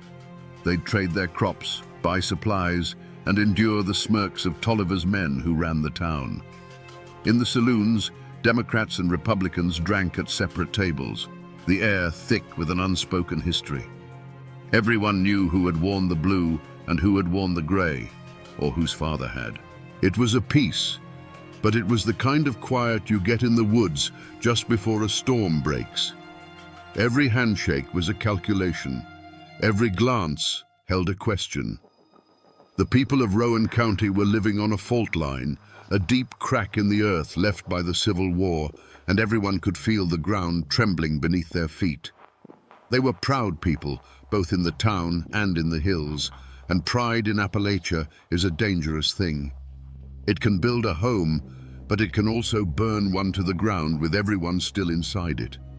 And on the horizon, an election was coming. It was August of 1884. To the rest of America, it was just another local vote. But in Rowan County, it wasn't about choosing a representative. It was a referendum on power itself. It was the spark falling toward a powder keg that had been filling for 20 years.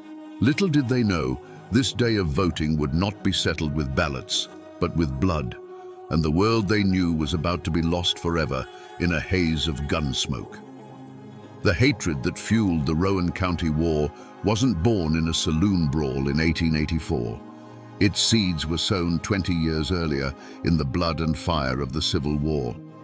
Kentucky was a state torn in half, a borderland where loyalties were not to a flag, but to family and to the ground beneath one's feet. Brother fought against brother, and neighbor took up arms against neighbor.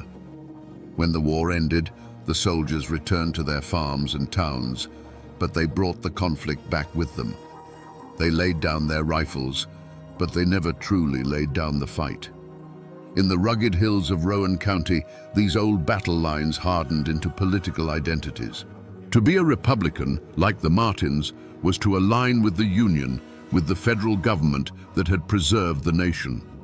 It was the party of Lincoln, a symbol of victory and order to some, but of occupation and overreach to others.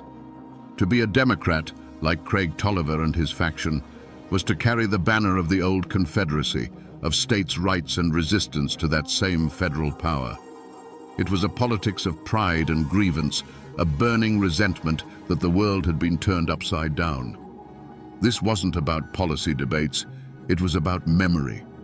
It was about which side your father fought on at Perryville or Shiloh. It was about remembering the Union patrols or the Confederate raiders who had passed through these very hollows. The land itself held these memories. For the Martins and their allies, their farms were a testament to their own hard work and independence, a legacy carved from the wilderness. For Tolliver, the town of Moorhead was a different kind of territory, a center of power to be controlled, its commerce and law to be bent to the will of his party, his faction, his cause. In these mountains, a family name is a heavy thing. It's a coat of arms and a burden, all at once. The name Martin became a rallying cry for every Republican farmer who felt choked by the town's political machine. It stood for the country, for the hills, for the men who answered to no one but God. And the name Tolliver became the symbol of absolute democratic control, of the saloons, the courthouse, and the money that made the town run. It was a feud of ideas long before it was a feud of men. The blood of the Civil War had never truly dried. It had just soaked into the soil, waiting for a single spark to turn the ground red once more. The conflict in Rowan County didn't live in grand declarations, but in the quiet, poisonous whispers that spread from house to house. Craig Tolliver's Monarch Saloon wasn't just a place to drink. It was a spider's parlor where the web of rumor was spun. Here, his lieutenants, men who owed him their jobs or their freedom, would gather. They were the town's deputies, clerks, and business owners, all bound to Tolliver by loyalty or fear. They nurtured every slight against their party, magnifying small disputes into grave insults against the Democratic cause and Tolliver himself. The Martin alliance was quieter, forged not over whiskey, but over shared meals and silent nods of understanding on the steps of a country church. Theirs was a sprawling network of kin and fellow Republicans, families like the Coopers and the Hoggers, who saw Tolliver's grip on the courthouse as a tyranny that was slowly strangling them. They were men who had been denied loans, lost court cases on technicalities, or had their businesses squeezed by Tolliver's allies. Their support for Floyd Martin wasn't just political, it was a matter of survival. The ground was already salted with old wounds. Just a few years prior, a sheriff's election had been decided by a handful of questionable ballots, installing a Tolliver man and leaving the Martins and their supporters feeling cheated and disenfranchised. There was the bitter memory of a land dispute between a Tolliver ally and a Republican farmer, a case settled in a court controlled by Tolliver's friends. These weren't isolated incidents, they were a pattern. Each one was a fresh layer of resentment, a reminder that the law in Rowan County bent to the will of the town boss. Gossip became a weapon, as dangerous as any pistol. A drunken argument at the general store was retold in the Monarch Saloon as a deliberate Republican provocation. A Martin supporter speaking too loudly about his rights was marked as a troublemaker. The air grew thick with suspicion. Men started carrying guns, not just for hunting, but for a trip into town. Friendships that had crossed party lines began to fray. The community wasn't just divided, it was curdling, turning sour with paranoia and hate. The stage was being set for a tragedy, and every rumor, every old grudge, was another nail being hammered into the coffin of peace. In the long, sweltering weeks leading up to the August election of 1884, a heavy stillness settled over Rowan County. The summer had been brutally hot and dry, cracking the creek beds and turning the dirt roads into a fine, choking powder that coated every leaf and fence post. Old-timers whispered that it was a bad sign when the katydids fell silent in the heat of the day. It was as if the land itself was holding its breath, waiting for the coming violence. The usual sounds of the mountains, the birds, the rustle of game in the undergrowth seemed to have faded, replaced by an oppressive quiet that felt more menacing than any storm. The true omen, however, wasn't in the sky or the trees. It was in the faces of the men gathering in Moorhead. Election day was approaching, and it felt less like a civic duty and more like a muster for war. The flow of whiskey, always a tool of political persuasion in those days, began to run more freely than usual, loosening tongues and sharpening tempers. Craig Tolliver's men walked the town's boardwalks with a certain swagger, their hands resting near their hips, while the Martin men who rode in from the country were grim-faced and watchful, their eyes scanning every alley and doorway. A deep sense of dread, a cold knot in the gut, became a shared secret among the people of Rowan. Wives watched their husbands clean rifles that hadn't been fired since the last deer season, a silent question hanging in the air between them. Men who had been neighbors their whole lives now passed each other on the road with a curt nod, the old bonds of community straining under the weight of political hatred. This wasn't just another election. It felt like a final reckoning was at hand. They couldn't have known what was coming, not exactly, but they could feel the pressure building, a charge in the air that promised not rain, but lightning. Election day, August 4th, 1884, dawned hot and suffocating. At a polling place just outside Moorhead, the air was thick with more than just summer humidity. It was charged with whiskey and years of bottled-up hatred. Men from both factions gathered, their political affiliations worn like uniforms. Votes were being bought with liquor, and every conversation was a low growl of intimidation or defiance. This wasn't democracy in action. It was a standoff, a test of nerve where everyone was waiting for the first man to flinch. The spark came in the form of a drunken slur. John Martin, Floyd Martin's own son, got into a heated argument with a fervent Tolliver supporter named Solomon Bradley. The exact words were swallowed by the noise and the heat, but they were likely the same insults that had been traded for years. Taunts about the war, about family, about honor. But this time, fueled by cheap whiskey and the tension of the day, words were not enough. Shouts turned to shoves, and shoves exploded into a vicious, desperate brawl. It was over in a flash of chaotic violence. The crowd surged, men yelled, but no one dared to intervene. In the midst of the scuffle, in the dust and the confusion, Solomon Bradley fell to the ground, mortally wounded. Whether a knife flashed in the sun, or if he was simply beaten to death, the accounts would forever conflict. But the result was brutally clear. Bradley lay dying, and John Martin stood over him, his knuckles raw, the grim reality of his actions beginning to dawn on his face. The cheering and the jeering died instantly, replaced by a stunned, horrified silence. The news ripped through the county faster than a telegram. For the Martin clan, it was a tragedy, but a defensible one. They called it a fair fight, a drunken brawl that went too far, provoked by Tolliver's men and their liquor. John Martin was arrested, and his family prepared for a legal battle. But for Craig Tolliver and his faction, this was no accident. This was a declaration of war. It was the son of their political enemy striking down one of their own on election day.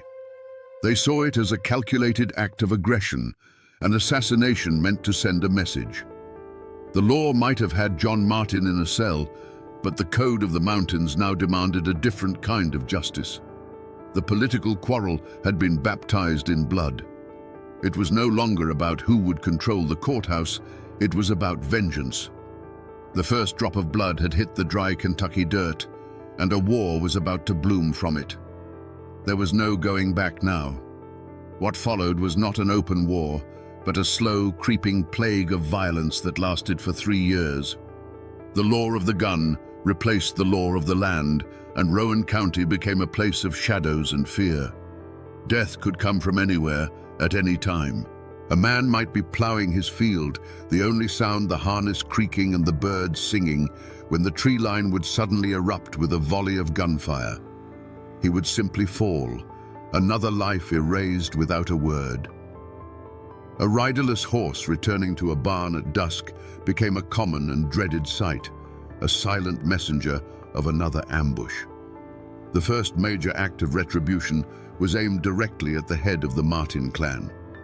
As Floyd Martin rode along a quiet country road, a section of woods he'd passed 1,000 times before, the trees themselves seemed to explode. A hail of lead tore through the air, and Martin was thrown from his horse. He lay grievously wounded, but by some miracle, he survived. The message, however, had been delivered in smoke and lead. No one was safe, no place was sacred. The war of assassination had begun. This shadow war culminated on a blistering summer morning, June 22nd, 1887. The Martin faction, now an army of over 100 determined men, descended from the hills and laid siege to Moorhead. The morning calm was shattered by a sound like rolling thunder, a sound that sent townspeople scrambling for their lives, diving into cellars or hiding behind anything that could stop a bullet. For hours, the air was filled with a constant, deafening roar as hundreds of rounds were fired. It was a storm of lead. The high-pitched whine of bullets was everywhere. Wooden storefronts splintered, sending shards of timber flying through the air. The windows of the Galt House Hotel, where Craig Tolliver and his men were cornered, shattered one by one. Through the thick haze of gunsmoke, you could see the muzzle flashes from doorways, from rooftops, from behind wagons. The Martin men weren't brawling. They were conducting a methodical extermination, tightening a noose of rifle fire around the heart of Tolliver's power. Then came the final, desperate act. Trapped, his men falling around him, Craig Tolliver made a run for it. He burst from the hotel, a flash of motion against the chaos. It wasn't a single shot that answered him, but a deafening, instantaneous chorus of rifles firing as one. The unstoppable town boss, the man who had ruled Rowan County with an iron fist, simply collapsed in the middle of the street. And in the moment his body hit the dirt, the thunder of the guns stopped. A deafening silence fell over Moorhead, broken only by the ringing in men's ears and the sight of the dead man lying in the dust. The war was over. To understand the 3 years of terror that followed, we must try to look at the world through Craig Tolliver's cold, calculating eyes. In his own mind, he was no villain. He was a king, and Moorhead was his kingdom. The Galt House Hotel was his castle, the Monarch Saloon his throne room. He believed in order, but it was his order.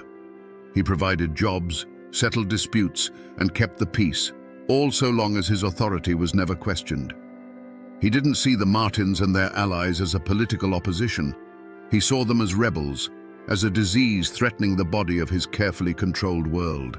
When Solomon Bradley was killed on election day, Craig Tolliver didn't see a drunken brawl gone wrong. He saw an assassination. He saw the son of his chief rival striking down one of his loyalists in a blatant act of defiance. To him, this was an insurrection, a declaration of war against his rule. A king cannot allow such a challenge to go unanswered, or the throne itself will crumble. The moment he heard the news, a switch didn't flip from anger to rage.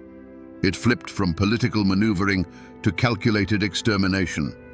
The Martins had chosen the weapon, and he would simply prove he was a master of it. The decision to ambush Floyd Martin wasn't made in a fit of passion.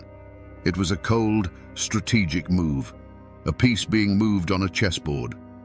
Tolliver would have seen it as a regrettable but necessary act of statecraft.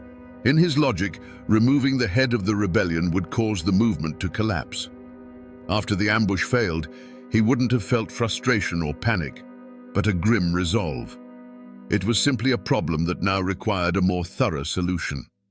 For 3 years, as the bodies fell on both sides, it's unlikely Tolliver felt guilt. Each report of another Martin supporter shot from ambush would have been received not with glee, but with a sense of grim satisfaction. It wasn't murder, it was management. It was the slow, methodical process of cutting a cancer out of his county. He was the only man, in his own view, strong enough to do what needed to be done. This is what makes his evil so chilling. It was not the product of madness, but of a terrible, unwavering certainty that he was the hero of his own story. When the final volley of shots faded, a silence fell over Moorhead. It was a silence so deep and heavy, it felt louder than the gunfire that had preceded it. A thick, acrid haze of gun smoke hung in the humid summer air, burning the eyes and throat. For a long moment, nothing moved. The only sign that the world hadn't ended was the sight of Craig Tolliver's lifeless body lying in the dusty street, a final, stark punctuation mark at the end of a bloody 3-year sentence. Slowly, cautiously, the town began to emerge from its hiding places. Cellar doors creaked open. Shopkeepers peered out from behind barricaded windows. The faces of the townspeople were pale with shock, their eyes wide as they took in the scene. The main street looked like a battlefield. Bullet holes pocked nearly every building. Windows were shattered, and the ground was littered with spent shell casings. The bodies of Tolliver and his lieutenants lay where they had fallen, silent testament to the terrible finality of the fight. The Martin faction, victorious, did not flee back to their hollows. They were no longer an invading army. They were the new power in Rowan County. They stood in the open, rifles held loosely in their hands, their faces grim and streaked with sweat and gunpowder. They had come to Moorhead to kill a king, and they had succeeded. With Tolliver and his closest men dead, their political machine, built on years of intimidation and control, had vanished in the space of a single morning. The reign was over, but news of a private war travels fast. When word reached the state capital of Frankfurt that a county seat had been seized by an armed force and its leadership exterminated in the streets, the reaction was one of pure shock. This wasn't a feud, this was an insurrection. Governor J. Proctor Knott didn't send a sheriff. He sent the army. For the first time in Kentucky's history, the state militia was called out to quell a local war. Days later, uniformed soldiers marched down the main street of Moorhead, their polished boots kicking up the same dust that had soaked up Craig Tolliver's blood. They came with bayonets fixed, under orders to restore order by force if necessary.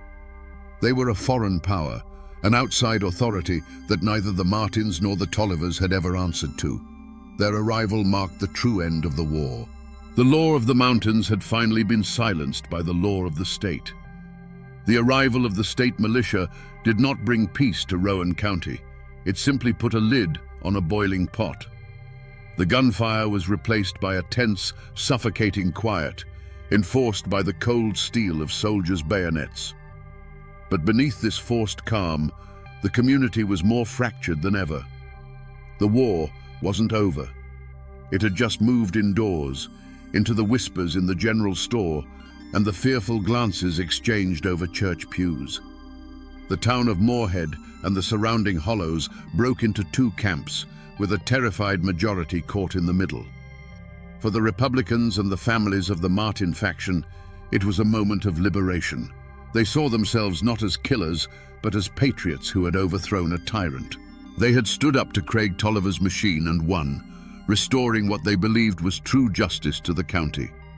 They were the heroes of their own story, and they expected to be treated as such. But for the friends, allies, and business partners of the dead Democrats, the Martin clan was a mob of savage murderers from the hills. They saw the great gunfight not as a battle, but as a massacre, and they now lived in mortal fear of the men who had perpetrated it.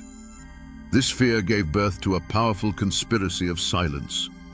When the state authorities began their investigation, they were met with a wall of sealed lips and downcast eyes. Men who had witnessed the entire 2-hour battle from their shop windows suddenly claimed they had been hiding in their cellars and had seen nothing. Others, who surely knew the names of every man who marched on the town, would only shrug and say they couldn't recognize anyone through the smoke. To speak the truth was to choose a side, and in the shadow of such violence, choosing a side was a potential death sentence. Fear of Martin retribution was a more immediate threat than a distant state court. Yet, in this atmosphere of terror, small acts of courage and cowardice defined the true character of the people. A former Tolliver deputy who once walked with a confident swagger would now cross the street to avoid meeting the gaze of a Martin man. But a doctor who had been a friend of Tolliver's would still ride out to a Martin farm to tend to a sick child, his oath as a healer overriding the politics of hate. A widow of a slain Tolliver man might find a sack of flour left on her porch in the dead of night, a silent offering from a neighbor who dared not show support in the daylight. The war had moved from the streets into the hearts of the people, and every small decision, who to trade with, who to talk to, who to help, became a declaration of allegiance in a conflict that was far from over. The hunt for the killers of Craig Tolliver was not a chase with hounds and rifles through the dark hollows. The killers weren't hiding. They were walking the streets of Moorhead in broad daylight, confident and victorious. The hunt that followed was a different kind of pursuit altogether, a methodical and dangerous game of wits waged by outsiders in a land that guarded its secrets jealously. The posse was not made of vengeful neighbors, but of state prosecutors and detectives from Frankfurt, city men who wore stiff collars and carried law books instead of Winchesters. Their prey was an entire faction, over 100 men bound by blood, politics, and the shared secret of the final gunfight. The mountains that had once hidden Tolliver's ambushes now served a new purpose. They hid the truth. The state's men rode from one isolated farm to the next, asking questions that were met with blank stares, convenient memory loss, and a steadfast, unnerving silence. The people of the hills, loyal to the Martins or simply terrified of them, created a fortress of ignorance. The investigators found themselves lost not in the woods, but in a fog of fear and clan loyalty. But the state had a power that Tolliver never did: the full weight of the law and the endless patience of bureaucracy. Slowly, painstakingly, they pieced together a list of names. Whispers were gathered, deals were offered, and cracks began to appear in the wall of silence. Finally, the state felt it had enough. Indictments were issued for the leaders of the Martin faction, charging them with murder and insurrection. The question that hung over the entire county was, would they come peacefully? Or would the state's lawmen have to fight a second war to bring them in? The moment of capture was not a bloody firefight, but a scene of quiet, surreal drama. Faced with warrants from the state, the very authority they claimed to respect, the Martin leaders made a calculated choice. One by one, they came down from their hill farms, met the lawmen, and surrendered their rifles. There was no resistance, no desperate last stand. They walked into custody with their heads held high, not as cornered fugitives, but as men who believed utterly in their own righteousness. They were confident that any jury of their peers would see them not as criminals, but as liberators who had done the county a necessary, if brutal, service. Their war was not over. It was simply moving from the battlefield to the courtroom. The courthouse in Moorhead was not a hall of justice, it was a fortress. State militia, with bayonets fixed, stood guard at every entrance and lined the courtroom walls. The room was packed to suffocation, split down the middle as if by an invisible wall. On one side sat the grim-faced farmers and families of the Martin faction, their expressions hard and unyielding. On the other, the remaining allies of Craig Tolliver, their faces a mixture of grief, fear, and a desperate hope for vengeance. Every person in that room understood this was not just a trial. It was the final battle of the Rowan County War, fought not with rifles, but with words and law books. The prosecution, sent from the state capital, laid out a clear and brutal case. This was murder, plain and simple. A conspiracy of over 100 men who had taken the law into their own hands, sieged a town, and executed their political rivals in the street. They painted the Martin faction as a lawless mob, a threat to the very fabric of civilized society. But the defense lawyers, shrewd men who understood the ways of the mountains, told a different story. They portrayed Craig Tolliver as a ruthless tyrant who ruled Rowan County through fear and corruption. The Martin men, they argued, were not murderers. They were patriots, Minutemen, who had risen up to liberate their community from a despot when the law itself had failed them. The trial became a spectacle of fear. One by one, witnesses were called to the stand. Men who had seen the whole bloody affair unfold would stare at the floor, their hands trembling, and mumble that they couldn't be sure of any faces they saw that day. The smoke, they'd say, was too thick. The chaos was too great. And you can imagine, my friends, the pressure in that room. You can imagine the silent, heavy gazes from the Martin supporters, a non-verbal promise of a long memory.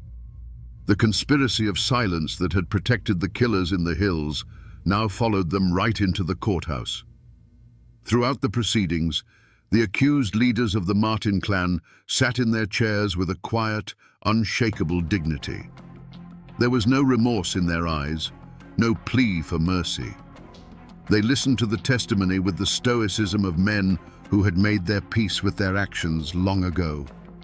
They had done what they believed was necessary, and they put their faith not in clever lawyers, but in a jury of their peers, men who knew the land, who understood the grievances, and who had lived under the shadow of Craig Tolliver's rule. Finally, the day of the verdict arrived. The jury, 12 men from Rowan County, filed back into the silent, tense courtroom. They avoided the eyes of everyone, their faces pale and unreadable. The foreman stood, a single piece of paper trembling in his hand. He cleared his throat and spoke the words that would echo through those mountains for 100 years. On the charge of murder, on the charge of insurrection, the verdict for every single man was the same: not guilty. A roar erupted from one side of the room, a wave of triumphant relief. On the other side, there was only the dead silence of disbelief and defeat. The Martin men walked out of the courthouse as free men, acquitted by a jury of their neighbors. The law of the state had spoken, but was it justice? Or was it fear, wearing a judge's robes? The Martin men walked free from the courthouse, but the war had left a scar on every soul in Rowan County. For the allies of Craig Tolliver, the verdict was not just an acquittal, it was an eviction notice. Their leader was dead, their power was shattered, and the men who had killed him now held all the cards. There was no future for them in a county run by their mortal enemies. A quiet, grim exodus began. One by one, they sold their businesses and their land for whatever they could get, packed their families into wagons, and disappeared from the county, seeking a life in a place where their name was not a mark of defeat. For the victorious Martin faction, life after the verdict was not a simple return to peace. They had won the war, and in the following years, they took control of the courthouse and the sheriff's office, just as they had set out to do. But their victory was a heavy crown. They were no longer simple farmers. They were the men who had laid siege to a town and killed its leader. They were respected by their allies, but forever watched with fear by others. They had to live with the ghosts of what they had done, and the silence of their neighbors was a constant reminder of the blood that had been spilled. They had freed Rowan County from a tyrant, but in doing so had become figures of awe and terror themselves. The community, caught in the middle, made a silent pact to forget. It was a wound too deep to be discussed, a memory too painful to be preserved. The bullet holes in the storefronts were patched with new wood. The Galt House Hotel, the blood-soaked epicenter of the battle, stood empty and decaying for a time, a grim monument to the war, until it eventually burned to the ground, taking its ghosts and stories with it in the smoke. People stopped talking about the feud. A generation grew up knowing only a sanitized version of the story, or perhaps none at all. The great gunfight became the county's dark secret, a history that everyone knew, but no one dared to speak aloud. For the sake of peace, Rowan County buried its own past under a thick, heavy blanket of collective silence.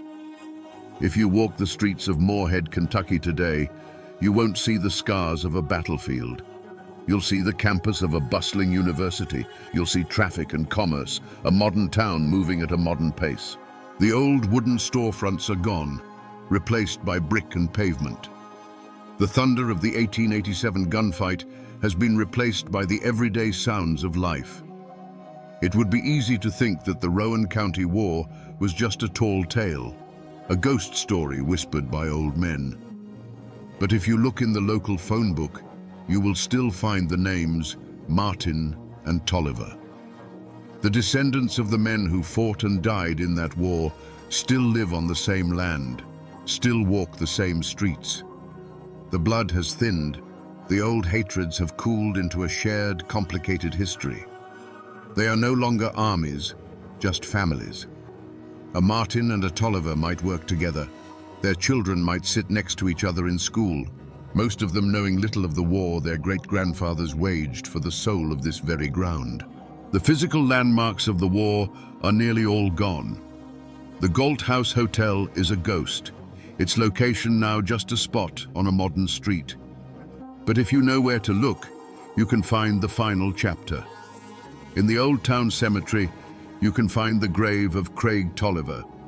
There is no grand monument to mark the resting place of the man who was once the untouchable king of Rowan County. There is only a stone, weathered by more than a century of Kentucky rain and sun, his name slowly being erased by time. It's a quiet, humble end for a man whose life was so loud and violent. People have tried to forget. For generations they buried the story, hoping silence would heal the wounds. But in Appalachia, the land has a memory longer than any person's. The mountains that surround Moorhead stood as silent witnesses to the ambushes and the final bloody siege. The waters of Triplet Creek still flow as they did when they ran dark with rumor and fear. The buildings are gone, the guns are rust, and the men are dust, but the mountains remember everything. So we return to the question we asked at the very beginning around this digital campfire. Was this a feud, or was it a war? The story of Rowan County gives us a clear and chilling answer. This was not a petty squabble between families. It was the final bloody battle in a political war that had been simmering since the end of the Civil War. It's a brutal lesson in what happens when the law serves one man instead of all men, and when an entire community feels it has no recourse but the rifle. The great tragedy of the Rowan County War is that there were no simple heroes. To defeat a tyrant like Craig Tolliver, who had wrapped the law around himself like a shield, the Martin faction had to become a mirror of his own ruthlessness. They had to abandon that very law and become an army, delivering a verdict with a volley of lead because they believed a jury never would. This story forces us to confront an uncomfortable truth, that the line between a liberator and a killer can sometimes be as thin as a puff of gun smoke. This is a story of the indomitable and sometimes terrifying Appalachian spirit. It is a testament to a code that says a man's honor is his own to defend, and that power taken by force can be taken away by force. It is a dark and violent chapter in our history, but one we must remember, for it reminds us that beneath the quiet surface of our towns and our histories, there are sometimes wars that have never truly ended. And now, my friends, you know the rest of the story.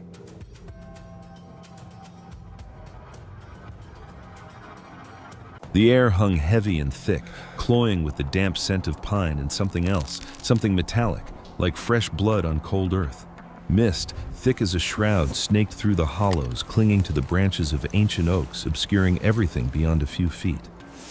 Then, from the distant ridge, came the sharp crack of a rifle shot. A sound that echoed through the hills and valleys of Appalachia, a sound that meant death. For generations, that sound was the heartbeat of the mountains. It was the language of the Hatfield-McCoy feud.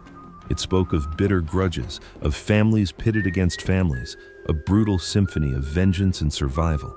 And at the center of it all stood a figure carved from the very rock of those hills, William Anderson Hatfield, better known as Devil Anse.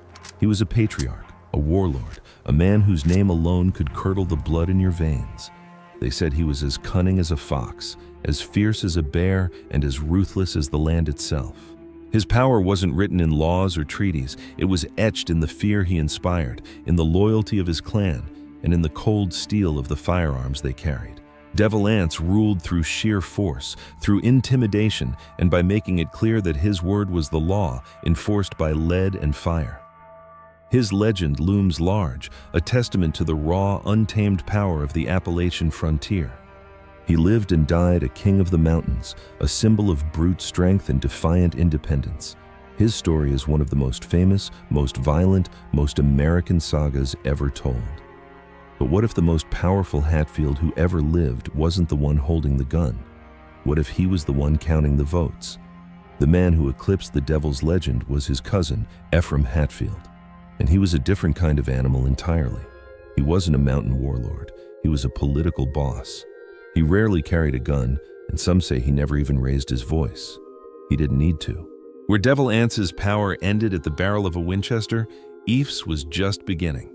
His kingdom was not a windswept mountain hollow. It was the Aracoma Hotel, a handsome brick building in the heart of Logan, West Virginia. And his throne was a simple, unassuming armchair in the lobby. Imagine the scene.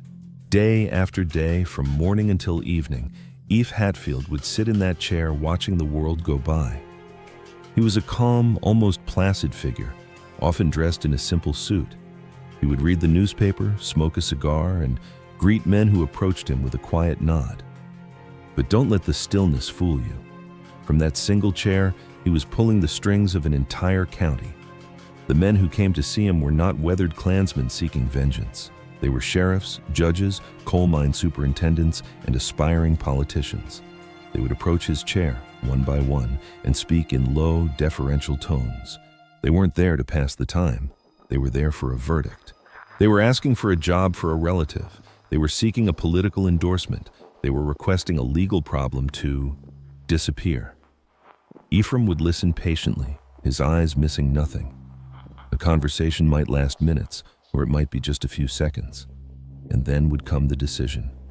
It wasn't a decree shouted from a mountaintop. It was a slight nod of the head, a quiet word, or just a dismissive wave of the hand. And that was it. A man's fate was sealed. The next county clerk was chosen, a contract was awarded, a deputy was appointed. He didn't need to raise his voice. In Logan County, a word from F. Hatfield could build a man's fortune or bury him without a shovel. This was the new face of power in Appalachia. The brute force of the feud had evolved, becoming something far more sophisticated and far more terrifying. It was the power of the system. To understand how one man could hold a whole county in the palm of his hand, you first have to understand the land that made him. A land of steep hills, deep shadows, and black gold. In the early 20th century, Logan County was less a part of the United States and more a private kingdom. A kingdom built on a single, powerful resource: coal. It was a rugged, isolated place. The mountains themselves were both a blessing and a curse, holding veins of the richest bituminous coal in the world, but also cutting the region off, creating a world unto itself with its own rules. And the first rule was simple: the coal company was God. Massive corporations from the north had swept in, buying up tens of thousands of acres. They built the railroads, they built the mines, and they built the towns. These weren't normal towns. They were company towns, and the name tells you everything you need to know. The company owned every single building: the houses the miners lived in, the store where they bought their food, the church where they prayed, and the hospital where they died. Miners were often paid not in US dollars, but in scrip, a form of private currency that could only be spent at the company store. This created a closed loop of economic servitude. The company gave you a job, paid you in company money, which you then had to give right back to them for rent and overpriced groceries. It was a system designed to keep men perpetually in debt, tethered to the mines for life. Your existence was a line item on a corporate ledger. This created a population of men who were tough, hard-working, and utterly dependent. They had no real rights. Attempts to unionize were crushed with brutal efficiency by private armies of mine guards, men like the infamous Baldwin Felts agents, who were more like corporate mercenaries than detectives. They would evict families from their homes, beat organizers, and sometimes kill them. The coal companies owned the houses, the stores, and the jobs. They owned the miners' bodies. Ephraim Hatfield was about to figure out how to own their souls. He saw the landscape for what it was, a battleground. On one side, you had the immense wealth and power of the coal operators, outsiders who needed the local political system to protect their investments and keep the unions out. On the other side, you had thousands of miners, a vast, untapped source of political power, if only they could be controlled. They were two great opposing forces. The companies had the money. The miners had the numbers. F. Hatfield realized he could be the bridge between them, and in doing so, become more powerful than either. Ephraim Hatfield's political machine wasn't built with speeches and rallies. It was built like an engine, piece by meticulous piece, in the back rooms and quiet corners of Logan County. It became known as the Logan County System, and it was a masterpiece of corruption. The fuel for this engine was the voter. But in Logan, your vote wasn't so much a right as it was a commodity. The first step was control of the voter rolls. F's organization would pay the poll taxes for thousands of miners and their families. On the surface, it looked like a generous act. In reality, it was a transaction. By paying your tax, they essentially owned your vote. You were now on their list, and you were expected to vote as you were told. The second part of the machine was control of the ballot box itself. This was achieved with brutal simplicity. The election officials in nearly every precinct, the people who counted the votes, were handpicked by F. These weren't impartial civil servants, they were loyal cogs in the machine. On election day, anything was possible. Ballot boxes would be stuffed with votes from people who were dead or had long since moved away. Votes for opposition candidates would simply vanish. Imagine you're a miner in a remote company town. The polling place is run by the mine foreman's brother. Everyone knows who you are, and everyone knows who the company supports. You're handed a pre-marked ballot and told to drop it in the box. What do? Do you risk your job, the roof over your family's head, for the principle of a secret ballot? Most people didn't. They did as they were told. Through this combination of economic pressure and outright fraud, F. Hatfield could deliver the vote of Logan County as a single, predictable block. He could guarantee any candidate thousands of votes, making him indispensable to anyone with statewide ambitions. But here's what made Ephraim a political genius, and what made his system nearly unbeatable. He didn't just pick the winner. In most elections, he picked both candidates. This strategy of controlling both sides of the aisle was the masterstroke. He built a two-headed political beast, and both heads answered to him. In the rest of America, politics was a war between Democrats and Republicans. In Logan County, it was a carefully staged play, and Ephraim Hatfield was the director, the producer, and the man who wrote the script. He understood a fundamental truth.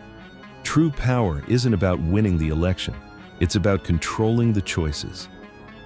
Here's how it worked. Logan County, like much of West Virginia, was traditionally Democratic. So, Ephraim consolidated his control over the local Democratic Party. He became the chairman of the county's Democratic Executive Committee. This position gave him immense power. He could dictate who got on the primary ballot, control the party's finances, and mobilize the party's resources.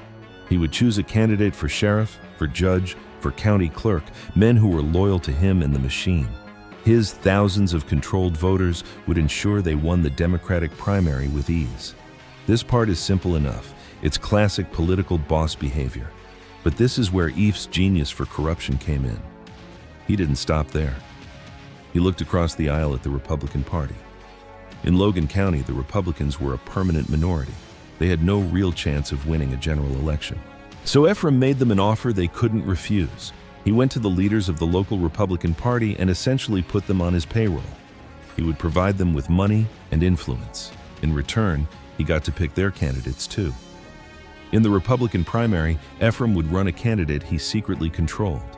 It might be a friend, a business associate, or someone who simply owed him a favor. Since the Republican Party was so small, it was easy to manipulate their primary election. So now, fast forward to the general election in November. The people of Logan County walk into the voting booth and see their choices. For sheriff, they can vote for the Democrat, John Smith. Or they can vote for the Republican Peter Jones. It looks like a fair choice. It feels like democracy, but it's an illusion. Because both John Smith and Peter Jones answer to the same man, sitting in his chair in the Aracoma Hotel. No matter who the public voted for, Ephraim Hatfield's man would win. He had created a perfect, closed system. It was a political monster with two heads, one Democrat, one Republican, but both were connected to the same body, and both took their orders from the same brain. With the politicians in his pocket, there was only one piece of the puzzle left to control: the law itself.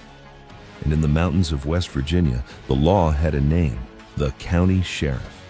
In most of America, the county sheriff is a respected lawman, an elected official who serves the public. In Logan County during the reign of Ephraim Hatfield, the sheriff was a king. His power was immense, far exceeding that of a simple police officer. He was the county treasurer, which meant he controlled all the public money. He was the tax collector, and most importantly, he had the authority to hire and fire hundreds of deputy sheriffs. This wasn't a professional police force. It was a private army. And for years, the man who wore the badge and commanded this army was Don Chafin. Chafin was the physical embodiment of the Logan County system's power. He was tough, ruthless, and fiercely loyal to the machine that put him in office.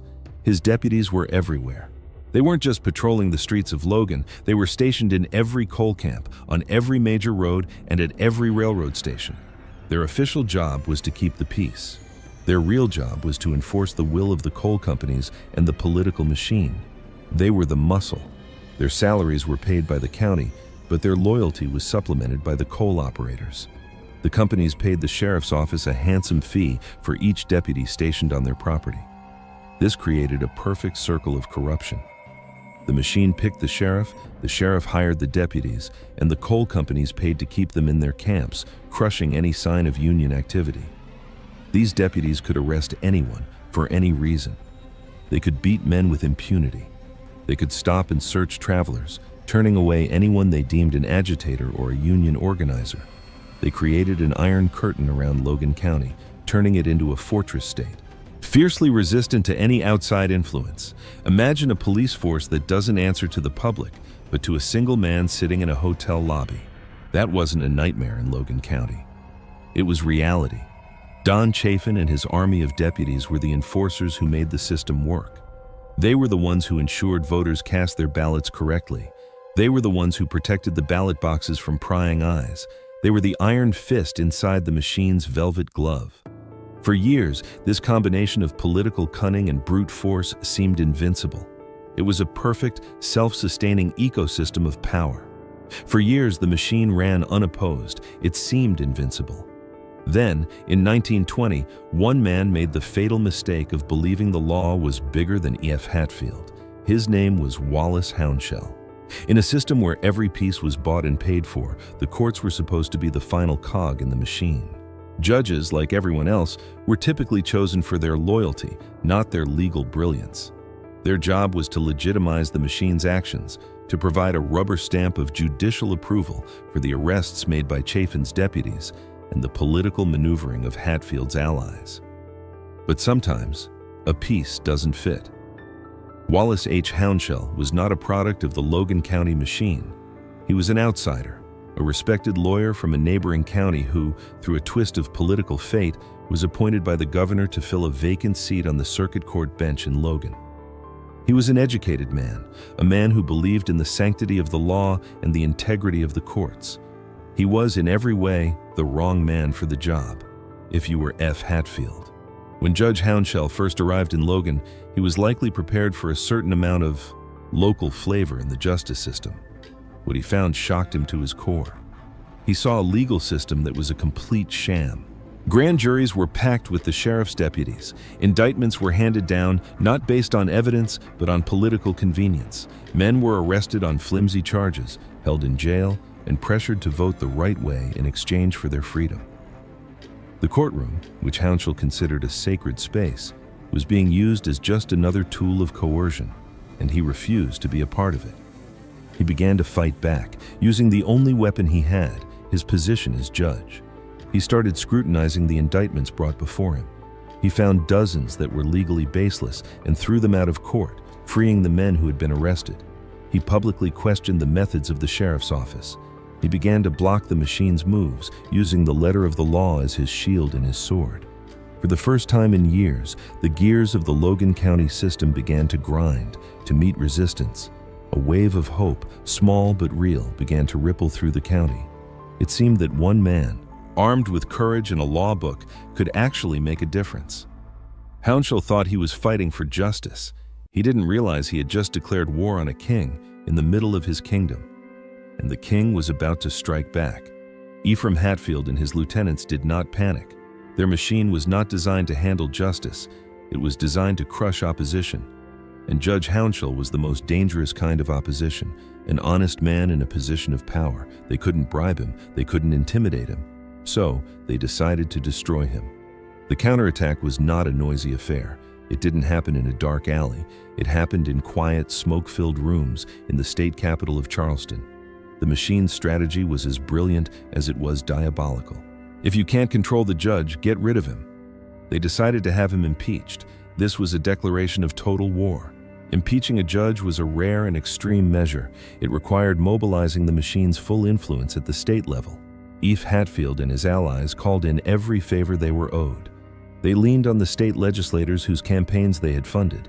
They whispered in the ears of the governor they had helped elect. Their foot soldiers in Logan County were tasked with a single mission: find dirt on Judge Hounshell, or if you can't find any, create it.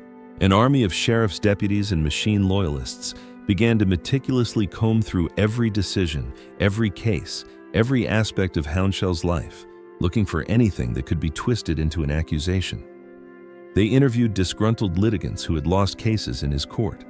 They dug into his personal finances. They were building a weapon, one manufactured charge at a time. Soon, a formal list of charges was presented to the West Virginia House of Delegates. It was a masterpiece of malicious fiction. The charges against him were absurd, almost laughable. One accused him of borrowing a law book and not returning it on time. Another claimed he showed favoritism in a case by ruling against a friend of Don Chafin. They accused him of tyranny and despotism for, of all things, enforcing the law against the machine's allies. Each charge, on its own, was flimsy, but piled one on top of the other, they created the illusion of a corrupt and incompetent judge. The charges didn't have to be true, they just had to be public. The machine-controlled newspapers ran the headlines. The whispers started in the State House. The stage was being set. The trial was a sham, a piece of political theater designed for one purpose: to make an example of the man who dared to say no. The impeachment trial of Judge Wallace Hounshell began in the West Virginia Senate. By law, this was the jury. But in reality, it was a room full of politicians, many of whom owed their careers to the very machine Hounshell had defied. For them, this wasn't about evidence. It was about loyalty and self-preservation. Hounshell and his legal team mounted a valiant defense. They went through the list of charges one by one, methodically dismantling them. They showed that the accusation about the law book was a clerical error. They produced testimony and court records proving his rulings were based on sound legal precedent, not personal bias. They exposed the accusers as known allies of Don Chafin and the Logan machine, revealing their obvious political motivations. For a moment, it seemed like the truth might matter. Hounshell's defense was so thorough, so compelling, that several newspapers following the trial began to predict his acquittal. It seemed impossible that any impartial observer could look at the flimsy manufactured evidence and vote to remove a sitting judge. But the jury wasn't impartial. They weren't there to weigh evidence. They were there to follow orders. Behind the scenes, the machine was working tirelessly. Ephraim Hatfield's lieutenants were in Charleston, reminding senators of past favors. They were promising future support. They were subtly threatening political consequences for anyone who stepped out of line. The fate of Judge Hounshell wasn't being decided in the Senate chamber. It was being decided over dinner, in hotel rooms, and with quiet handshakes in the hallway. When the time came to vote, the outcome was swift and brutal. The senators, many of whom had likely barely paid attention to the testimony, cast their votes. Wallace H. Hounshell was found guilty. He was impeached and removed from the bench. His career, built on a lifetime of integrity, was annihilated in a single afternoon. He had walked into the state capitol a respected judge. He walked out a broken man, stripped of his office, his reputation in tatters, a public example of what happens when you challenge the established order. Ephraim Hatfield never laid a hand on Wally Houndshell. He didn't have to. He had shown everyone in West Virginia that he could kill a man's life, his career, and his honor with nothing more than a series of whispers and a stacked vote. The message was clear. Message was, the impeachment of Judge Houndshell wasn't just an attack on one man. It was a message sent to every single person in Logan County and beyond. It was a demonstration, broadcast across the state, of the machine's reach and its ruthlessness. The message was simple. We are in control. Do not cross us, ever. And the people listened. A quiet, suffocating fear settled over the region. Before, there might have been whispers of opposition, small acts of defiance. Now, there was mostly silence. Who would be brave enough to speak out when a respected circuit court judge could be publicly crucified with such ease? The consequences of dissent became brutally clear, and they weren't always as dramatic as a public trial. The machine's retaliation was often more subtle, a slow and quiet strangulation of a person's livelihood. If you were a small business owner who supported an opposition candidate, you might find yourself suddenly buried in a mountain of new regulations. Your license to operate might be delayed or revoked for a minor infraction that was previously ignored. Health inspectors might start showing up every week. Your business would slowly be bled dry. If you were a miner who was overheard speaking in favor of a union, your name would find its way to a blacklist. You'd be fired from your job. And because the coal companies all work together, you wouldn't be able to find work at any other mine in the county. You would have to pack up your family and leave, or watch them starve. Teachers who didn't support the machine's candidates for the school board found their contracts weren't renewed. Doctors who fell out of favor found their hospital privileges questioned. Even the location of a new road could be a political weapon, rerouted to bypass the property of a dissenter, isolating them and tanking their land value. This was the true genius of F's control. It wasn't just political, it was economic. To stand against him wasn't just to risk your vote, it was to risk the food on your family's table. He had fused political power and economic power into a single, terrifying weapon.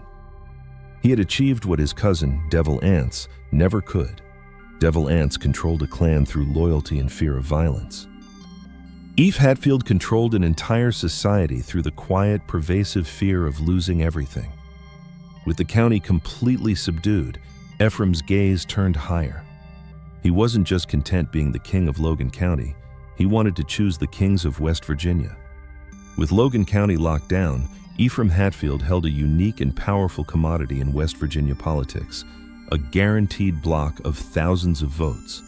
In a statewide election where the margins of victory could be razor thin, the Logan County vote was the political equivalent of a royal flush, and Ephraim was the only man at the table holding it. Ambitious politicians from all over the state began making a pilgrimage to Logan. They weren't coming to give speeches or hold rallies.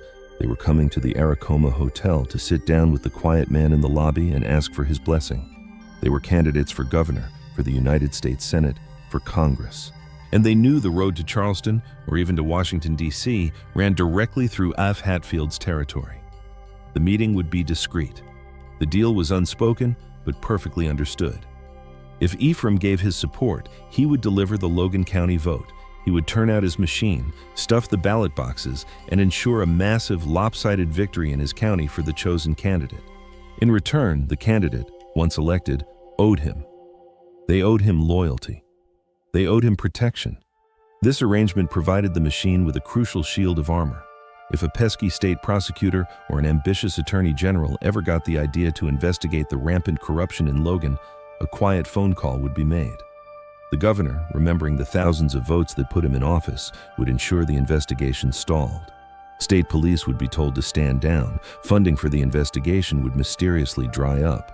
F. Hatfield had bought himself statewide immunity. His influence became legendary. It was said that you couldn't get elected dog catcher in southern West Virginia without Ef's approval, let alone governor. He became known in whispers and newspaper columns as the Kingmaker. He didn't want to be the governor himself. That would mean being in the spotlight, being held accountable. Ephraim preferred to stay in the shadows, pulling the strings, choosing the men who would hold the titles and take the heat while he held the real power. For decades, the political landscape of West Virginia was shaped by his unseen hand. The course of the state, the laws that were passed, the men who led it, all were influenced by the quiet calculations of a man in a hotel lobby, 100 miles from the Capitol building. For decades, Ephraim Hatfield was a force of nature in West Virginia politics, as unmovable as the mountains themselves. But in the 1930s, a new force swept across America, one that not even the kingmaker could control. Ephraim Hatfield's machine was built for a specific world, a world of isolation, corporate feudalism, and total economic dependency. For decades, that world seemed permanent. But then, the world broke. The stock market crash of 1929 and the Great Depression that followed sent a shockwave across the country that even the insulated kingdom of Logan County could not escape. The price of coal plummeted, mines shut down, thousands of men were thrown out of work, left with nothing. The system of control, which relied on the company providing for the miners, began to collapse. The company store couldn't extend credit forever. The private scrip in their hands became worthless paper. For the first time, the absolute power of the coal operators was shaken. And then came a voice from the radio. A calm, reassuring voice that promised a new deal for the American people. Franklin Delano Roosevelt. The federal government, which had been a distant, almost foreign entity, suddenly became a powerful presence in the lives of the Appalachian miners. New Deal programs like the Works Progress Administration, the WPA, started offering jobs that weren't controlled by the coal companies. Men could earn real US dollars building roads, schools, and parks. Federal relief agencies started distributing food and assistance, creating a safety net that wasn't dependent on the local machine's approval. This was a seismic shift. Ephraim's power was rooted in his role as the gatekeeper of survival. He and the coal companies controlled all the jobs, all the money, and all the food. Suddenly, there was a new source of all three, and it answered to Washington, D.C., not the Aracoma Hotel. Perhaps the most significant change was the Wagner Act of 1935, which federally protected the right of workers to organize and join unions. This gave the United Mine Workers of America, the UMWA, the legal firepower they needed to finally break through the Iron Curtain around Logan County. Organizers, now protected by federal law, could no longer be beaten and thrown in jail by the sheriff's deputies with impunity. For the first time, the miners had a new boss to listen to, a voice from Washington, D.C. that spoke louder than the man in the hotel lobby. They began to see that their collective power, organized under the banner of a national union, could be greater than the localized power of a county political machine. The machine wasn't destroyed overnight. It was a slow process. A great political engine, slowly, inevitably beginning to rust. The rust wasn't just in the system, it was in the man himself. By the late 1930s, Ephraim Hatfield was getting old. The world he had mastered, the world of backroom deals and absolute control, was changing faster than he could adapt. The quiet, unassuming man in the hotel lobby began to look less like a king and more like a relic. The tools of his trade were becoming obsolete. Outright ballot stuffing and voter intimidation were becoming harder to execute. The new presence of federal agencies and the watchful eyes of the now powerful unions meant that elections were being scrutinized like never before. The introduction of the secret ballot, a simple curtain pulled around a voting booth, was a revolutionary act in Logan County. It gave a miner a precious moment of anonymity, a chance to vote his conscience without the foreman looking over his shoulder.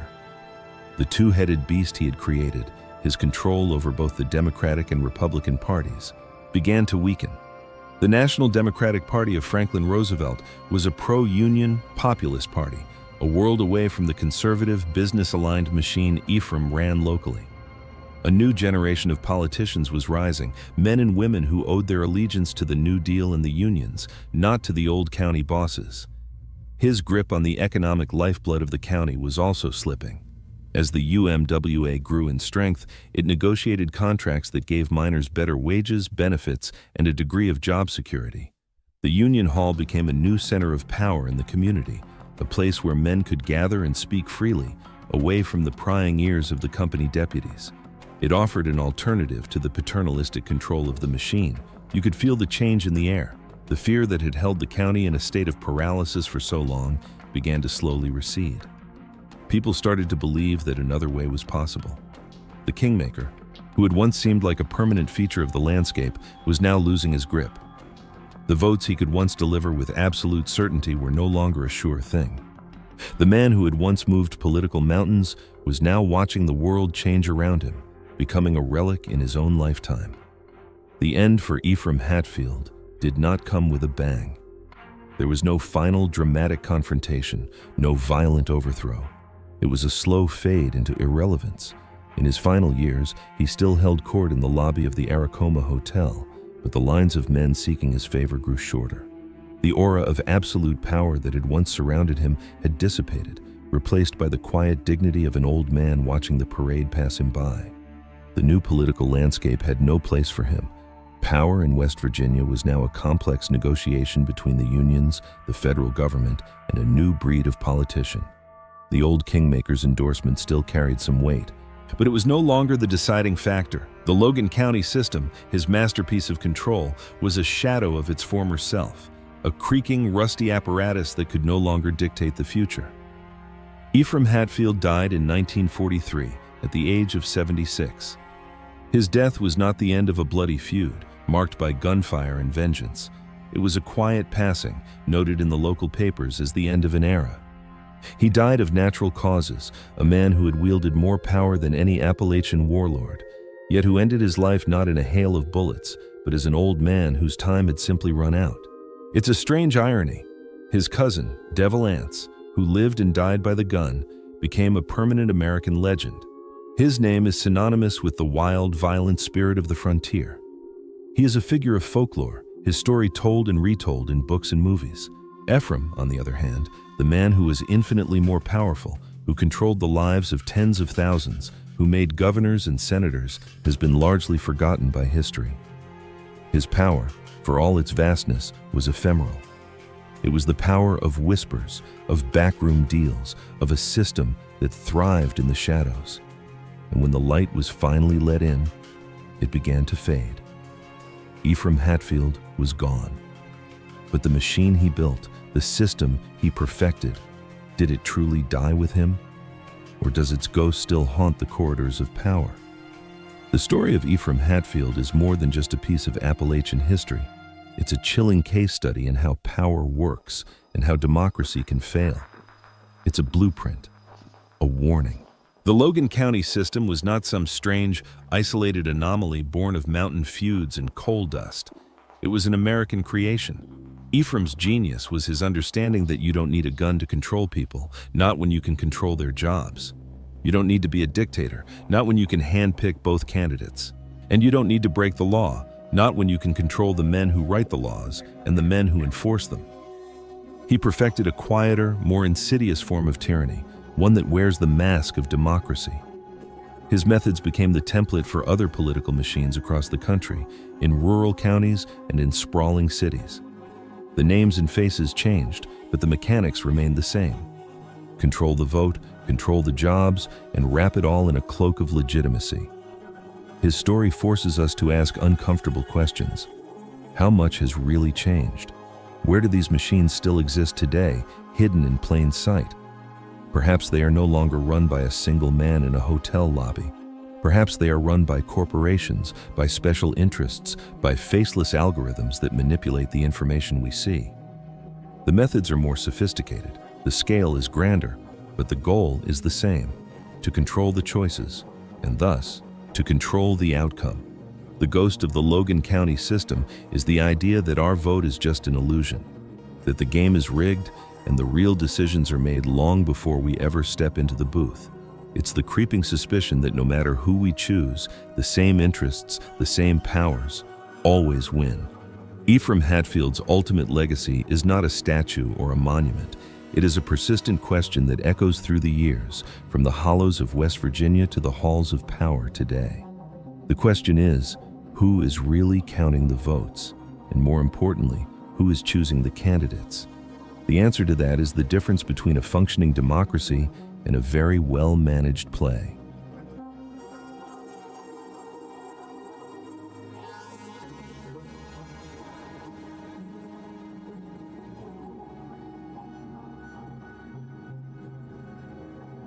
On a snow-dusted morning in Frankfort, Kentucky, a single rifle shot cracked the winter air.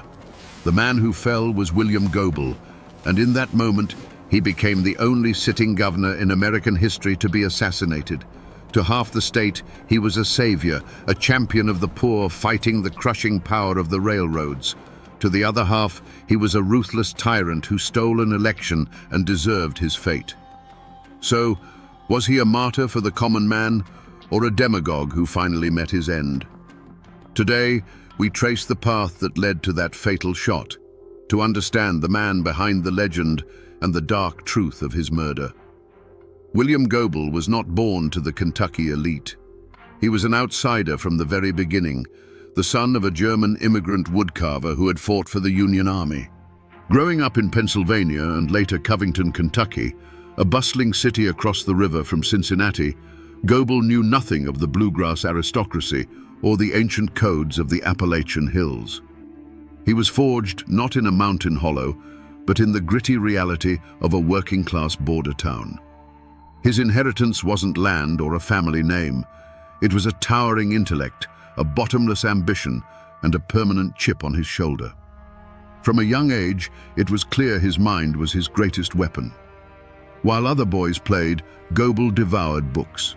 He was a gifted student who apprenticed under the powerful politician John G. Carlyle, quickly mastering the intricate, often dirty, mechanics of law and politics. He sharpened his mind like a blade, learning that power wasn't something you were given, it was something you took inch by bloody inch.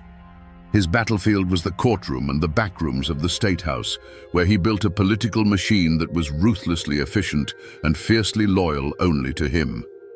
The moment that truly defined the man, the act that foreshadowed the governor, happened on the streets of Covington. Goebel, then a state senator, had a bitter rivalry with a local banker and political adversary named John Sanford. After a heated exchange of public insults, they met by chance outside Sanford's bank. Words turned to threats. Both men went for their guns. When the smoke cleared, John Sanford lay dead on the cobblestones. Goebel claimed self-defense, arguing Sanford drew first, and a jury acquitted him. But the event became his creation myth. The duel sent a chilling message across the Commonwealth. William Goebel was not a man to be trifled with. He would not be intimidated, he would not be insulted, and he would not back down, even if it meant a lethal confrontation in broad daylight. This single violent act cemented his reputation as a man of cold nerve, a political fighter who took every challenge as a personal war. It was the ultimate demonstration of his personal code. That code was a world away from the clan-based honor of the mountains. Goebel's loyalty wasn't to bloodkin, but to his political cause and the machine he built to serve it. His honor was tied to absolute victory. He saw the law not as a set of sacred principles, but as a tool, a weapon to be wielded against his enemies, the most powerful of which was the Louisville and Nashville Railroad, an entity he viewed as a corporate monster strangling the life out of the common people. This was the man, forged in ambition and violence, who set his sights on the governor's chair. Long before the governor's race that would seal his fate, William Goebel was the undisputed king of the Kentucky Senate. In the years leading up to the storm, he was at the peak of his power, a brilliant and feared legislative tactician. This was Goebel in his element, not as a target, but as a hunter. His supporters didn't just respect him, they revered him. They saw a man who had clawed his way up from nothing, using his formidable intellect to fight for them in the halls of power where they had never had a voice. His life's work was a single-minded crusade against the corporate behemoths that treated Kentucky like a private colony. Chief among them was the Louisville and Nashville Railroad. The L&N wasn't just a company, it was a shadow government. It owned politicians, controlled newspapers, and set freight rates so high that farmers often lost money just trying to get their crops to market. Goebel attacked them relentlessly, pushing for laws to regulate their rates, tax their vast properties, and break their stranglehold on the state's commerce. To the working man, he was David, fighting Goliath. Goebel's personal life was entirely consumed by this fight. He was a lifelong bachelor, a man of simple, almost Spartan habits. He had no wife, no children, no home life to retreat to. His law office and the legislative chambers were his only sanctuary. His family was the tight-knit circle of political loyalists who stood by him, and the thousands of faceless farmers and miners who pinned their hopes on his success. The political crusade wasn't just his career, it was his entire existence. This singular focus earned him a fierce, almost fanatical loyalty from his followers. When he spoke, they heard a man who understood their struggles, who wasn't afraid to name their enemies, and who possessed the cold, hard will to do something about it. They knew he was ruthless. They knew he was a political boss who bent the rules. They didn't care. They believed he was using the devil's tools to fight the devil himself, and they loved him for it. This was the world William Goebel had built and sought to protect, a fragile coalition of the forgotten and the angry, united behind a leader as tough and unforgiving as the times themselves. It was a vision of Kentucky, where the power belonged not to the boardrooms in Louisville, but to the people in the fields and the mines. This was what was at stake, and for Goebel, it was a cause worth dying for. William Goebel's greatest strength was also his most profound, fatal weakness, a righteous fury that consumed everything in its path, including the very idea of compromise. He was so utterly convinced of his own moral superiority in the war against the corporations that he came to believe the rules of democracy were an inconvenience. In his mind, any action that led to his victory was not just justified. It was necessary for the salvation of the common man. He wasn't just fighting for the law, he believed he was the law. Nowhere was this flaw more apparent than in the creation of the infamous Goebel election law. This wasn't just a piece of legislation, it was a masterpiece of political warfare, as brilliant as it was corrupt. Pushed through the legislature by the sheer force of his will, the law created a state election commission, a three-man board controlled entirely by his own party, with the absolute power to review county returns, throw out votes, and certify the final winner. It was a legal mechanism for stealing an election, plain and simple. Republicans and even some of his fellow Democrats were aghast. They called it a license to steal, a force bill, an act of tyranny that destroyed the sanctity of the ballot box. But Goebel was deaf to their outrage. In his unbending self-righteousness, he saw their protests not as a legitimate defense of democracy, but as the desperate squeals of the corrupt establishment he was determined to crush. He couldn't see that in his quest to slay a monster, he was becoming one himself. This arrogance made him incredibly vulnerable. He saw his enemies as politicians and lawyers who could be beaten in a courtroom or outmaneuvered in the legislature. He failed to understand that by removing any possibility of a fair fight, he was changing the rules of the game entirely. He was backing men, hard men from the mountains who lived by a different code, into a corner where they felt their only recourse was not the ballot box, but the rifle. The Goebel election law was the ultimate act of pride, the crack in his armor that ran from top to bottom. It was a declaration that he could not and would not lose. By ensuring his own victory, he unknowingly wrote his own death warrant, creating a political powder keg and then daring his enemies to light the fuse. The gubernatorial election of 1899 was not a campaign. It was a contest of pure political blood sport. The air across Kentucky was thick with accusations of bribery, voter intimidation, and outright fraud. And hanging over it all was the specter of the Goebel election law, a weapon waiting to be used.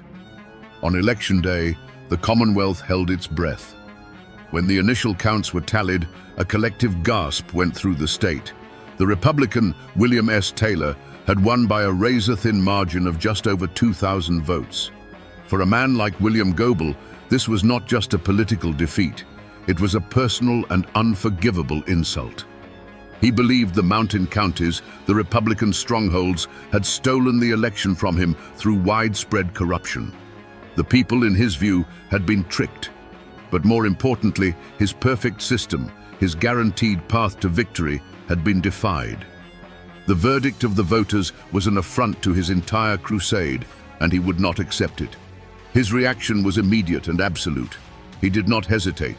He did not concede. He declared war.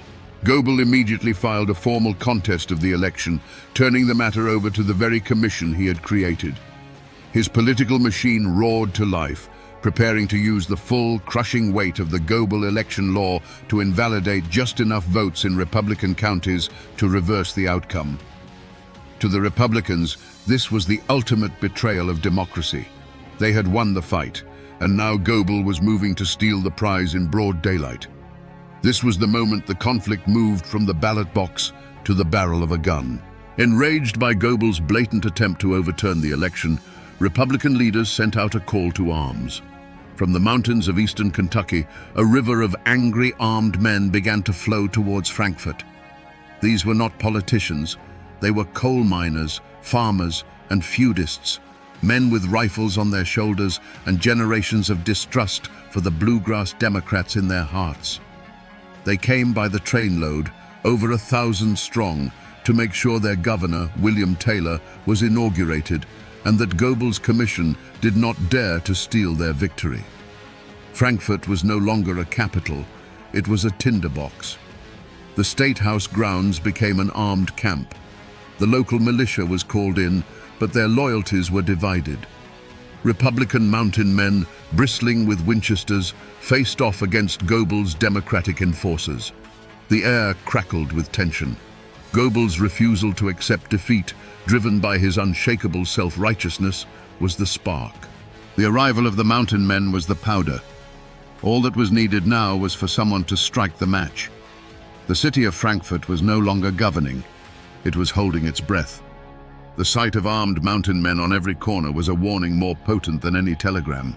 It was a physical manifestation of the state's rage, a clear signal that the political dispute was about to be settled by older, more brutal methods. The air itself was a warning, thick with the scent of coal smoke, cheap whiskey, and the metallic odor of impending violence. Any prudent man would have seen this and searched for an escape route. But William Goebel was not a prudent man. Even within his own party, whispers of caution turned into pleas. The old guard of the Democratic Party, men who had managed Kentucky politics for decades through careful compromise and backroom deals, were terrified. They saw Goebel's hardline stance not as strength, but as a form of madness that was about to tear the Commonwealth apart. They urged him to find a political solution, to let the courts decide, to offer some concession that would allow the armed men to go home. Goebel viewed their advice with contempt. He saw them as weak, as part of the very establishment that had allowed the railroads to grow so powerful in the first place. His own bodyguards, former lawmen chosen for their nerve and loyalty, begged him to take precautions. They saw the cold, hard looks in the eyes of the mountain men. They knew a dozen good places for an ambush between Goebel's hotel and the state capitol. They pleaded with him to vary his routine, to take a carriage, to stay indoors until the legislature had officially declared him governor. Goebel refused. To show fear in his mind was to show weakness. He would walk the same path to the Capitol every day in open defiance. It was a daily act of political theater, a silent declaration that he was not afraid of these railroad thugs. You have to understand, Goebel was so completely consumed by his crusade that he was blind to the nature of the threat. He saw the armed men not as a legitimate popular uprising, but as a rented army, paid for by the L&N Railroad. He believed they were bluffing, a show of force meant to intimidate him. He could not comprehend that for these men, this was not about money, it was about honor. They believed their votes had been stolen, their will had been spat upon, and they were prepared to kill and die to defend it. Every action he took pushed the situation closer to the brink. He pressed forward with the election contest, showing no signs of slowing down. He made public statements that were defiant and inflammatory, pouring fuel on an already raging fire. Each day that he walked, chin held high, past the glowering crowds of his armed enemies, he was rejecting another chance for peace. He was making his choice over and over again. With every warning ignored and every offer of caution rebuffed, the path narrowed. He had slammed and bolted every exit. The political machinery for overturning the election ground forward, and in response, the informal machinery of mountain justice began to grind as well. A violent outcome was no longer a possibility. It was an appointment William Goebel was striding with grim determination to keep. On the night of January 29, 1900, Frankfurt was a city holding its breath in the dark. The state teetered on the precipice of civil war. It was on this night, in the tense quiet of his room at the Capitol Hotel, that William Goebel was presented with one last, clear chance to walk away from the abyss. The offer came not from his enemies, but from his oldest friends, the seasoned Democratic leaders who now saw the abyss yawning before them. They came to him not as politicians, but as men pleading for the life of a friend and the soul of their state. They laid out a compromise, a final, desperate off-ramp. They would broker a deal with the Republican leadership.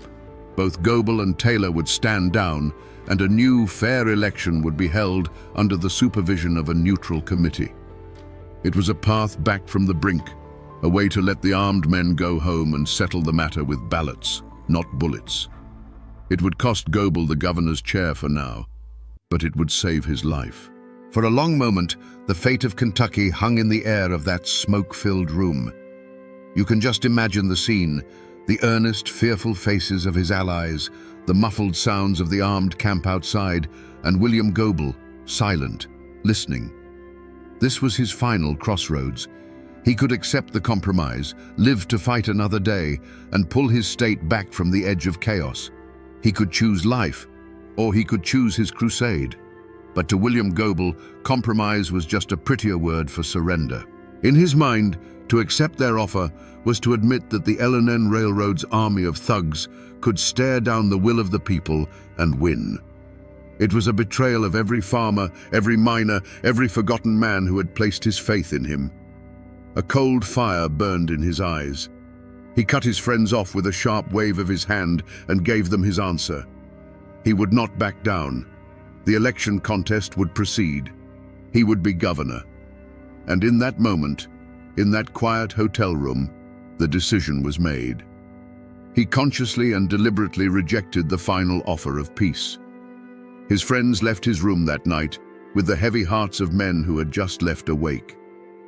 William Goebel stood alone, looking out his window toward the darkened dome of the old state capitol. He had an appointment to keep with destiny, and William Goebel was not a man to be late. The morning of January 30th was bitter cold. A thin blanket of snow covered Frankfurt, muffling the sounds of the city and painting the world in shades of gray and white. William Goebel buttoned his overcoat and stepped out into the frigid air. As always, 2 bodyguards fell into step beside him. It was a short walk from his hotel to the old state capitol, a walk he had made countless times, a walk that had become a daily act of defiance against the armed men who watched him from every corner. He was not thinking about rifles. He was thinking about victory. The legislature was set to meet that day, and he knew he had the votes. The long, brutal fight was almost over. The world around him seemed to fade into a blur of grim-faced men in wool coats and slouch hats. Their glares were meaningless. He was a creature of the law, of legislative maneuvering, of the backroom deal. The raw, physical threat of these mountain men felt primitive, almost irrelevant, to the game he was about to win. As he approached the Capitol grounds, the familiar crunch of his boots on the snow-covered path was the only sound in his world. He walked past the iron fountain, its water frozen into a silent sculpture. The grey limestone facade of the Capitol building loomed before him, the symbol of the prize he had fought for his entire life. The world narrowed to that single point, that doorway through which he would walk in a matter of hours as the rightful governor of Kentucky. Then a sound, sharp and violent, split the winter air. It wasn't the sound of an argument or a carriage backfiring. It was a single, dry crack, like a massive tree branch snapping in the frozen woods. It was a sound of finality. For an instant, William Goebel felt nothing. Then a giant, invisible hand seemed to slam into his chest, stealing his breath and knocking him from his feet. The world pitched sideways, the grey sky and the stone capital swapping places. He was on the ground, the impossible cold of the snow soaking through his coat, a white-hot fire spreading through his body. He looked up, his mind struggling to understand what had just happened. Confusion gave way to a strange, chilling clarity. He saw the panicked faces of his bodyguards leaning over him. He could hear shouting now, a chaos of running feet and horrified screams erupting around him. He knew, in that moment, that the game was over. The rules had been changed. As his friends knelt by his side, he is said to have summoned his last reserve of strength, forcing out the words that would become his own epitaph. "Tell my friends to be brave and fearless and loyal to the common people." The echo of the rifle shot faded, leaving behind it a new and terrible silence. The political argument that had torn Kentucky apart for months was suddenly, permanently over. A single, unseen finger had pulled a trigger, and in the space of a heartbeat had plunged a commonwealth into darkness. Panic seized the capital. The single shot had shattered the fragile truce, and in its place was pure chaos. Goebel's allies, their faces masks of fury and disbelief, swarmed around their fallen leader. They lifted his bleeding body from the frozen ground and carried him, not to a hospital, but back to the Capitol Hotel. The hotel, which had been his political headquarters, was about to become his death chamber, his hospital, and, for a few fleeting days, the governor's mansion. Inside, as doctors worked frantically to save him, Goebel drifted in and out of consciousness. The bullet had torn through his lung, and every breath was an agony. But in the moments of lucidity, his state of mind was not one of regret or fear. It was one of cold, unyielding resolve. His body was a ruin, but his mind was still a fortress. He was told the legislature was in an uproar, that his enemies were in disarray. He knew, even as his life was draining away, that this was his moment. The assassin's bullet had not ended his fight. It had given him the final weapon he needed to win it. While Goebel lay dying, his political machine, the most formidable in Kentucky, executed its final, brilliant, and ruthless maneuver. With the Capitol in an uproar and the Republicans reeling from the accusation of murder, the Democratic-controlled legislature moved with breathtaking speed. They met in a chaotic session, officially invalidated the election results from the mountain counties, and declared William Goebel the rightful governor of the Commonwealth of Kentucky. And so, in one of the most surreal and desperate acts in American political history, the Chief Justice of the Kentucky Supreme Court was rushed to Goebel's bedside. In that hotel room, heavy with the smell of chloroform and fear, surrounded by his weeping allies, the dying man raised his right hand. He swore the oath of office, his voice a ragged whisper. For 3 agonizing days, a ghost governed Kentucky from a deathbed. His first and only act was to sign an order disbanding the state militia that protected his rival. On February the 3rd, 1900, the fight finally went out of him. The end of his road had come. William Goebel, the 34th governor of Kentucky, was dead. His war, however, was just beginning. The shot that killed William Goebel did not bring peace. It unleashed a plague. His death was not the end of a war, but the beginning of a long and bitter occupation of the soul of Kentucky. The wreckage left behind was not measured in broken buildings, but in shattered lives and a poison of suspicion and hatred that seeped into the very soil of the Commonwealth for a generation.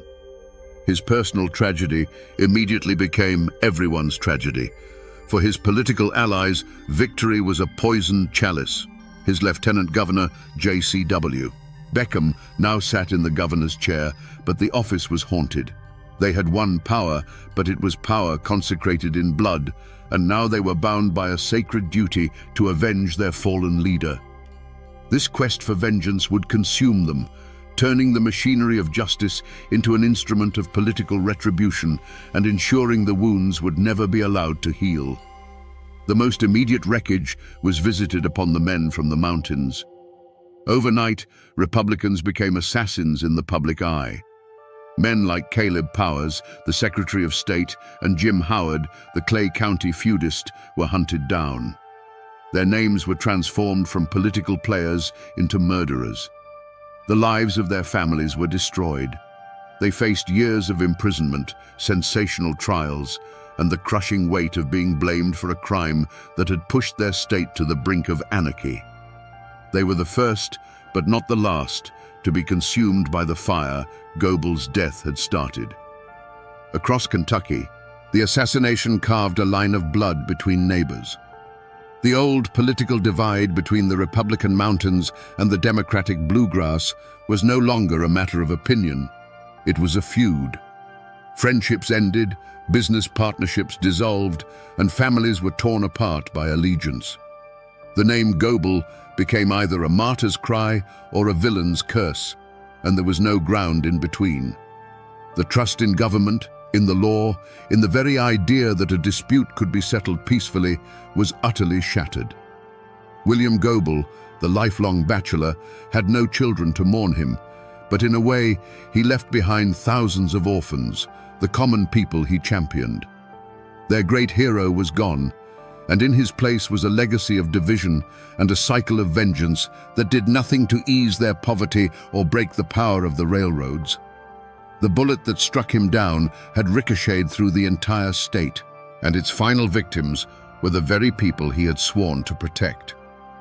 The law that came for the accused killers of William Goebel was not a blindfolded goddess holding a set of scales. It was a vengeful spirit, cloaked in the robes of the state and armed with a prosecutor's fury. The series of trials that followed were not a search for truth. They were the final battle of the Goebel War, fought in a courtroom instead of on the street. The main targets were dragged from the mountains and into a world they did not understand. Caleb Powers, the Republican Secretary of State, branded the mastermind, and James Howard, the feudist from Clay County, accused of being the man who pulled the trigger. This was the heart of the conflict, a clash of two irreconcilable worlds. You have to picture it. A man like Jim Howard, a product of the Clay County feuds where disputes were settled face-to-face with a revolver, being tried by the complex machinery of state law. The prosecution painted him as a cold-blooded assassin, a hired gun. But to men who lived by the mountain code, assassination was a coward's work. The code demanded you look your enemy in the eye. The idea of shooting a man in the back from a hidden window was not just a crime, it was a profound dishonor, a stain on a man's name worse than death itself. Howard and Powers defended themselves with a simple, rugged denial that seemed hopelessly naive against the state's intricate, politically charged conspiracy theories. The trials themselves were a spectacle of partisan rage. The new Democratic administration, led by Goebel's successor, oversaw the prosecution. Juries were packed with loyal Democrats. Testimony was coerced, witnesses were intimidated, and evidence seemed to materialize from thin air. A clerk named Henry Utsi confessed, implicating the others in a story that conveniently fit the prosecution's narrative, a confession many believed was given under duress to save his own skin. It was a legal bludgeon designed not to uncover a fact, but to secure a conviction at any cost. The community's reaction was as divided as the state itself. In the bluegrass and the cities, newspapers proclaimed that Goebel's murderers were finally facing their reckoning. They were seen as traitors, the agents of a corrupt railroad, and no punishment was too severe. But in the mountains, a different story was told. To them, Powers and Howard were not criminals. They were political prisoners, martyrs framed by the very same democratic machine that had stolen the election. They were heroes, sacrificed on the altar of Goebel's ambition. The verdicts came in again and again. Guilty. Powers and Howard were sentenced to hang, then sentenced to life in prison over the course of multiple, grueling trials. But the ink was barely dry before appeals courts, looking at the tainted evidence and partisan atmosphere, overturned the verdicts. For 8 long years, the men languished in prison while the legal war raged on. In the end, was justice served? Not even close. The trials did not deliver clarity. They only cemented the divisions. They were a legal feud, as bitter and personal as any fought with rifles in the hills of eastern Kentucky. The final judgment came not from a jury, but from a Republican governor who, years later, pardoned the last of the men still in prison. The law had failed. It had picked its villains, held its show trials, and ultimately had let the true killer of William Goebel remain a ghost. So what became of the men who stood against William Goebel? If this were a simple story, his death would have meant their victory. But in the tangled, bloody history of Kentucky, there are no clean endings. The other side of this coin is not stamped with triumph, but with its own dark and complicated fate. Consider William S. Taylor, the Republican who won the election only to have it stolen from him. Did he rise to power over his rival's grave? No. He became a man without a country. Implicated in the assassination plot and facing indictment by a vengeful Democratic administration, Governor Taylor was forced to flee. He escaped across the river into Indiana, a political exile, never to set foot in his home state again. He lived out the rest of his days as an insurance lawyer in Indianapolis, a man who won an election and lost everything. And what of the true antagonist, the shadow government that Goebel had dedicated his life to fighting? The L&N Railroad had seemingly won the ultimate victory. Their most dangerous and implacable enemy was gone, silenced forever. But the ghost of William Goebel proved to be a more formidable foe than the man ever was. His assassination transformed him from a ruthless politician into a populist martyr. His name became a holy word, a rallying cry for the very reforms he had championed. The movement he started didn't die with him. It was consecrated by his blood, and the fight against the railroad monopolies continued with a religious fervor for years to come. In the end, no one truly won. The men accused of the murder saw their lives shattered. The governor who defeated Goebel at the polls died in exile, and the corporation that wanted him gone created a legend that would haunt them for a generation. The other side of the coin, it turns out, was just as cursed. In the years that followed, Kentucky did not so much heal as it learned to live with a festering wound. The aftermath of the assassination was not a period of reconciliation, but one of grim consolidation. William Goebel left behind no wife or children, but he did have descendants of another kind, the political machine he built and the cause he embodied. His hand-picked successor, J.C.W. Beckham, rode a wave of public sympathy and righteous anger, establishing a Democratic dynasty that would dominate Kentucky politics for decades. The Goebel Democrats, once the insurgents, now became the establishment, their power cemented by the blood of their martyr. For the families of the accused, the legacy was a curse. Even after the eventual pardons, the names of Powers and Howard were forever stained. Their children and grandchildren grew up in the long, cold shadow of the gallows, marked as the kin of assassins. They lived under a cloud of suspicion and shame, a constant, unspoken reminder of the state's darkest hour. For them, the trials never truly ended. They simply became a life sentence of inherited infamy, a ghost they could never escape. The community of Frankfort and Kentucky as a whole rebuilt itself by choosing to forget. A great, unspoken pact of silence descended upon the state. The assassination was too traumatic, the divisions too deep, the truth too murky. To speak of it was to risk reopening the wound, to reignite the hatreds that had almost plunged the Commonwealth into civil war. So they buried it. The story became a dark whisper, a piece of forbidden history passed down in hushed tones, a communal trauma hidden beneath a blanket of polite, desperate silence. But beneath that silence, the power dynamics of the state had been fundamentally and irrevocably altered. The Republican Party in Kentucky was crippled, branded as the party of murderers, a stigma that would take them more than a generation to overcome. And ironically, the L&N Railroad, the great corporate beast Goebel had fought, found itself facing a far more hostile world. Gobel the man could be beaten, but Gobel the martyr was invincible. His death had galvanized the public against corporate overreach in a way his political maneuvering never could. The fall of the man had ensured the rise of his cause. If you walk the grounds of the old state capitol in Frankfurt today, you can still feel the chill of that January morning. A bronze plaque marks the very spot where William Gobel fell, a silent testament to the moment Kentucky's history was violently broken. You can look across the lawn to the old state annex building, to the third-floor window from which the fatal shot was fired, and feel a shiver crawl down your spine. The buildings are now museums, but on that patch of ground, the past is not past. It is a cold spot that never thaws. A short drive away, in the Frankfurt Cemetery, stands Gobel's final monument, one of the grandest in the state.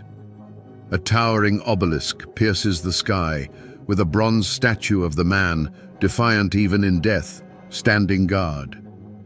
His grave is not a place of quiet rest. It is a political statement carved in stone, a permanent declaration of his martyrdom. It's a pilgrimage site for political junkies and history buffs, a physical reminder of the man who became more powerful in death than he ever was in life.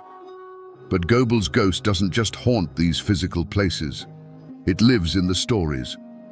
His assassination became the stuff of legend, a dark and bloody folk tale told in the back rooms of the State House and around kitchen tables in the mountains.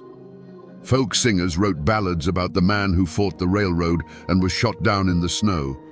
His name became a cautionary tale whispered to young, ambitious politicians, a warning about the deadly consequences of pride and the refusal to compromise. The story persists more than a century later because it is a perfect, unsolved mystery. The question of who truly killed William Gobel was never answered, and so it can never die. Was it the Mountain Republicans avenging a stolen election? Was it a shadowy railroad conspiracy silencing a threat to their profits? Or was it the darkest theory of all, a dissident Democrat, tired of his tyrannical rule, who pulled the trigger knowing his enemies would take the fall? The lack of a definitive answer allows the ghost to belong to everyone, his legend shaped and reshaped to fit any political narrative. And so, the spirit of William Gobel still walks the halls of Kentucky politics. Gobel's ghost became a term for the lingering bitterness, the deep partisan hatred that can still erupt in the state. The man is gone, his bones turned to dust beneath that stone monument. But the fury, the division, and the unanswerable question of his end, that part of him is immortal. It haunts the Commonwealth, a permanent echo of a single rifle shot on a cold winter morning. So, we come back to the question we asked at the very beginning, standing over the ghost of a man shot down in the snow.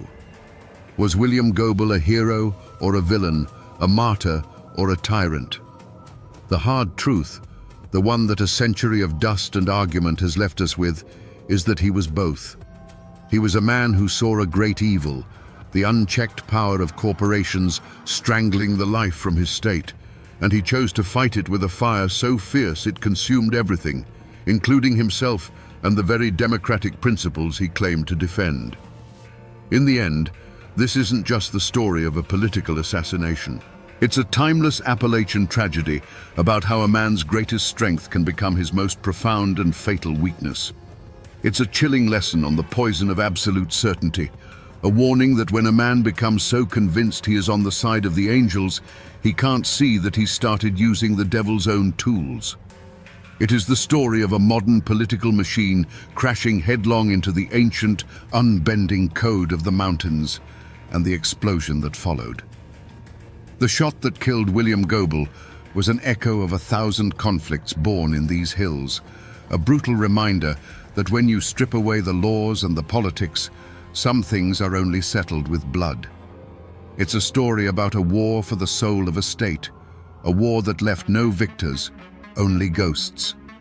And that, my friends, is the ballad of William Gobel, the man who fought a war for the common people, but whose own pride was the one enemy he could never defeat.